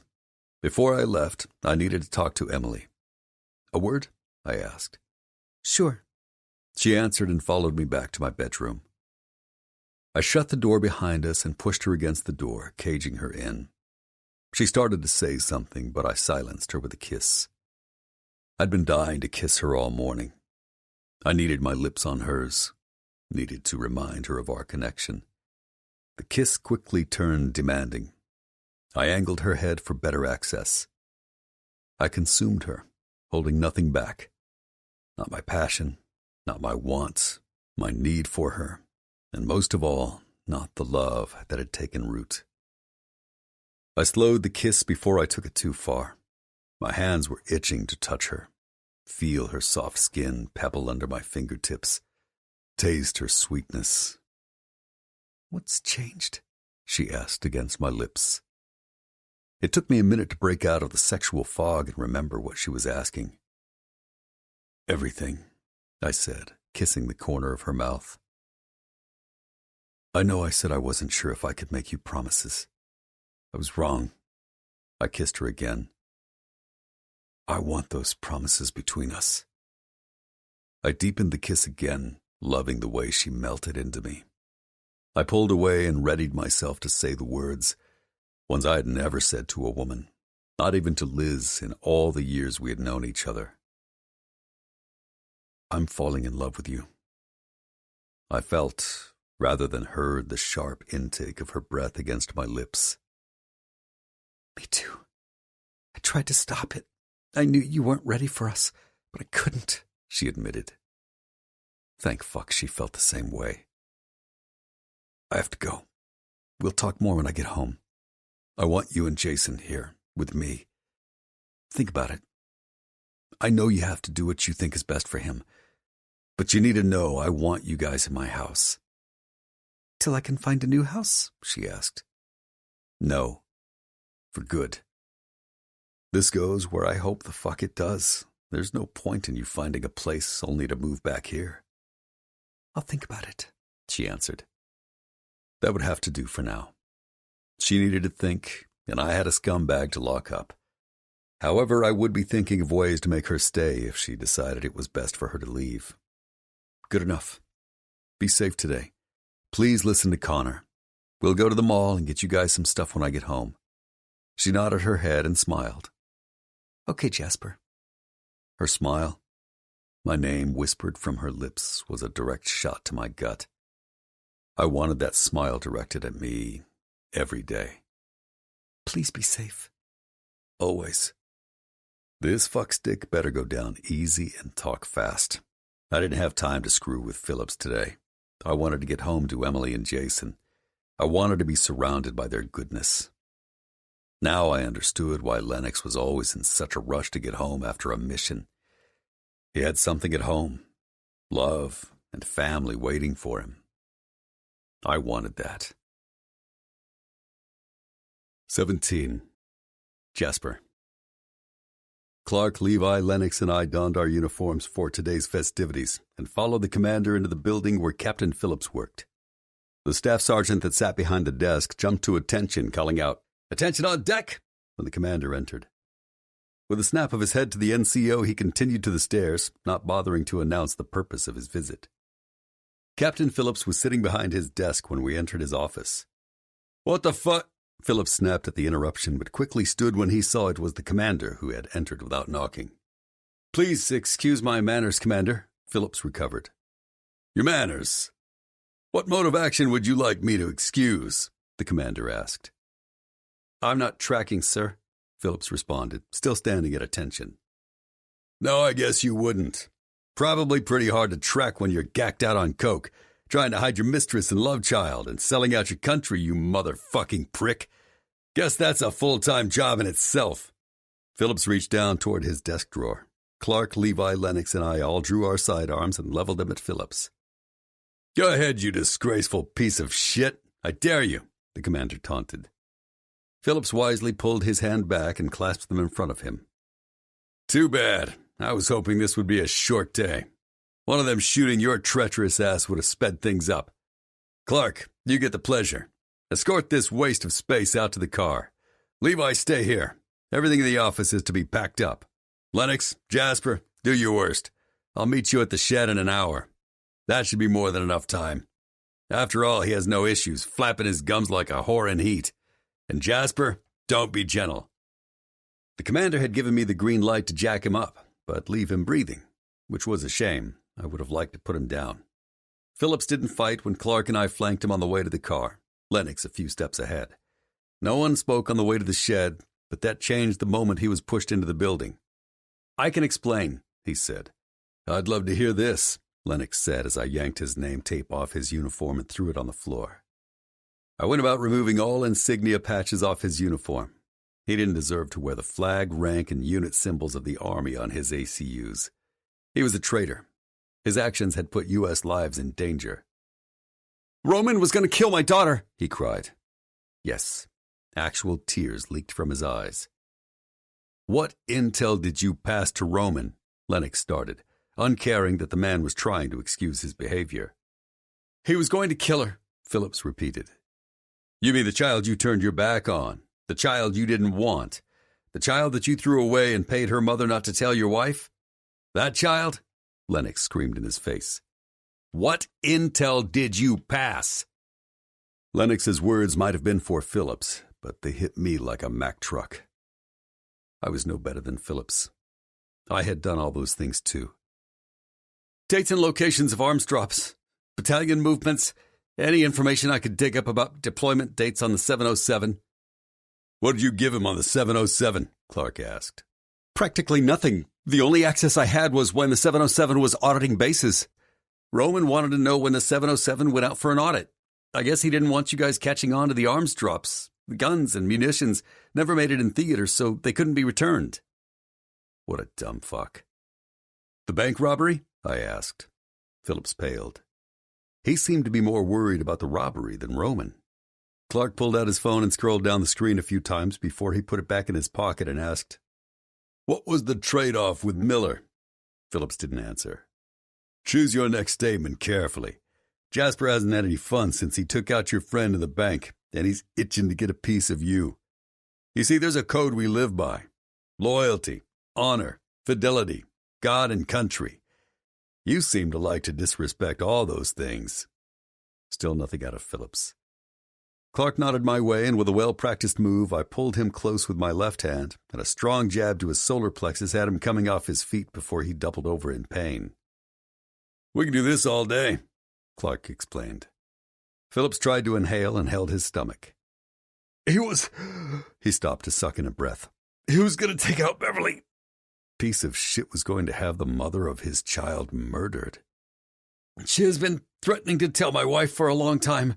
She's pregnant again and said that she wanted us to be a family." Phillips was still bent forward, his hands on his knees. Rage taking over, I kneed him in the face, satisfied when I heard the sickening sound of bone breaking, and he fell on his ass with the force of the blow. "Did you ever take into consideration maybe the baby was Chuck's?" I asked. "She was fucking both of you. Two married men fucking the same woman. Downright disgraceful," Clark added.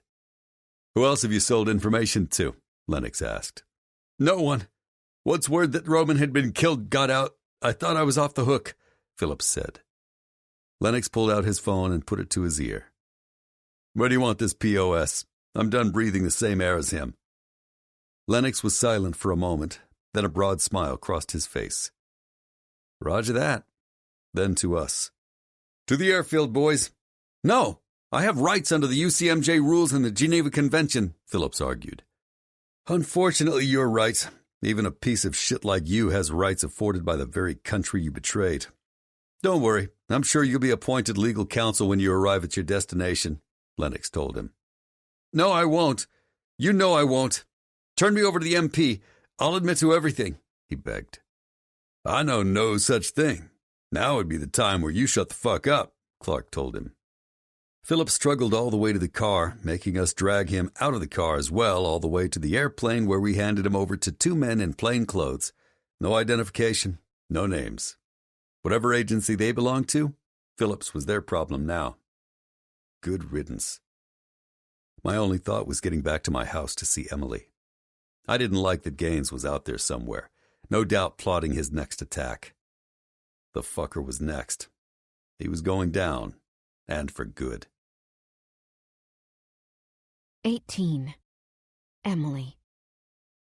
Jasper had been gone for hours, and while it was nice spending time with Connor and Jason, I was tired of watching TV, and I was hungry. I had begged Connor to take us somewhere, but he refused until Jason said he was hungry too. He agreed to take us to a drive-thru. It's funny how you can spend all day lazy around the house not caring, but when you're told you can't leave, all you want to do is get out of the house, even for fast food. I was happy to get in the car. With Jason in such close proximity, that meant Connor had to stop drilling me about my relationship, if that's what you wanted to call it, with Jasper. He was a close friend, but I didn't feel comfortable talking to him about Jasper. Not yet, anyway. Not while Jasper and I were still trying to figure things out. It felt like a betrayal to Jasper. I would never tell Connor about Jasper's past, and without fully explaining that, I couldn't explain why he had a sudden change of heart, to use Connor's words about Jason. I knew Connor was worried about us, and I tried to reassure him. He admitted that he liked Jasper and thought he was a strong, decent man. However, he was concerned that Jasper would break my heart. He may have been right. Jasper had the power to destroy me. However, I was willing to take my chances. Nothing ventured, nothing gained. "What do you guys want to eat?" Connor asked when he pulled onto the main highway going toward the base. I want nuggets, Jason said from the back seat, his second favorite food behind pizza. I'm good with whatever, I told him. Connor stopped at the next fast food restaurant and went through the drive-thru. I looked into the bag and realized they forgot the dipping sauce. Connor pulled into a spot. Sorry, I don't think Jasper even has ketchup at his place, I said. It's fine. Stay in the car with the door locked. I'll be right back. Connor started to open the door. Before he could protest, the door was wrenched all the way open, and a loud bang exploded in the car. Blood poured from Connor's stomach, and I struggled out of my seatbelt trying to get to the back seat when the back door was opened. Jason was pulled to the door, a gun pointed at his head. I wouldn't move, Emily. You bring me my book or Jason dies, Liam said. Don't do this, Liam. Take me. Please leave Jason alone, I cried. He threw a scrap of paper in the back seat. Call me when you have the book. Don't think about sending Army Boy, or I'll kill Jason. It's you with my book, or you never see him again. Please! I screamed, frozen in place, as Liam held a gun to my little boy's head. Jason's eyes were full of tears, and he was trembling. Please! Liam took off running with Jason, and I got out of the car. I was afraid to chase him and have him kill Jason there in the parking lot. Connor was shot, and Liam had Jason. No, no, no! I yelled, and my legs gave out. I didn't register the pain when my bare knees made contact with the asphalt. What was I supposed to do? A crowd had gathered around the car. I heard the wailing of sirens in the distance. Someone was talking to me, but I couldn't hear what they were saying. All I could hear was Liam's words roaring in my ears. I'll kill him. Jasper. There were police cars surrounding a fast food joint not too far off post. Lennox had to slow the SUV once we got close, partly due to looky-loos and because the fire trucks, police, and ambulances had a lane blocked off. I looked in the parking lot to see what all the commotion was, and my blood turned to ice. "Stop! That's Connor's car!" I yelled. His red sports car was unmistakable. Lennox veered off the road and slammed on his brakes. He wasn't fully stopped before I jumped out of the car and ran toward the scene. An officer tried to stop me, but I rushed past him through the police tape. "That's my wife!" I yelled. Connor was on the ground with multiple EMTs surrounding him. Emily was on her knees screaming, but I couldn't make out what she was saying. I skidded to a halt in front of her, dropping to my knees, uncaring that I had basically knocked an officer out of the way in the process. "Where's Jason?" I asked. "Gone. He took him," she cried and launched herself at me, knocking me on my ass, clinging to me like a spider monkey. For the second time in the same number of minutes, my life crashed down around me. I didn't have to ask who. I knew Gaines had Jason. "Em, I need you to calm down a minute and tell me everything that happened, baby, step by step." I heard Lennox and Clark push back the local police officers, telling them that Connor was a deputy U.S. Marshal and lying, saying Emily was a protected witness. I didn't need the PD getting in my way. "He shot Connor and grabbed Jason. He said he wanted me to bring him the book. If I didn't, he'd kill Jason. He threw a phone number in the back seat." "Good. Which way did he go? Did you see what type of car he got into?" I asked. "He ran around the building. I didn't follow him," she cried. "You did the right thing." I looked at Lennox. His face was hard, and his eyes looked ready to shoot fire. He seemed to understand my struggle. He gave me a chin lift, and in a defining moment, I knew what I had to do. "Listen to me. You're going to stay with Lennox and Clark. They know what to do and won't leave your side. I'm going to go get Jason," I told her. "No." She held on to me tighter. "He said not you, only me with the book. He'll kill him." "You have to trust me again. I promise you, swear to God, I will find Jason and bring him home to you. But you have to stay with the guys." She still wasn't convinced. "Em, I will protect him with my life. You have my word." She nodded her head and Lennox pulled her off me, allowing me to stand. "You don't have to say it. I know," Lennox said. "I called it in," Clark said. I was trusting my team to keep her safe. I pulled Emily out of Lennox's arms and hugged her tightly. With a kiss on her forehead, I passed her back and took off in a full sprint back to the SUV. I called Levi. "Where am I going?" I asked when he answered. "He headed north on Washington Boulevard," he said. I drove to the next spot where I could make a U-turn and headed north. "Traffic cameras are only going to get us so far. Once he gets off the main roads, we're fucked. There are no cameras on the country roads." "Aren't you a ball of fucking good news?" I snapped. He wasn't telling me anything I didn't already know. I just didn't want to hear how foobarred the situation was. I had to find Jason. "Left on first," Levi said, ignoring my outburst. I had about 3 miles until my turn. "Any idea where he would take Jason? Any known associates in the area?" I asked. "Phillips's house is in the opposite direction, though he could have doubled back using back roads. I'm still sorting through traffic cams. Miller lived on base. He wouldn't go there. No one else that I could find." "On first, where to?" I asked. "Last cam has him on Battlefield. Make a right," Levi said. "What's off Battlefield besides the campground?" There was a large military campground in the woods to the west. There was no way he'd go there. The campground was patrolled and well lit. I pulled up the satellite. 6 private homes directly off the road. Farther back there are a few hunting cabins. They shouldn't be in use. It's off-season for deer hunting. "He's in one of those," I told him. "Satellite image show any cars in front of the cabin?" I asked.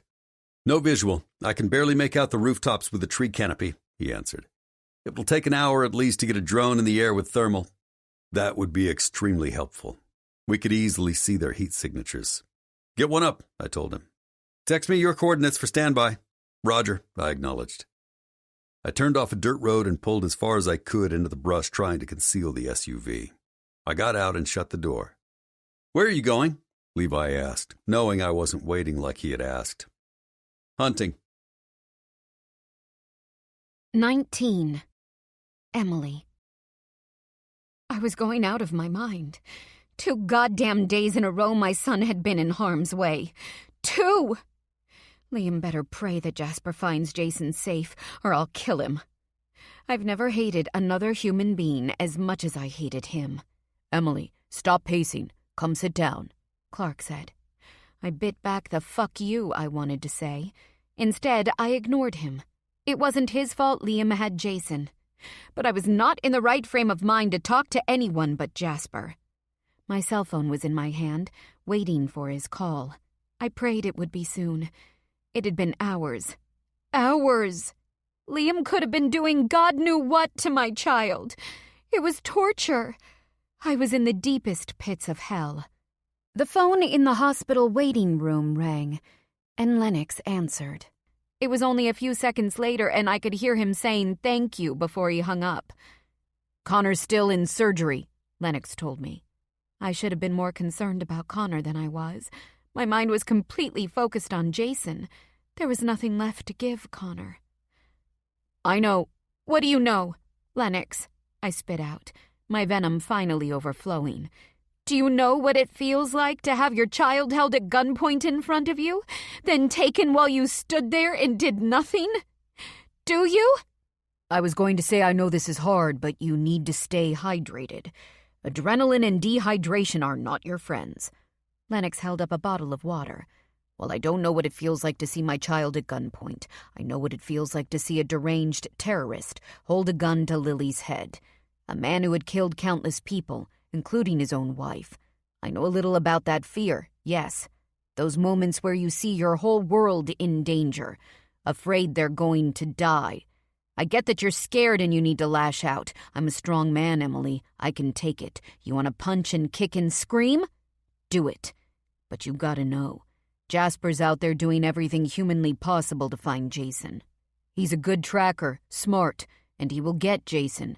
You have to drink something before you pass out. Jasper will kick my ass when he gets back if you have a bump on your head.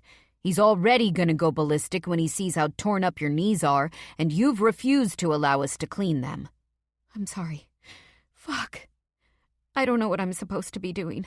I feel helpless sitting here. I'm an asshole for only thinking about Jason while Connor's fighting for his life. You're doing exactly what Jason needs you to be doing. Sitting here safely so Jasper can concentrate and get him. Right now, Jasper knows you are being taken care of. He's gone from the Jasper you know to the special operator. He has one objective: retrieve his hostage and take out the enemy. Hostage, gunpoint, kidnapping, firebombs, GSW, critical. All words that are not in my daily vocabulary, yet here I was hearing them over and over again. Police officers, fire chiefs, perjury, and fraud. Again, not normal things I deal with in my life. Yet I have lied to the police, the fire department, and my insurance company. All because of Liam Gaines. Lennox, Clark, Levi, and Jasper had all put their jobs on the line because of me. Connor died. He died in the ambulance on the way here and had to be resuscitated. I hoped Jasper tore the son of a bitch apart. Drink. Lennox handed me the bottle of water. And that's how the next few hours went. I paced. Lennox handed me a water bottle every few minutes and made me drink more. By the time the phone rang in the waiting room again, I was exhausted, and I had to pee. Thank you, Lennox said, and hung up the phone. Then to the room. Connor's out of surgery. They repaired the damage and were able to remove the bullet. He'll be moved to ICU in a few hours. We can go up then. Fatigue and relief in equal measure washed over me. He wasn't out of the woods, but he made it through surgery. That was something. Someone grab her a soda and a chocolate bar with peanuts, Lennox asked. I'm not hungry, I argued. The last thing I wanted was to eat. I know you're not. I'm trying to keep you upright, not feed you. What you need is some real food and to lie down, but I know you won't do that. Thanks, I whispered. I'm sorry. Stop apologizing. We've got your back, Emily. Where the hell was Jasper? The guys told me he went dark, meaning he had cut off all communication in order to find where Liam was hiding. He hadn't checked in a long time. What if something happened to him, too? I would never recover if I lost Connor, Jasper, and Jason. Never. Jasper. The sun had finally set, and I was in position. The house was situated as such I couldn't approach without there being shadows cast on the west, even with the trees. The east side was floor-to-ceiling windows, and no cover on the north and south. I had no choice but to sit and wait. My last communication with Levi was him confirming that Liam was in the house. The drone had shown 2 heat signatures, and the satellite had picked up Liam when he went out to get a box out of a shed that was in a clearing. Thank God for modern technology. I checked my phone, was completely powered down one last time, and touched my HK on my hip. The cabin was small, 1 room. According to planning and zoning, there was a kitchenette and a bathroom. No other rooms were partitioned off. That didn't mean shit, though. The owner could have built something after the final inspection. As much as I hated relying on intel that had not been confirmed, I had no choice. I peeked in the side window and saw Jason sitting on the floor, his back to the wall with what looked like an old-school Game Boy in his hands. I couldn't see if he was injured, but he was breathing. That's all that mattered. Gaines was pacing the floor. I had no choice but to break the door down and pray it wasn't boarded on the other side. It was a calculated risk with no gear that would allow me to go through the window uncut. It was my only option. I shouldered the door hard and fast. It opened and splintered under my weight. I rushed Gaines and put him in a headlock from behind, lifting him off his feet. I reached into the waistband of his jeans, found his gun, and tossed it aside.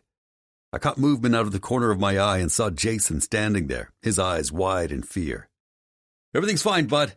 I need you to close your eyes and cover your ears. Hurry!" I yelled. Gaines was struggling and kicking my shin. It hurt like a son of a bitch. I wasn't applying enough pressure to choke him out. I wanted the fucker awake when he died. In a split-second decision, I opted against my gun. Shooting a .45 ACP in this small space would be deafening, not to mention the shot would have been heard for miles. I yanked my knife out of my uniform pocket and flipped the blade open. "You fucked with the wrong boy," I said, and sank the blade of my knife into the side of his neck. "See you in hell." With a twist of my blade, the last of his air left his body, and I let him fall to the ground. Without thinking, I rushed to Jason and scooped him up. The moment I did, I wished I had taken off my uniform blouse. My hand and shirt had Liam's blood all over them. "Are you hurt?" I asked. "I'm scared." Jason started to cry in my arms. "I know you are, bud. You're safe now. But are you hurt anywhere?" I asked again. "No." "Good. We're going home." I ran a half a mile before I stopped to pull my phone out. "Update?" Levi asked. "Done. I need clothes for both of us and a gallon of water for cleanup." "Copy that." Levi disconnected. "Almost there. You're doing great." Jason didn't answer, but he held on tight as I ran us another 3 miles back to the SUV. Jason was safe. Liam Gaines was dead. He'd never touch them again. 20. Emily. Connor was in his room in ICU. The doctor explained that he was still in critical condition and it would be touch and go through the night. They had to repair his liver, stomach, and remove his gallbladder. He was lucky. The bullet had barely missed his spine. We were allowed to visit him one at a time for 5 minutes only. I looked in on him from the other side of the glass wall. His door was closed, silencing the beeping and whooshing sounds the machines keeping him alive made. He looked horrible, like he'd been shot in the gut. Please, God, let him be okay. I can't lose him, too. "Emily, I need you to come with me," Lennox said. "Clark will stay here with Connor." Is everything okay? I asked. Is it Jason? "Everything's great. Come on." Lennox hurried us to the elevator and ushered me in. We didn't want to bring Jason up here. He's here? Jasper got him? I was shaking so badly Lennox pulled me to his side before I lost my balance. "He's here," Lennox confirmed. "I told you Jasper would bring him back." Is he hurt? "No." Thank you, God.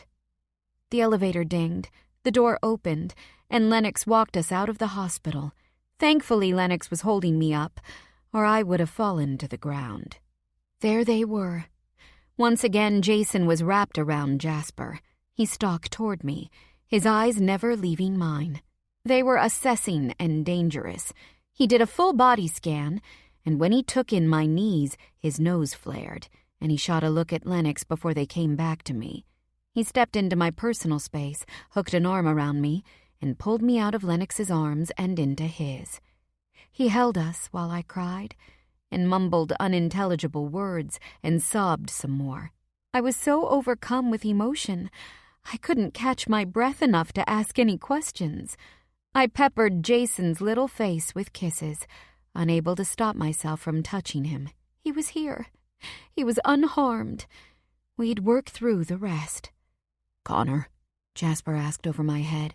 "Stable but critical," Lennox replied. "She eat anything?" "Not a thing," Lennox tattled on me. How did either of them expect me to eat food while my son was missing? What was it with food? "Copy. We're going home," he said. "We can't leave," I protested. "Connor's up there." "Yeah, he is, and he'll be there in the morning. Baby, I just spent the last 8 hours stalking through the woods. I'm emotionally wrecked. I want to take my woman home, clean her fucking knees up, get her and my boy into bed, wrap my arms around both of them, and sleep for a week." I'd let the fucking go in front of Jason, just this once, but only because he called me his woman and Jason his boy. Okay. Now that I got myself under control enough to talk, I pushed Jason's hair off his forehead and gave him a kiss. "I love you, baby boy." I missed you, Mommy. "I missed you too. You ready to go home?" I asked. I was afraid to ask him anything about his time with Liam. I needed to be sitting with my boy in my arms before I could handle hearing what happened. To Jasper's house, right? Jason asked. "Yeah, baby. Is that okay?" I asked. "Jasper, you're not gonna leave us, are you?" Jason asked. "I'm not going anywhere, bud. I promise." He kissed the top of Jason's head. "Thanks, man," Jasper said to Lennox. "No need." "I'm sorry I was so crazy. Thank you for all your help." I pulled away from Jasper and wrapped my arms around Lennox, giving him a hug and a kiss on the cheek. Lennox squeezed me back and let me go. "You better get going. Your man looks impatient," he whispered. "Let's go home." Jasper hooked me around the middle and walked us to the parking lot. Well, Jasper walked, I floated. I was on cloud 9. Jason was home, and hopefully we'd get good news about Connor soon. Jason was quiet on the drive home. I sat with him in the back seat after I pried him out of Jasper's arms. Seems that neither of them wanted to let go of each other. However, Jasper had to drive, and I wanted to hold my son. I carried him into the house, and he stayed on my lap while Jasper cleaned the gravel and blood off my knees. Once they were cleaned, they didn't look that bad. A few scrapes that would scab over and heal in a few days. The physical proof of Jason's kidnapping would be gone long before the emotional bruises would be. I could only pray that those, too, would scab over and heal and not turn into lasting scars. I tried to ask Jason a few questions, but he wouldn't answer. Jasper softly told me to be patient. Jason was still in shock, and it would take time for him to open up. We piled into Jasper's bed. Jason curled into my front, Jasper at my back. He had his strong arms wrapped around both of us, blanketing us with his protection. After Jason had fallen asleep, Jasper told me how he'd found where Liam was holding Jason, why he had to wait so long, and finally what Jason had been doing in the cabin when he broke in. I'd finally mustered up the courage to ask the question that was on my mind since I first saw them at the hospital. Why is Jason in different clothes? I held my breath waiting to hear Jasper's answer. He'd said that he found Jason unharmed, but that didn't explain why my son had changed clothes. "There was blood on his clothes. I didn't want him in bloody clothes. I didn't want you to see him like that." Where are you hurt? I asked. It wasn't my blood. Will you tell me? I asked. Jasper was quiet for a moment, then asked, Do you want to know? Yes, I answered. I wasn't sure I wanted details, but I had to know if Liam would come after us again. He's dead. That was it. No elaboration, no apology, no remorse in his tone, very matter of fact. I wondered if this was the special operator Jasper that Lennox was telling me about, the Jasper who had to be cold and detached. Thank you. I wasn't sure what kind of human being it made me, but I was happy Liam was dead. The only thing I was sorry about was Jasper had Liam's death on his conscience. Jasper kissed the back of my head and spooned in closer. Let's get some sleep, yeah? He asked. Yeah. It was many hours before I fell asleep in Jasper's arms. My mind raced with the events of the last 2 days, what all of this meant for me and Jasper and Jason, and for the 3 of us. I still hadn't answered Jasper's question about moving in. Jasper said he was ready to make promises. However, there was still a nagging feeling in the back of my mind. Something that Jasper had said to me was giving me pause. He had looked into Liz and Alicia's medical records, but he never said if he had faced her family or if he had visited them. I was afraid there was a hole in his heart, and he was using me as a Band-Aid, instead of finding the closure he needed. 21. Jasper. It had been a week since Gaines took Jason. A good week. No, actually, it had been a great week. Emily was still working through some issues with not wanting Jason out of her sight, but she was getting better. It had taken some convincing to let him go back to school. After I pushed her, she finally broke down crying, telling me her fears. After I reassured her that Gaines was gone and would never touch Jason again, she allowed him back to school. We had a similar situation with Jason sleeping by himself. We did go to the mall, and the furniture store, and the grocery store. I dropped a mint on new living room furniture and a bedroom set for Jason. Now that they were here, we needed more than 2 recliners. Emily helped pick out a large sectional and some crap to go on the walls. After the second time she asked my opinion on what she called wall art, I informed her that she was in charge of such items. I would handle the garage, grill, general maintenance, and cleanup. The decor and the rest of the house were hers. She refused to allow me to buy her and Jason new clothes.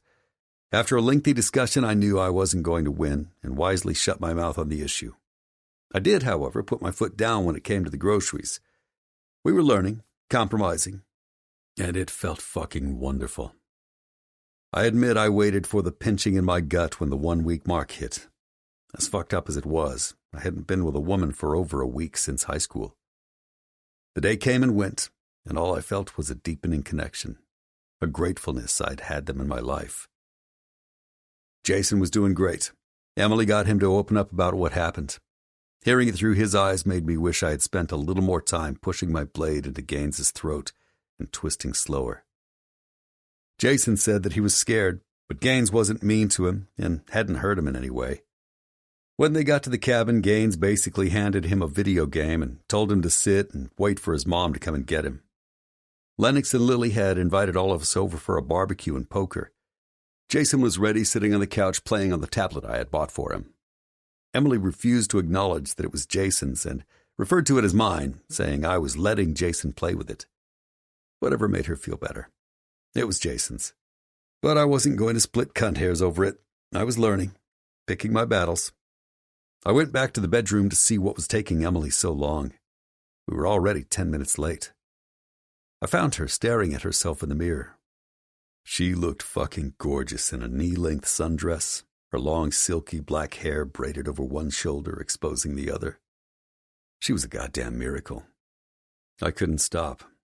Better yet, I didn't want to stop myself when I walked up behind her, wrapping my arms around her middle and kissing her exposed neck. She angled her head, giving me better access, and I wondered if she'd kick my ass if I gave her a hickey. I wanted to. I wanted to suck and bite her soft skin and mark her for everyone to see. Mine.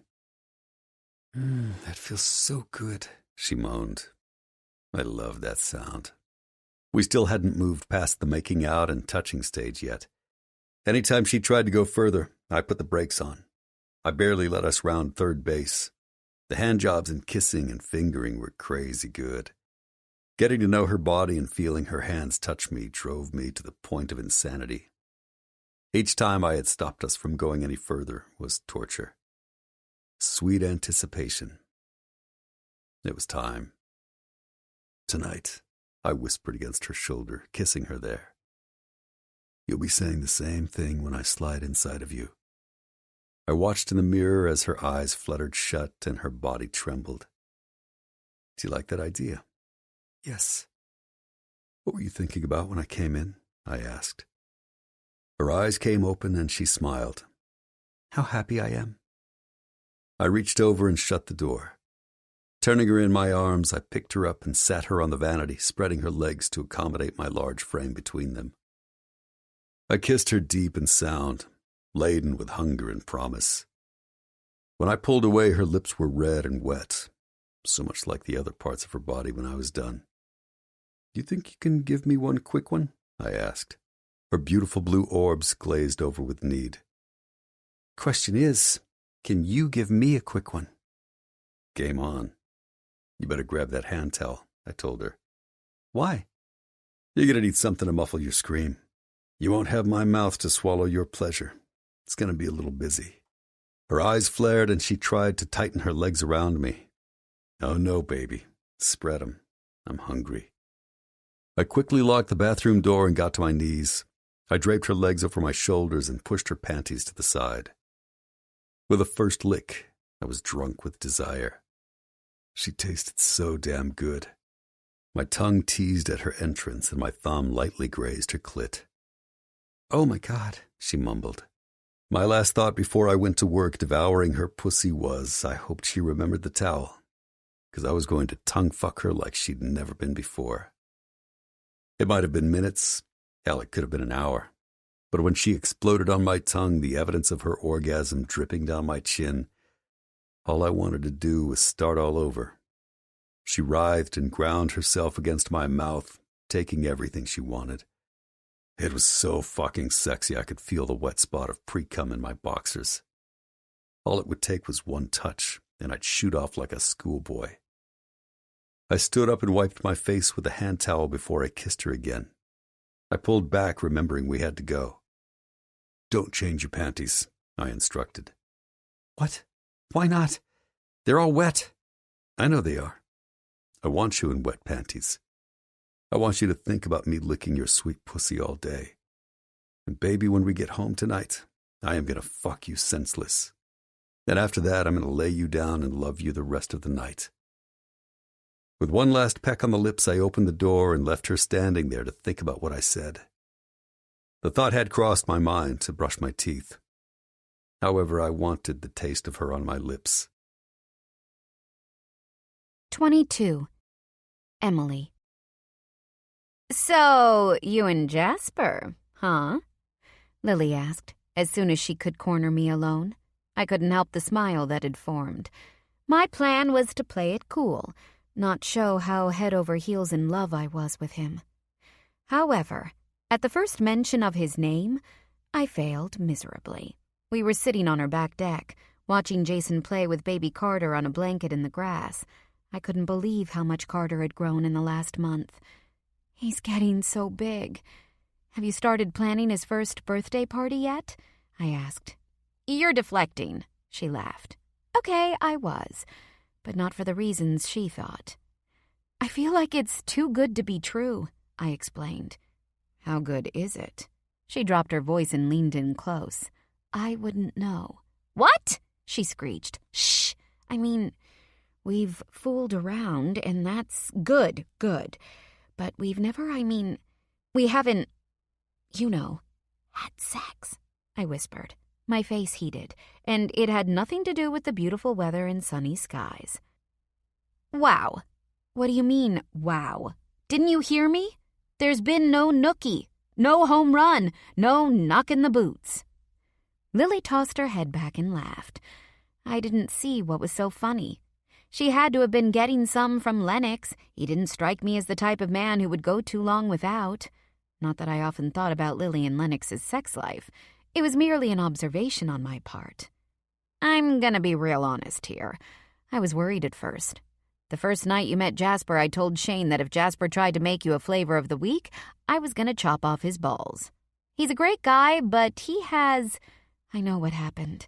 He told me, I said, saving her the trouble of trying to explain Alicia to me without breaking his confidence. He told you? Lily asked, surprised. He did, before anything happened between us. He wanted me to understand why he'd pulled away at first. He also made it very clear in the beginning that he wanted to try but didn't know if he could make me promises. Since that first talk, things have changed. Promises have been made, but still no sex.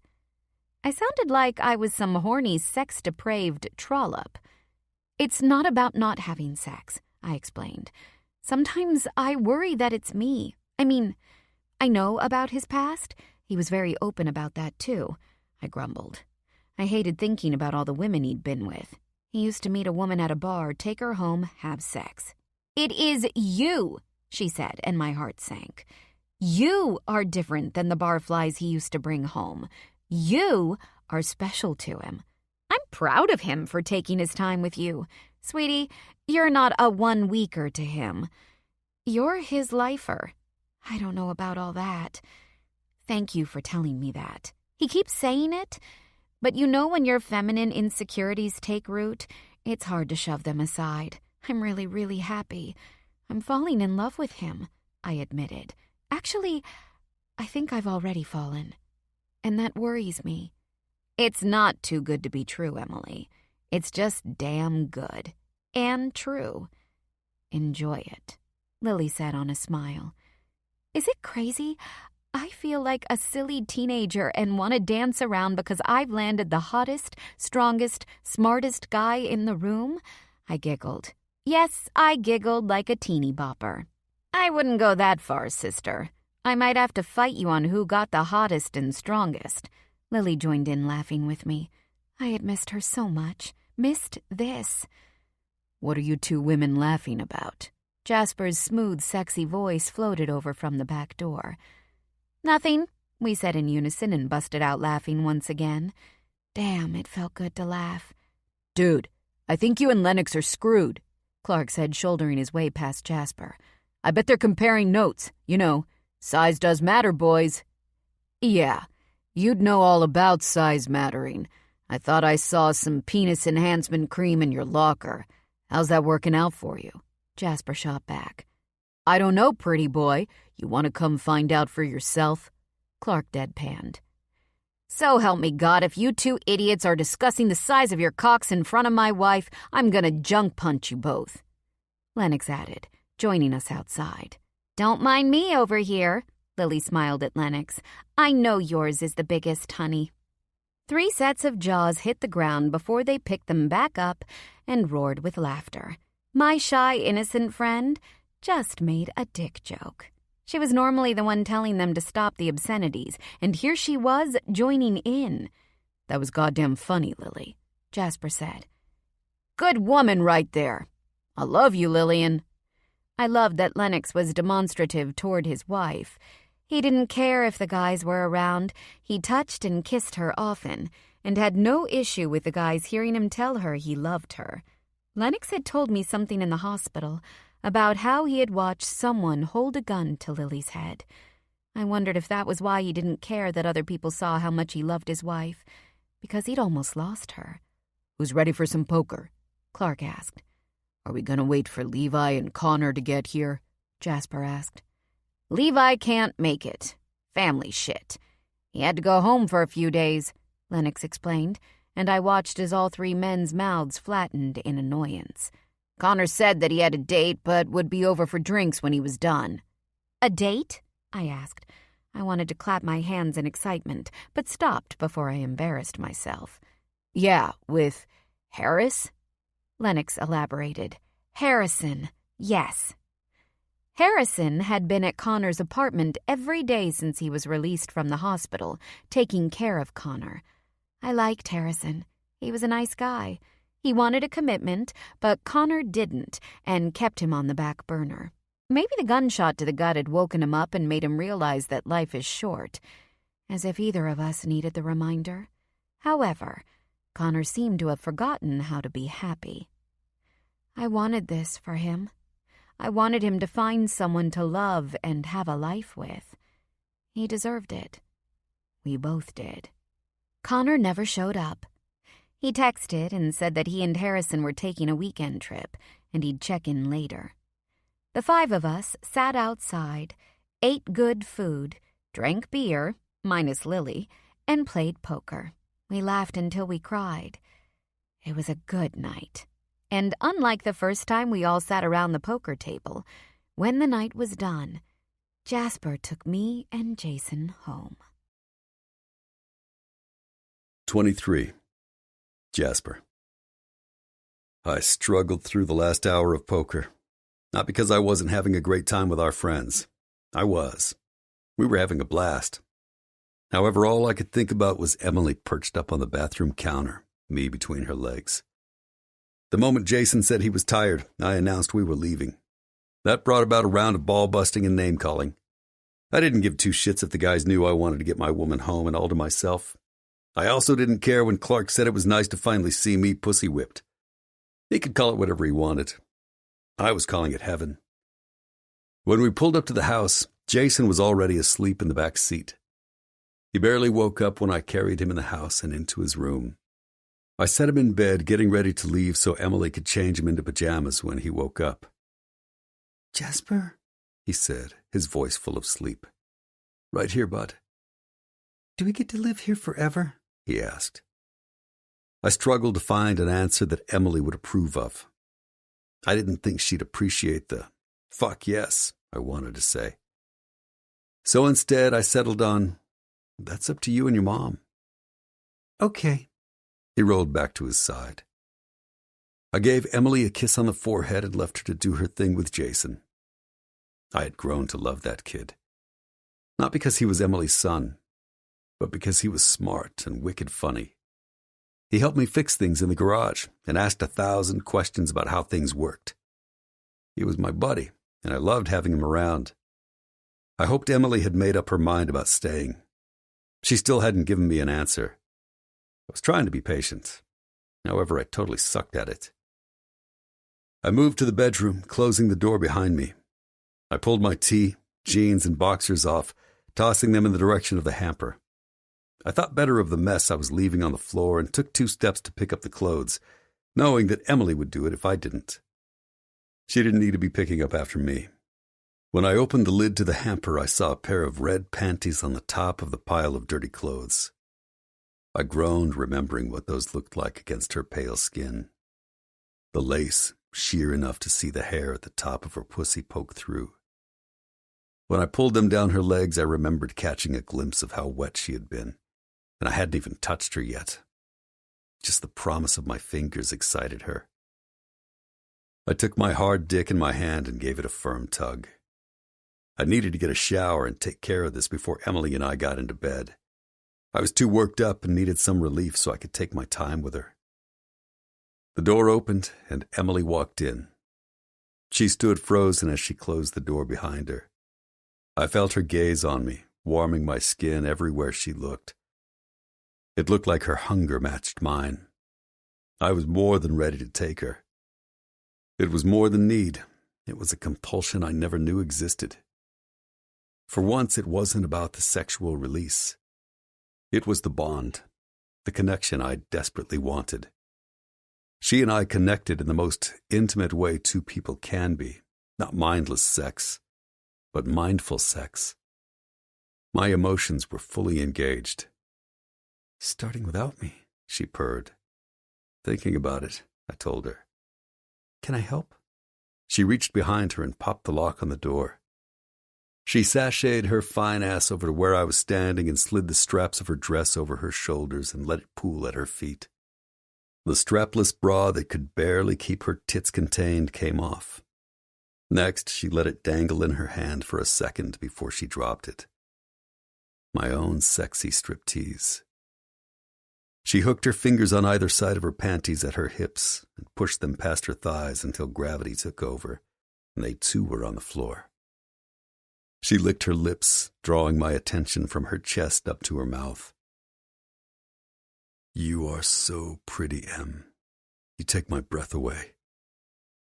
I sounded like a pansy ass, but I didn't care. She had to know how stunning she was. "Thank you." She stepped closer and put her hand on my chest. When I reached for her, she stopped me. "It's my turn. For right now, I want to touch you. And when your hands are on me, I can't concentrate. And I want this to be good for you." Was she crazy? It was always good for me. "I'm all yours." I dropped my hands to my sides and braced for her sensual assault. Emily didn't waste any time. Scoring her nails down my chest, followed by her soft tongue circling one nipple, then the other, her hands moved over the ridges of my stomach, my muscles tightening under her expert touch. She licked down the center of my chest, down to my belly button. Continuing south, she kissed her way down my happy trail. She steadied herself with her hands on my thighs and lowered herself to her knees. I couldn't take my eyes off her as she licked just shy of where I wanted her mouth, down farther, completely missing my balls. She moved to the other side and started her slow, torturous ascent, still not licking where I wanted. She was killing me. My dick was straining toward her face, yet she ignored it. Instead, she teased me with soft kisses and periodically bit the sensitive skin gently. By the time her hand wrapped around my dick, I was panting. The first swipe of her tongue had me seeing stars, and by the time she had licked her way around the head to the underside, I thought I was going to come out of my skin. Was it possible to come from head licking? She must have lost patience, because with one long, wet swipe of her tongue from base to tip, she was done with her tease and took the head of my dick in her mouth, sucking with perfect force. Holy fuck. My outburst seemed to fuel her onward. She took more of me into her mouth and cupped my balls, gently massaging them as she continued to flatten her tongue, bathing my dick on her downstroke and sucking on the way up. Over and over. Up and down she went. She wasn't sucking my dick, she was worshipping it. Never had a blowjob felt so fucking good. Her other hand came up and gripped the base. Every time she went up, her hand followed. Her tongue continued to swirl on the way down, her hand adding more pressure on what couldn't fit in her mouth. My hands itched to touch her. I fought back the urge to fist her hair and feel the soft strands pull through my fingers as her head bobbed. Finally, I couldn't hold out any longer. I clenched my ass, trying to stop the rush of pleasure. "I'm gonna come, baby. You need to pull off if you don't want me to come in your mouth," I warned. She doubled her efforts and rolled my balls in her hand. "Oh, fuck, Emily. Now!" In a rush of red-hot pleasure, I shot off in an explosion that had my muscles tightening painfully. I was simultaneously desperate for it to end and also continue forever. She pulled her mouth off my dick with a pop and sat her ass back on her heels. Endless pools of blue desire stared back at me. A wide, satisfied smile pulled at the corner of her sinful mouth. She knew she had rocked my world, and if I was a betting man, I'd bet she was damn proud of herself that I couldn't hold out. Firm tits sat on full display, and my mouth watered to taste them. I reached my hand to her to help her up, not allowing her to settle on her feet before I hoisted her up, forcing her to wrap her legs around my hips. That was fantastic. I leaned in to kiss her, and she pulled her head back. You sure you want to kiss me?" The thought hadn't crossed my mind. I'd never kissed a woman after she had given me head, but the thought of kissing her after didn't faze me. What, Em? Came in your mouth? Yeah, I remember. It was fucking otherworldly. I couldn't give two shits if I taste myself on your tongue. She leaned in, and much like she did with my dick, she did the most amazing things with her tongue in my mouth. I walked us to the bed and let her top half fall to the mattress, keeping her legs wrapped around me. My eyes traveled her body, and my dick jerked, coming back to life. In a rare moment of self-doubt, I lowered myself to hover over her. Are you sure you want to do this? We can wait. 24. Emily. What did he just say? Was I sure? Was he out of his ever-loving mind? He was seriously asking me to form a coherent thought when he was naked, looming over me with all of his muscles on display. I didn't want to talk. The time for talking was over. I took advantage of him leaning over me and closed the distance, kissing him again. I loved kissing Jasper. It had become my favorite thing to do. Any excuse to feel his lips on mine. The lazy kisses he gave me before he left for work. The aggressive, demanding kisses when he was working us up. The ones that were full of need and lust when he was bringing us down from orgasms. They were all spectacular. His dick jerked between us. I pulled back from the kiss in surprise. Already? I whispered against his lips. I told you. You inspire me. Did you not believe me? He said. If he was ready and I was more than ready, what were we waiting for? I want you inside me. I licked the seam of his lips, then his neck. He tasted a little salty and a whole lot fucking sexy. I needed him to hurry. Not so fast. His mouth went to my neck, and he sucked and licked his way down to my chest. His hand went between us. His thumb found my wetness and smeared it up to my clit, rubbing hard, slow circles that he knew would drive me wild. My hips bucked as he sucked a nipple into his mouth. Sweet Jesus, his mouth was wicked. Please, I begged. My hands fisted the comforter harder, and I lifted my hips to reiterate I was ready. He reached over to the bedside table and opened the drawer, pulling out an unopened box of condoms. I don't know why that made me feel better that the box was brand new and he'd never used any from the package, but the petty, jealous girl in me did. He pulled one out and tossed the box on the table. With the corner of the wrapper in his mouth, he opened the foil and spit the piece in his mouth off to the side. He reached down and grabbed his dick in one hand and rolled the condom down his long shaft. Scoot back, all the way on the bed, he instructed. I quickly did as he asked. He planted his knee on the bed and crawled over me, leaving me mesmerized by the way his muscles flexed and moved. When he settled between my spread legs, he came down on one elbow as he brushed my hair off my shoulder and placed a soft peck there before moving to my neck. He pushed his hips forward, his dick rubbing between my legs, the head bumping my clit. The friction of his movement was driving me mad. I wiggled my hips trying to get him where I really wanted him.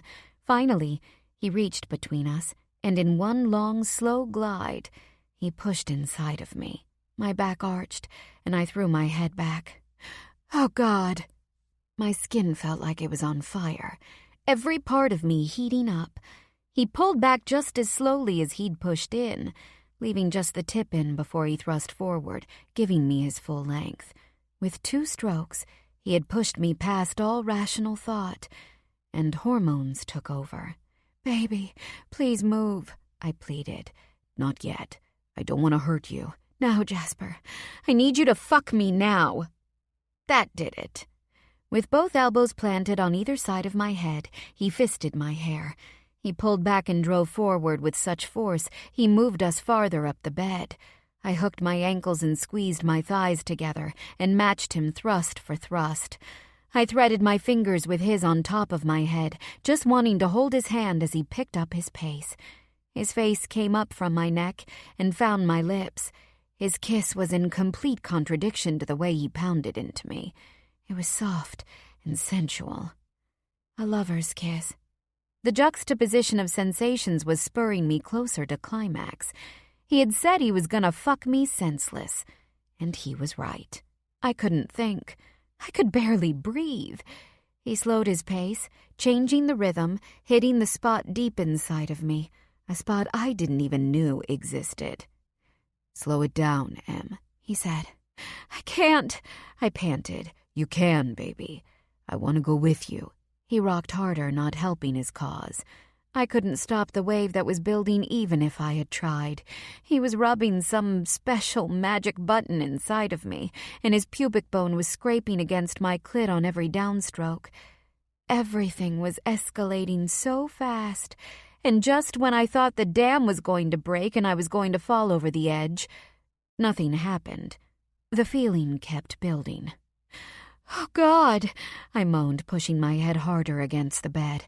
Jasper didn't waste any time licking my now exposed throat and kissing my chin. "What's happening?" Something was happening. Something big. Something I wasn't sure I wanted to happen.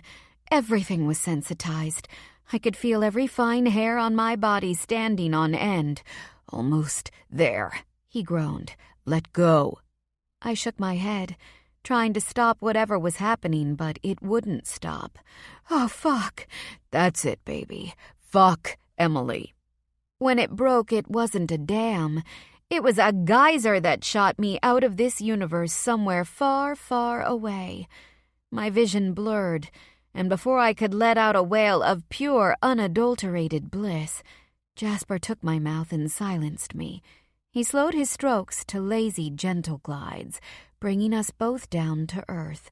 My breathing returned to normal, and somewhere in the throes of ecstasy, I must have closed my eyes, because when I opened them, Jasper's handsome face was gentled, and he was looking down at me. "Hey," he whispered. "Hi," I smiled. He brushed my sweaty hair off my face, his thumb brushing my cheek. "Welcome back." He returned the smile. "What was that?" I asked. Jasper chuckled and kissed my forehead. "Let me get rid of this." He pulled out and went to go throw the condom away. I rolled to my side to pull the covers down and climbed in. Jasper might have no issues walking around naked with his cut muscles and perfect body, but I preferred not to be lying naked when he got back. What the fuck was that? I sat up and felt the bed. It was soaked, like I had peed the bed. I was patting the comforter when Jasper came back into the bedroom. "What are you doing?" he asked, noting my frantic movement. "Nothing?" It was meant to be an answer, but it sounded more like a question, even to my own ears. Jasper moved to the bed, and when he saw where I was feeling, he looked up at me with a smug grin gracing his face.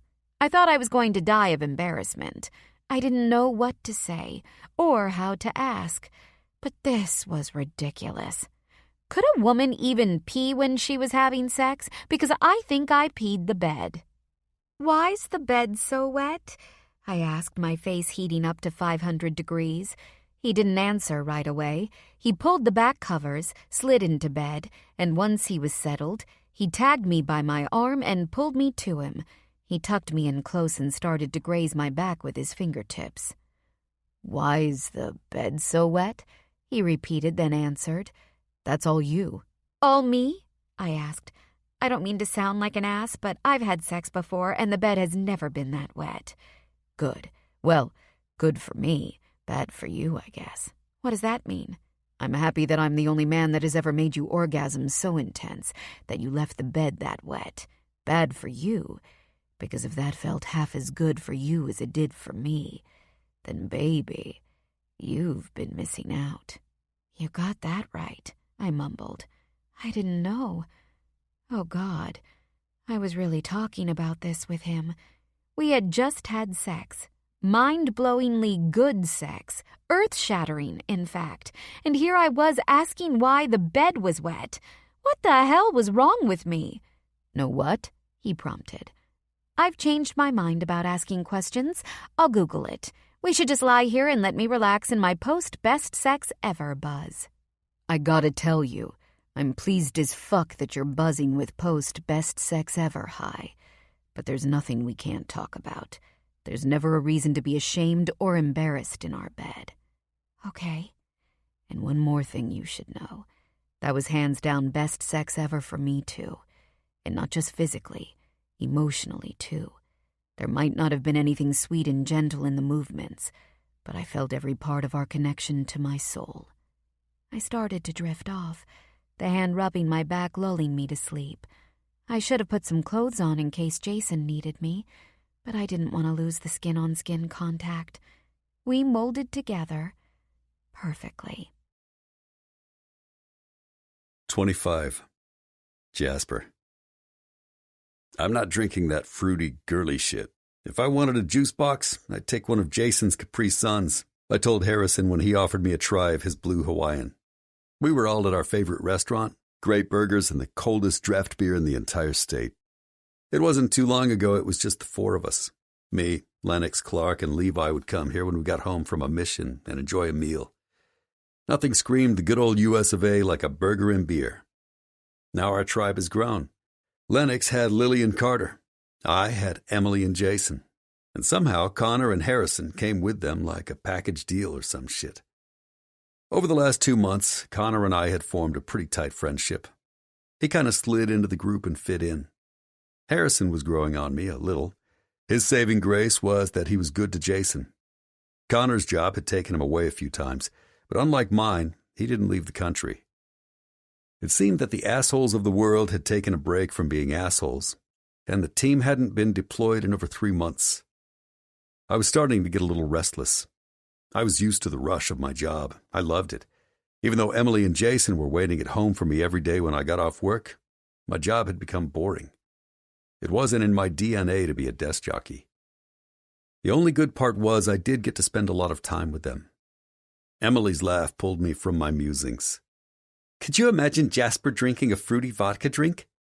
It's rum, Harrison corrected, looking a little dejected that I wouldn't try his drink. Hand it over, Clark said.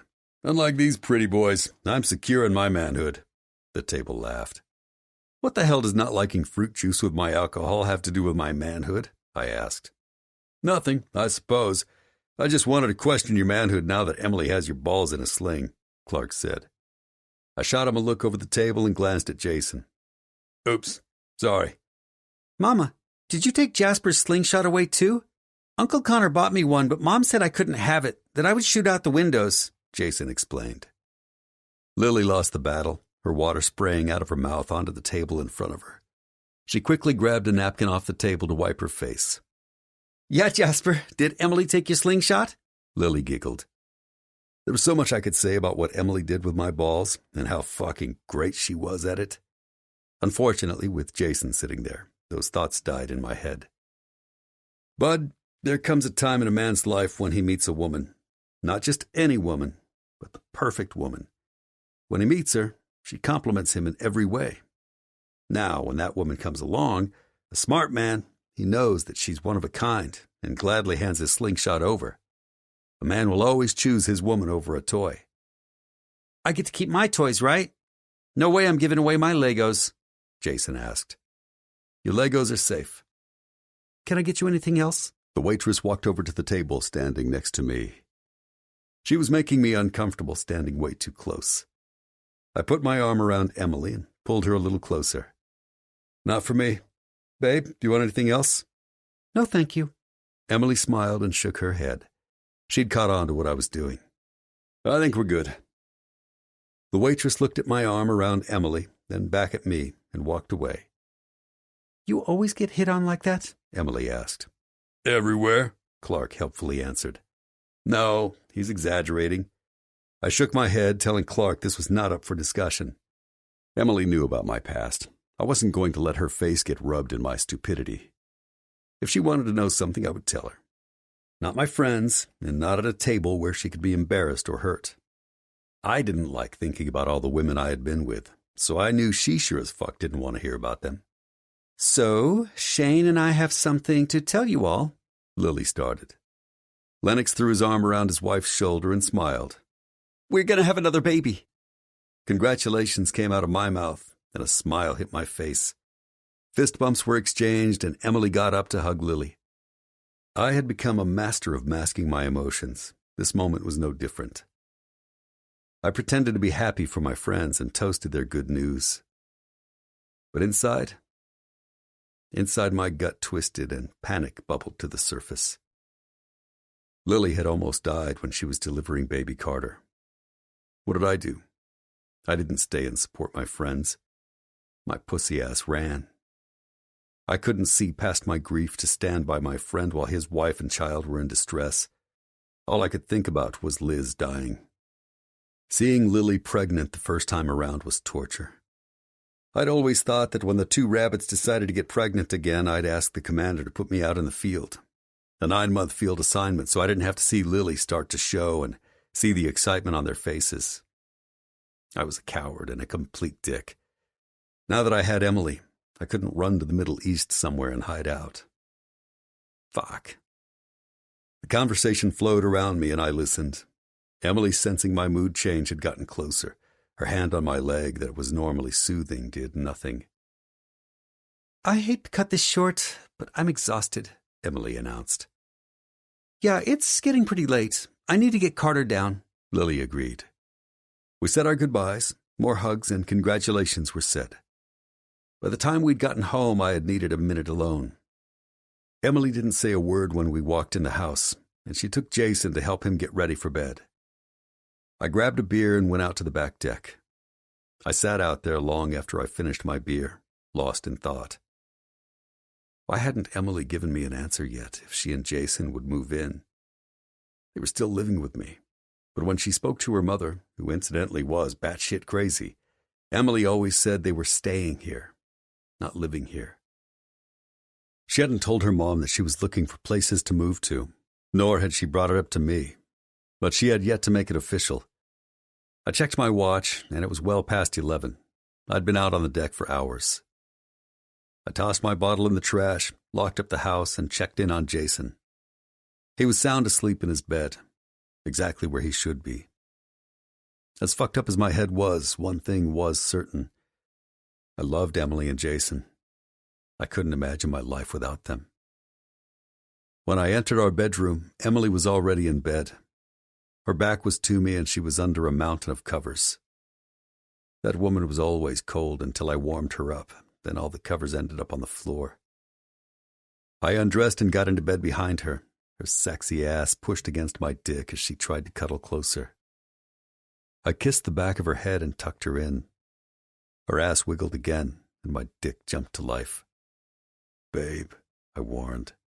She pushed her ass back and turned her head looking over her shoulder at me. "I need you," she whispered. I didn't deserve this woman. Even after I had been silent and distant on the way home, she was still giving, not only of her body, but her support. I ran my hands over her belly down between her legs, spreading her folds, checking her readiness. She was wet and slippery and fucking hot. I guided myself to her opening and slid inside.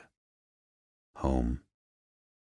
"I love you, Emily," I whispered into her hair, gently rocking into her, massaging her breast with my free hand. There was no urgency for release tonight. Our lovemaking was slow and gentle, a perfect coupling. I kept a lazy, rhythmic pace, wanting it to last as long as possible. Emily was nearing her breaking point. Her back arched and her hips moved, countering my strokes, her movements detonating my release. My balls tightened, and my dick stiffened even more. Her orgasm broke and her pussy convulsed. I planted myself deep and let go with her, the pulsations in her pussy drawing my orgasm out. With my arm wrapped tightly around her and my dick still deep, I drifted to sleep. 26. Emily. Thank God it was Saturday, and I didn't have to get up to take Jason to school. Jasper wasn't in bed with me when I woke up this morning. I rolled to my back and stared up at the ceiling. What was I doing? It had been over 3 months since I had worked. I hadn't even been seriously looking for a job. Years ago, I had taken some classes in graphic design, but never finished my degree. Over the years, I'd kept up with the latest design software and had taught myself everything I didn't learn when I stopped going to school. My logos and designs were pretty damn good. I started selling my pre-made work online and had picked up a few custom orders. Nothing huge, but I had some spending money. Jasper refused to take money for rent or food, so we were basically living here for free. I argued with him about letting me pay, especially after everything he had purchased for the house.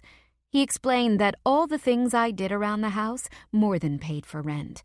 I didn't believe him, but it did feel good he appreciated me cleaning and cooking. I enjoyed taking care of him and Jason. I loved him coming home every day to us. There had been some changes in Jasper over the last few weeks. Little things. I figured he was getting antsy about not getting deployed. I mentioned it to Lily, and she confirmed Lennox was the same way. It made sense. The guys were always on the go, and recently they'd been doing nothing but training. Plus side for me was Jasper's already impressive muscles had gotten even bigger and harder. Last night, after Lily announced she was pregnant, had been the biggest change. He thought he hid it, that when his mask came down none of us could see through it. We could. I could. I knew that man like the back of my hand. His every mood. He was freaked the hell out that she was pregnant, and I didn't know how to help him. Well, I did know how to help, however, not without possibly destroying our relationship. I was trying to find a way to broach the subject with Jasper when he walked in the bedroom. "Morning, beautiful," he said on a smile. He was so damn good-looking and sweet, which sounded ridiculous describing a badass as sweet. But he was. He was thoughtful, kind, generous, supportive. Everything I could ever want in a man was wrapped up in Jasper. That's why this was going to suck. Possibly shatter my soul. But I had to do it. Not for me or Jason, but for him. "Morning," I replied. "I should get up and get Jason ready." Connor would be here soon to pick Jason up. He was taking him to Savannah for the weekend. It was the perfect time to talk to Jasper in case we both had meltdowns, so Jason wouldn't be here to see it. "Connor already picked him up." Holy crap. I didn't realize it was so late. He wasn't packed. I started to get out of bed as if I could do something now that they were gone. "Slow down. Connor was early. He said he wanted to beat the weekend traffic. I packed Jason up." See? Thoughtful and kind. "Sorry," I grumbled. I couldn't believe I didn't even kiss my boy goodbye before they left. "Don't be. It wasn't a problem. Connor will have Jason FaceTime you when they get to the hotel. You hungry?" Even though my stomach was empty, my nerves wouldn't allow me to eat. "No, but thank you." "What's wrong?" he asked, his eyes narrowing. I should have known I wouldn't have been able to hide anything from him. This was why I lost at poker every time we played with the guys. I was incapable of hiding my emotions. Let me get dressed." I felt too vulnerable talking to him while I was still in bed, naked. I thought he was going to demand I tell him, but instead he said, "I'll wait for you in the living room." I waited for him to leave before I jumped out of bed and got dressed. I brushed my hair and debated whether or not to pull it up. Jasper loved my hair down. He told me often how beautiful it was, how much he loved to run his fingers through it. I decided against the ponytail. I needed to use everything I had in my arsenal to remind him that he cared for me.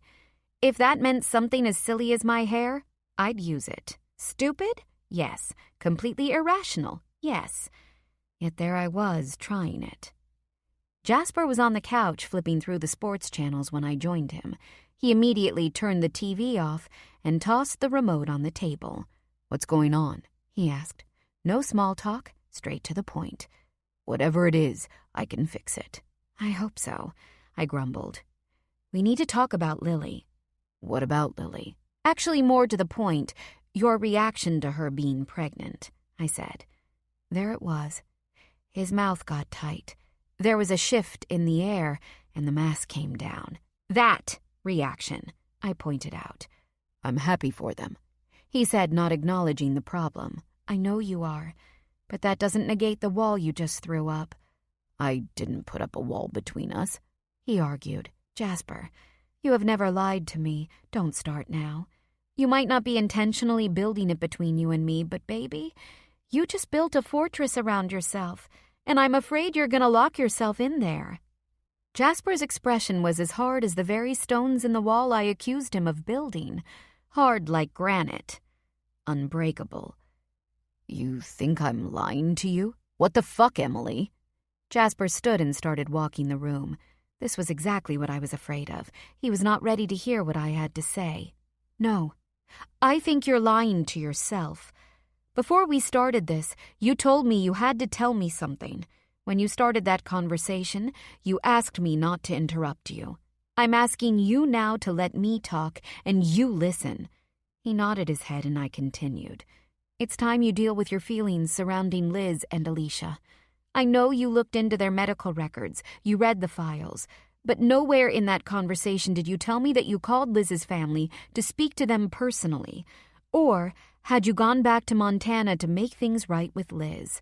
How the fuck would I make things right with Liz? She's dead, remember? She died, alone, delivering my dead baby because I was too busy fucking the memory of her out of my head. Ouch. I really didn't want to hear that, but he was proving my point. How'd that work out for you? I asked. Did it work? Did fucking any of those women make you forget Liz or Alicia? Did any of them make you feel better? God knows there were thousands, Jasper. At any point, did any of them look past your dick and into your soul and magically reach in and pull the memory of your daughter from your head? Not until you. Not until I met you, and for the first time since they died, I felt something. A moment of peace where I didn't remember them. Jesus Christ. That was the best and the worst thing I had ever heard in my life. I want you to find peace in our love. I want to be the one who soothes the broken pieces. I want to be the one who helps you heal, not forget. You need to remember them. I want to remember them. They are a part of you, your history. I love them because I love all of you, the good and the bad. You have to forgive yourself. You'll never be ready to make promises to me, to us, if you don't. We'll never be able to have a future, a family, children of our own until you forgive yourself. You want more kids? His face paled. Yes, and I want them with you. Jasper, I will help you. I will stand by you every step, but you have to start. Take the first step in forgiving yourself, and I promise you, I will hold us together the rest of the way. I have to go, he said.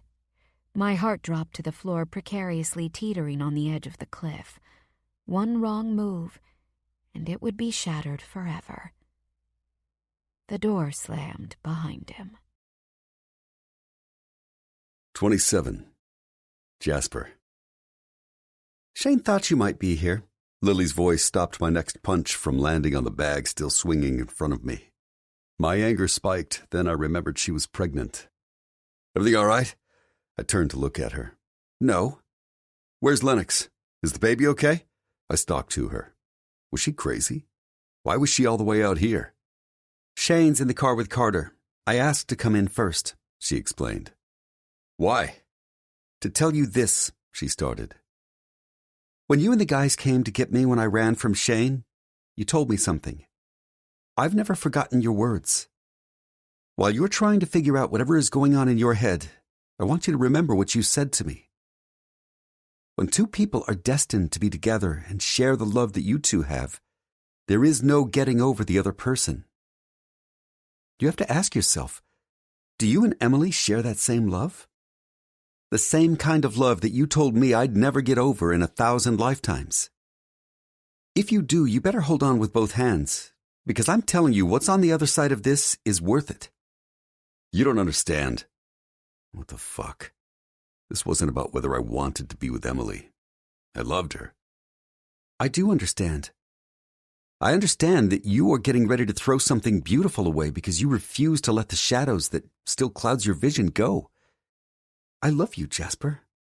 I have never pried or pushed you to talk, but you have to know it hurts me to see you in pain and not let anyone in. And just because you told the guys what happened doesn't mean you've let them in. It just means you've told them a sad story. After that gut check, Lily didn't wait for my response. She turned on her heel and walked out of the shed. I started back to my punching bag when the door opened again. Jesus Christ, was I Ebenezer Scrooge being visited by my past, present, and future? That was impossible. My past was dead, and my future was fucked. You got a minute? Oh, good, it was Clark. He was the less touchy-feely of the guys. He hated messes that included things like feelings and emotions. He avoided those topics like the plague. What you got? I asked. For fuck's sakes, get a towel. Your knuckles are dripping blood all over the concrete. I looked down at my hands, not even realizing they were bleeding. I hadn't bothered with gloves. I welcomed the pain of my bare fist slamming into the black vinyl. I cleaned my knuckles and sat in the desk chair opposite of him. Clark took a minute to gather his thoughts before he began. I don't like to pry into others' personal shit. I figured when you were ready you'd share more, but you haven't. Nothing more to share. I told you all the whole story. Wrong answer. You shared what happened, not what you're still going through, which I gotta tell you is insulting. You think none of us notice you're hurting, but all of us wanted to give you privacy. Seriously? Since when have any of us opened up about feelings? Especially you. You're wired tight, brother, I reminded him. True. However, I know that if my shit got to be too much, you'd all have my back. So far, I've been able to carry my burden. You, not so much. I suspect it's because while my shit is painful, it doesn't compare to losing a child the way you did. When I remained silent, he shook his head and continued. I know a little bit about the guilt you're carrying around. You know the last thing I said to my little brother before he died? No. Clark never talked about his brother. He was killed when the transport helo he was in was shot down by an RPG. I wish you were dead. That was after I caught him in bed with my wife and kicked his ass. He left for his deployment a few weeks later. I had no idea Clark had been married. I know the regret of doing and saying something and never getting the chance to make it right. I live with the fact my brother died knowing I wanted him to die. And in that fit of rage, I might have wanted to kill him, but I didn't. And as pissed as I was, he was fucking my wife. I still loved him. I left that night and never looked back. Fuck, man, I had no idea. I don't know what to say. Nothing to say. I told you that fucked up family drama so I could tell you this. I had to forgive myself. The weight of that guilt was crushing. It affected all aspects of my life. It's time for you to let it go too. You're going to lose Emily if you don't. How do you know that? Did you talk to her? I asked. Didn't have to talk to her, man. That woman, for reasons only known to her, loves you. Music is the breath between the words. Take this time to enjoy that breath. This audiobook is free, and your presence means a lot.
Unlike all the other bar skanks you've screwed over the years, she sees you. Not your uniform or your wallet, not your dick. She wants you. You can't give her that unless you fix yourself. I'd bet my next re-up bonus she'll wait for you if you ask her to. But if you wait and fuck around, she'll find someone who's willing to put in the work and give her a family. Christ, you freaked out last night when Lily told us she was pregnant. How are you going to give that woman babies when you can't even see Lily pregnant? I don't want kids. Bullshit. Go blow smoke up someone else's ass. I see you with Jason. You adore that kid. I do. He's a cool kid. Clark sat quietly and waited me out. I couldn't bullshit him. I bailed on Liz like a scared boy, and I just did it to Emily. She asked me to forgive myself, even promised me she'd help. What did I do? I fucking ran. How the hell can I be a father when I can't even be the man my woman needs? I can't answer that. Only you can. I can tell you this. You and I, we've been in some tight spots together, unfriendlies all around, pinned down, and when I thought all hope of getting out alive was gone, there was you, taking my six and pulling us through. It's in you. You just can't see it through your guilt. Clark stood and picked his phone up off the desk. Sort your shit. Do what you do best. Tighten the kill chain. Find, track, fix, and kill, I said. You found the problem. Now track it, fix it, and kill that shit, so it never comes back to haunt you. Long after he was gone, I sat at my desk, thinking about everything Emily, Lily, and Clark had said. The answer to my problem was simple. The execution, not so much. I made a few phone calls and sent a text to Emily. I'm not running. I need a few days. Her response came quick. Okay, I'll go stay at Lily's. The hell she would. Please stay at the house. I need to know that you're sleeping in our bed. There still wasn't a response by the time I had locked up the shed and got in my car. I was about to abandon my plan and go directly to her when my phone vibrated. Okay. I drove to the airport and parked in the long-term parking. I hadn't bothered purchasing a ticket in advance. It was going to cost a mint either way. After trying 2 airlines, I finally found one with a direct flight to Montana leaving within the hour. By the time I made it through security and to the gate, the flight was boarding. It was time to face what I'd done. Liz's sister wasn't hard to track down. I debated going to see her parents as soon as I landed, but I had to make things right with Reagan first. I knocked on the door and I was a little taken aback when a man answered. Is Reagan here? I asked. Yeah? Can I tell her who's here? He asked. I thought about telling him to tell her douchebag was here, but I opted for my name instead. He closed the door behind him, and moments later Reagan appeared in front of me. A little apprehensive, but oddly enough, not surprised. Which was crazy because I was shocked I was standing in front of her. I wondered how long it would take you to come, she said. Come in. She opened the door wide and stepped aside. If I was overseas, I would think this was some sort of ambush. No way should she be inviting me into her home. I had to remind myself that this was Liz's sister inviting me in, not some jihadi terrorist. I was actually surprised she didn't tell me to fuck off and slam the door in my face. Nice place you have here, I said for a lack of anything else to say. You didn't come all this way to talk about my house, Jasper. No, I came here to apologize. Only on the way over here I realized that there's nothing I can say to make things right. I abandoned your sister, my friend, and my child. That makes me the lowest form of shit. However, I wanted you to know, when I called Liz, I was calling her to tell her I was on my way. Way too late, I know. I waited for her to kick me out, or scream at me. Hell, I was waiting for the man that answered the door to come in the room and try to kick my ass. I wouldn't have blamed them if they had. You know, Eliza would be really pissed at me if she was alive, for me telling you to go to hell. She always said that in another life the two of you would sail off into the sunset together. You know Liz, always the dreamer. I smiled and remembered the way Liz always looked at everything through rose-tinted glasses. She believed in fairy tales. She knew that you had a different calling and was proud of you for following your heart. Don't worry that she wasn't pining away for you. She just had a special soft spot for you. I knew Liz did, and I had one for her. We were each other's firsts in high school. That was another reason this was so hard. Liz had been there for all the important things in my life through high school, and after we split, we were still just as close. I knew about every boyfriend she had. She told me everything. Anyway, I'm sorry for what I said to you. I was hurting badly. Losing Alicia and Liz the same day the way we did, I wasn't thinking. I should have told you what happened. Despite what went on between the two of you, you had a right to know. I have some stuff for you. Reagan broke down and started crying and sat on the couch. I sat next to her and pulled her in for a hug. I'm so sorry, Ray. I'll never forgive myself. How could I let go of my guilt when my actions caused so much grief to Liz's family? I deserved to carry it around with me for the rest of my life. Emily and Jason were better off with a man that was whole and could take care of them.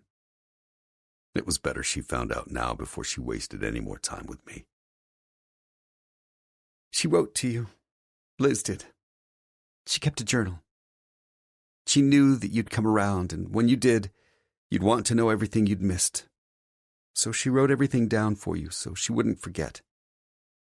I'm sorry I read the journal. I know it was wrong, but I missed her so much. I needed to have a part of her, even if it was just seeing her handwriting. Hold on. Reagan stood and jogged to the back of the house before I could stop her. When she came back with a red leather-bound book, I put my hand up to stop her. I don't deserve that. You should keep it, Ray. How long have I known you? She asked. It was an odd question. I don't know the exact years, but a long time. Long enough to know that you've been beating yourself up for the last 4 years. You made a mistake, and you were a dick. But that mistake did not kill my sister or Alicia. Even if you had been with Liz, she'd still be dead. What happened was horrible, but no one's fault. I might not have been able to prevent it, but I still abandoned her. And she died alone and scared. No, she didn't. Is that what you thought? I nodded my head and closed my eyes, pulling up the scene in the hospital the way I'd imagined it to be. She wasn't alone. Alicia hadn't moved in a few hours. She called her doctor. He said to drink some orange juice and lie down. She did. An hour later, the baby still hadn't moved. When she called her doctor back, he told her to go to the hospital and go to labor and delivery, and he'd meet her there. I picked her up and took her.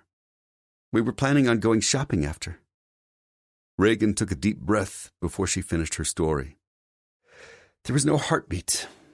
An ultrasound machine was brought in and confirmed that Alicia was gone.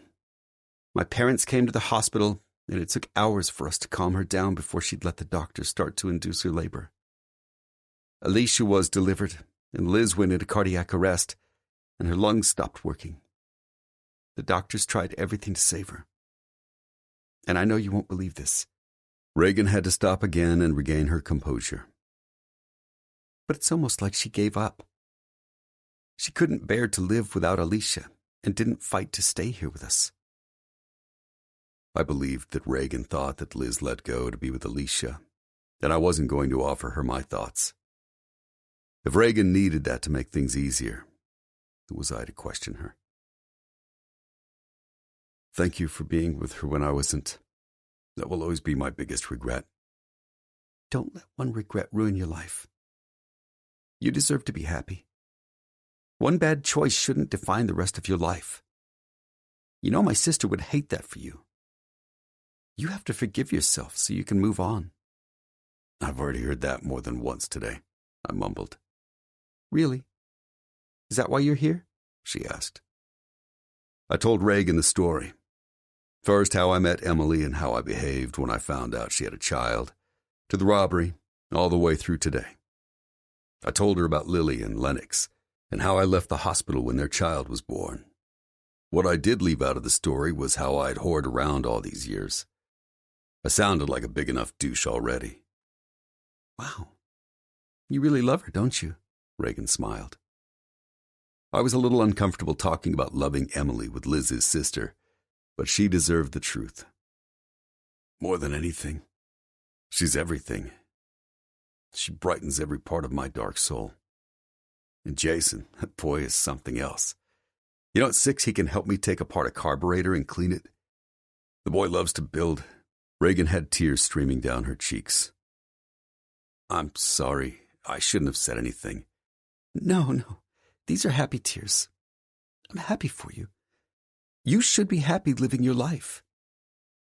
How can you want that from me? How can you forgive me after everything I did to Liz? There's nothing for me to forgive. And Liz already forgave you a long time ago. You need to read her journal. You'll understand. Let me get you one more thing. Reagan disappeared down the hall, and I was in a daze. Why was she letting me off the hook? She should be pissed and raging, hitting me, anything. Instead, she was compassionate and kind. You should have this. Reagan held out a shoebox. Don't open it here. Wait until you're ready. But they belong to you. I stood to take the box from her. One more thing before you go. Well, 2. Forgive yourself and move on with Emily. Don't let her go. And now that all of this is, out in the open, can we please keep in touch? I didn't just lose Liz and Alicia. I lost you too. Maybe we both needed time to heal, but I miss my Taco Tuesday texts. I have missed you. I threw my head back and belted out a laugh. I couldn't believe that Reagan remembered the Taco Tuesday texts. While everyone was sending around Hump Day texts, me, Liz, and Reagan exchanged Taco Tuesday. It wasn't every Tuesday or very often, but enough to make you laugh when out of the blue you'd get a Tuesday message. I missed you too. There are some things I need to work out before I go home to Emily. She deserves me to be whole when I go to her. Are you staying in town long? No. I have a few stops, then I thought I'd go by and see your parents, I told her.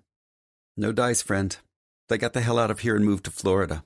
Dad retired, and Mom said there was no way she was sitting in the house with him all winter with nothing to do. Dad plays golf 3 times a week, and Mom gardens and paints. Well, she calls it painting, but it's those paint-by-number things. Reagan chuckled. No shit. Good for them. I had no idea they moved. You didn't want to go? I asked. As soon as I finish up this semester, I'm headed down there. My ass is tired of being cold, too. That guy who answered? He your boyfriend? I asked. Fred? Yes, that's his name, Fred. Hell no, he's not my boyfriend. When Mom and Dad left and I moved out on my own, I felt better with a guy for a roommate. He's kinda a jerk, but at least I feel safe when he's home. What do you mean, jerk? To you? I all but growled. Maybe the kid needed a lesson in manners before I left. Whoa there, Captain America. Not to me, just in general. He barely talks to me. He goes to class, work, eats here, sleeps here, and leaves. He's a great roommate in that sense. We exchanged numbers and promised to stay in touch. It wasn't until I was in the rental car I thought about whether Emily would be okay with me being friends with Liz's sister. If she didn't like it, I'd have to explain to Reagan why I couldn't keep in touch. She'd understand. I was stalling. I knew I was since I was driving the speed limit. I might have also circled the block twice. The entrance was coming up again, and before I could puss out, I turned right into the long driveway. I parked, grabbed Liz's journal, and started walking. When I found the spot I was looking for, I sat down on the grass and stared at the black granite headstone. Eliza Renee Simmons. Next to her was a headstone with a heart and angel etched into the stone. Alicia Reagan Walker. I had no idea that Liz had planned to give Alicia my last name.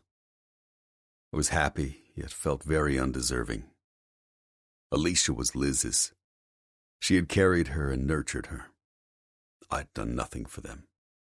Nothing for Alicia. I didn't deserve the honor of Alicia having my last name. I opened Liz's journal and began to read. Jasper, it has been a few weeks since we've spoken. Boy, that didn't go as planned, and for that I'm sorry.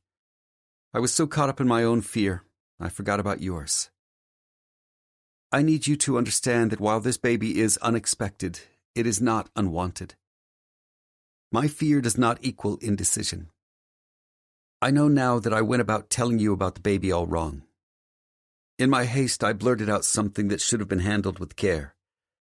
I haven't called you back, not out of stubbornness or anger, but because I know you. I know the boy you were and the man you have become. I know that you need time to process, and you'll come to us when you are ready. We both said some pretty hateful things to each other. I also know that neither of us meant a word we said.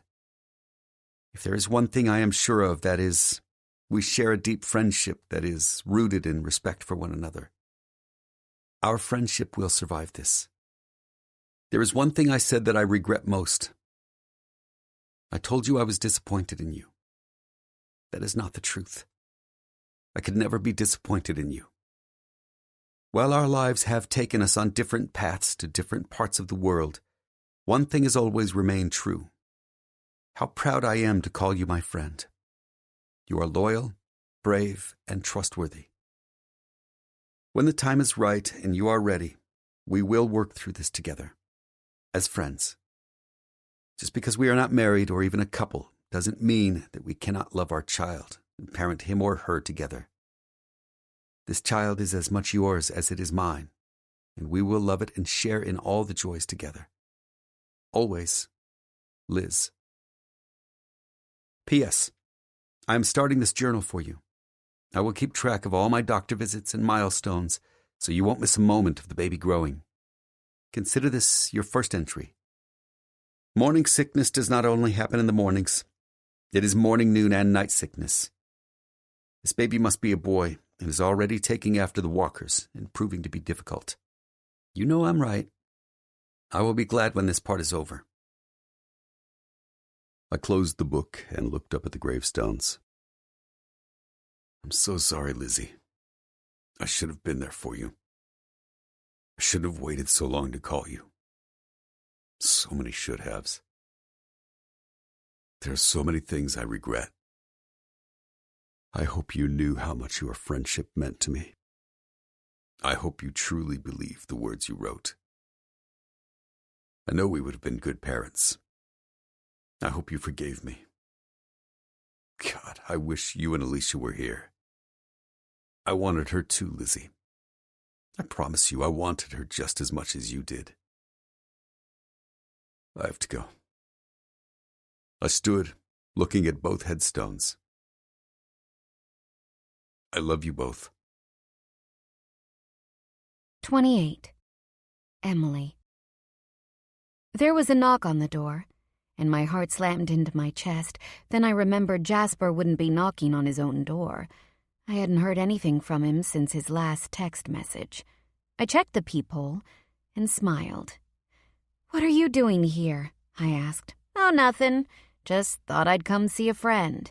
Lily held up a bottle of wine. I stepped aside and let her enter. Right, because pregnant women often drive around with bottles of wine in their cars. Fine. I thought you could use some company with Jason gone. And Jasper. Jesus, girl, can't you play along? Fine. I was worried about you with Jason being with Connor and Jasper not here. I'm not being nosy. We can sit and watch a movie while you drink. Come on, let's sit. How are you feeling? I really didn't want to think about Jasper or what he was doing. He said he wasn't running. He just needed time. Only he didn't tell me how much time. Better, now that I'm out of the pukey stage. I was like this with Carter, too. Was Lennox gone a lot while you were pregnant with Carter? I asked. I couldn't imagine having to go through pregnancy alone. I was lucky and Stephen wasn't on deployment rotation until Jason was 9 months old. His help was a godsend. Well, that's a long story. I guess now that you know the truth, I'm allowed to tell you. I'm sorry I lied to you all those times when Shane was gone. I hope you understand, Lily said, her pretty face scrunched up. No need to apologize. I understand. Can you believe I actually thought that they worked checking in gear? Oh my God. Now that I know the truth, it's so obvious what they do. I laughed. I've known Shane practically my whole life. Lily told me the entire story of how Shane Owings became Carter Lennox after faking his death. She explained that for 12 years on the anniversary of his death, she would visit his grave. Her and Shane's past was a crazy, heartbreaking story. However, in the end, they found their way back to each other and were stronger for it. What I couldn't believe was how strong and brave my friend was. I thought I had a few rough days with Liam and a bank robbery. She had witnessed multiple people being killed, including the man who had kidnapped her and held her at gunpoint. By the time she was done, I was stunned. As long as we're sharing, I should tell you the truth about me and Stephen. And I went about telling her the whole sordid story. Wow, Lily whispered. Who knew we were both hiding secrets so big? I laughed. Got any more juicy secrets to tell me? Lily asked. By the time midnight had rolled around, I had polished off half a bottle of wine, spilled every secret I had, and laughed until I had cried. It was a great night. After the day I'd had, I needed it. I was scared to death I had gone too far and pushed Jasper away. I knew it was a risk, but one that had to be taken. If I wanted any chance at all to have a future with Jasper, he had to face what happened to Liz and Alicia. I didn't want to be his crutch. I wanted to be his partner. What bothered me was he said I made him forget. That meant that he was sweeping it further under the rug. I had to think about Jason, too. He was already attached to Jasper and would be hurt if things didn't work out. Thank you for coming over. I hugged Lily at the front door. So am I allowed to call Lennox Shane now? Shane fits him way better than Lennox anyway. Lily laughed. That would be hysterical. Next poker night, you totally should. Drive safe. Text me when you get home, please. Will do. I watched as Lily got in her car and started it before I shut the door and set the alarm. I had been worried how I was going to sleep with Jasper gone, but after all the wine I drank, I was exhausted. I climbed into bed and tossed and turned waiting for Lily's text. Finally, I gave up and grabbed the shirt that Jasper had worn yesterday and got back into bed. I pulled it close to my face and inhaled. Sweat mixed with his deodorant filled my nose and calmed me. It was scary how in such a short amount of time I had become dependent on his smell. Lily texted me she was home, and I let sleep take me. I wished Jasper was here. Jasper.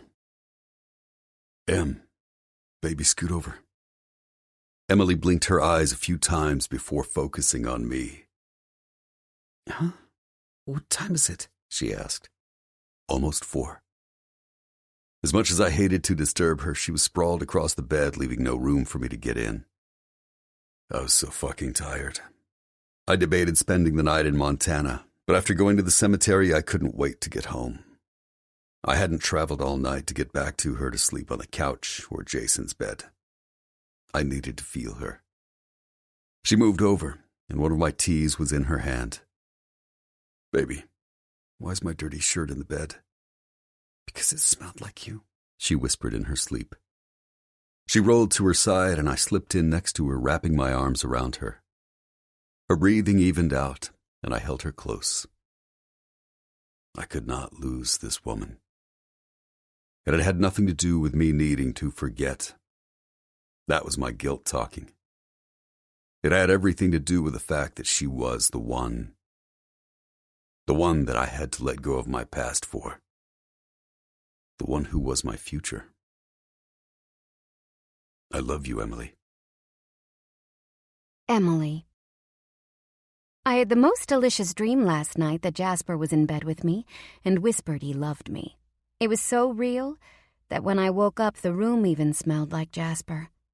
I rolled over and checked the time. Jason and Connor wouldn't be back until dinner time, so I had plenty of time to laze around before I had to run errands.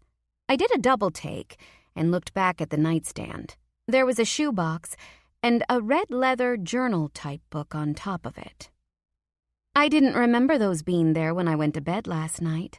I got up and went to the bedroom door, slowly cracking it open. Jasper's voice came from the living room, and I tentatively tiptoed down the hall, afraid I was walking to my execution. That's what it would have been if Jasper was home to tell me we were done.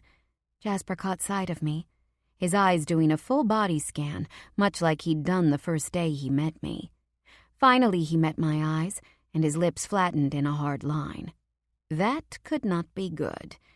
He talked for a moment longer, and I began to mentally prepare myself for the death blow he was about to give me. I was trying to come up with something to make him stay. Copy that. Listen, Emily's up. I have to talk to her. I'll call you back. Jasper swiped the screen of his phone and put it on the table. He was shirtless and in a pair of low-slung athletic shorts, his upper body on full display, yet I couldn't bring myself to enjoy the view. I was too captivated by his gaze. Morning, he said. Good. I had to clear the lump in my throat. Morning. About yesterday. Can we sit down and talk? He asked. I didn't trust my voice to answer him. Instead, I walked to the couch and sat down. I'll be right back. I have to get something. He left me on the couch alone in my thoughts. The last few months played out in my mind like a highlight reel. Every touch, every kiss, every sweet thing he had said to me. I remembered them all. How he'd saved my son and helped Connor recover, sent my mom on a trip. Even if today my heart was ripped out of my chest, I regretted none of it. I would go through the pain of losing him 100 times, if it meant I had had him, even for a short while. 29. Jasper. This morning when I left a sleeping Emily in our bed, a few more things clicked into place. The first and most important thing was I was not going to let her leave me, no matter what. I would beg if I had to, but she and Jason were not walking out of my life.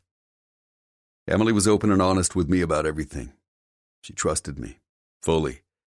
I had not extended that to her, not entirely. I had never lied to her.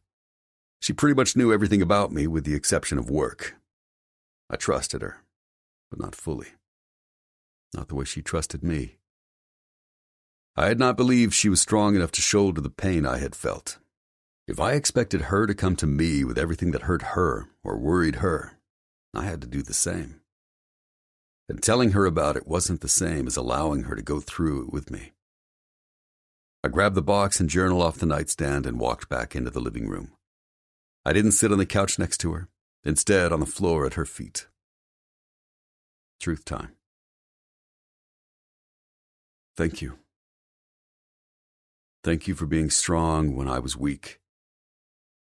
Thank you for loving me enough to call me on my bullshit. You were right. I'm sorry I walked out of here yesterday. I promise you that will never happen again.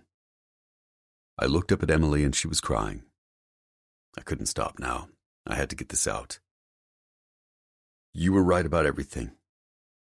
Yesterday I went to Montana. I met with Liz's sister, Reagan, and then I went to the cemetery to talk to Liz and Alicia.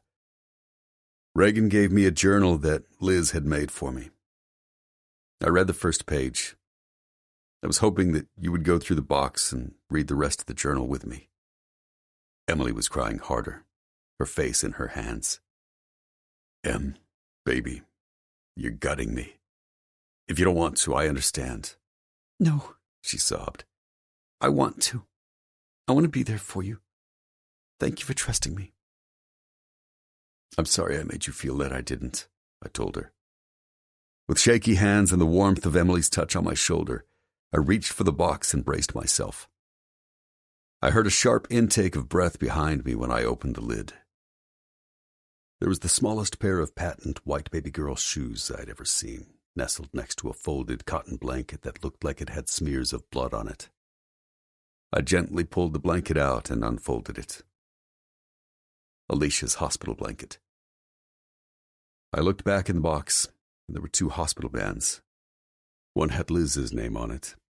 The other was teeny tiny with Alicia's name handwritten in small letters. The last thing in the box was a baby onesie in pink camo with the words, "My daddy is my hero," and a pair of dog tags printed around the neck.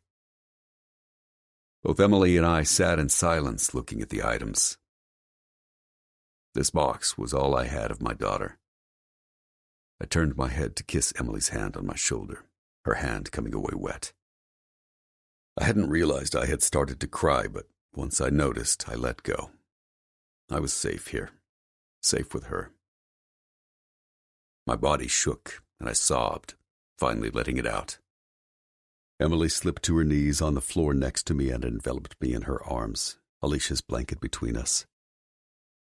As sorry as I was for what I'd done, I couldn't hold on to the guilt anymore. I would never forget either of them, but I wouldn't let myself drown in my past either. Emily pulled back and kissed my forehead the same way I did her. I love you, Jasper. All of you. She picked the book up and started to hand it to me. Will you do it? Read it to me? I asked. Of course. She sat down next to me and opened the book. She read the letter that Liz had written me first. When she was done, she looked at me with a broad smile, full of love and strength. I can see why she was so special to you. She was a beautiful woman. And Liz, much like Emily, was a genuinely good person with a heart of gold. Emily held the book between us and started to read. Over the next few hours, we cried together and laughed at some of the entries. Liz had a way with words, and she interjected humor where she could and added personal notes to me. All of her thoughts throughout her pregnancy were in the book. What was missing from her journal were spite and bitterness. She never said one bad thing about my absence, only that she knew I'd come around. After we'd both had time to digest Liz's journal, Emily turned to me. You okay? I am, I answered. Emily. Shocked would have been an understatement. I couldn't believe that Jasper went all the way to Montana and home again in one day. And when he asked me to read Liz's journal to him, he had effectively branded himself on my soul. His willingness to share something so personal with me without even knowing what was in the pages. Yet he trusted me to read them to him. He'd waited to come home to me before he opened the box. To share in something so heartbreaking with him cemented our bond. He might have started to construct the wall in which he wanted to hide behind, but quickly tore it down and let me in, completely and totally. And Liz? I was so sad not only for Jasper, but the world that such a beautiful soul was taken so early. I felt like I knew her after reading her journal. She was funny and witty and so full of love and life. She wrote in one of her entries that she had dreamt of a Christmas dinner gathering.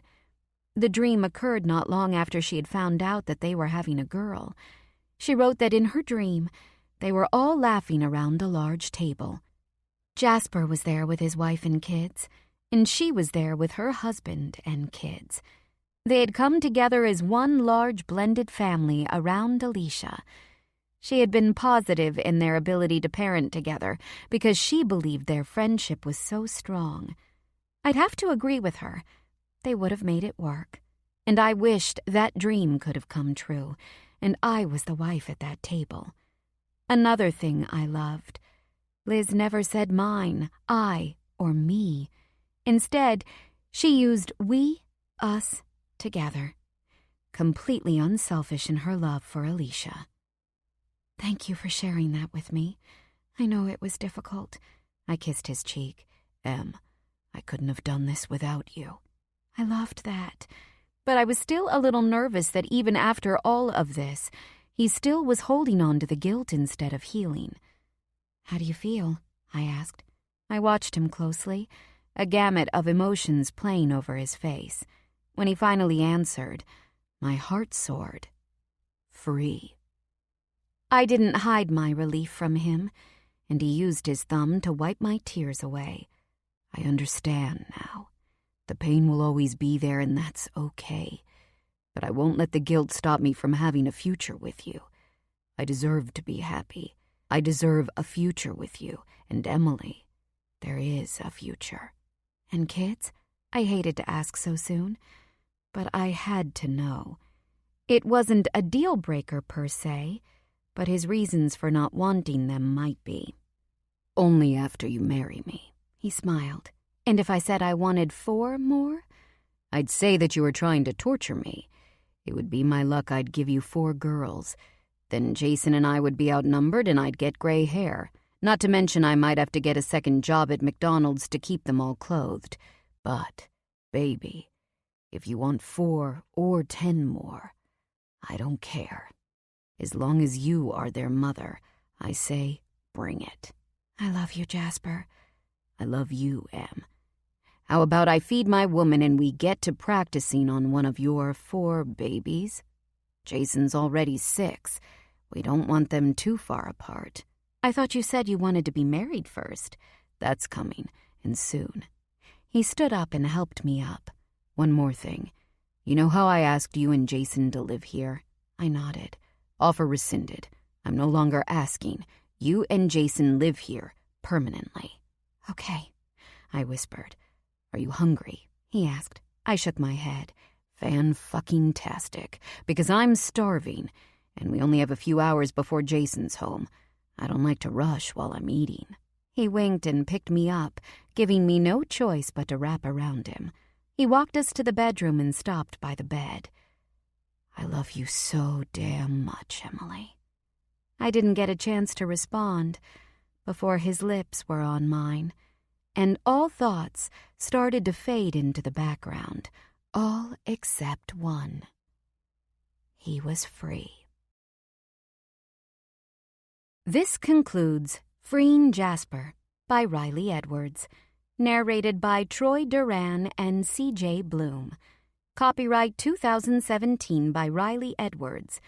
This unabridged audiobook is published by arrangement with Riley Edwards, care of Hirschman Rights Management, LLC, and was produced in the year 2019 by Tantor Media Incorporated, a division of Recorded Books which holds the copyright thereto. Please visit tantor.com for more information on our growing library of unabridged audiobooks.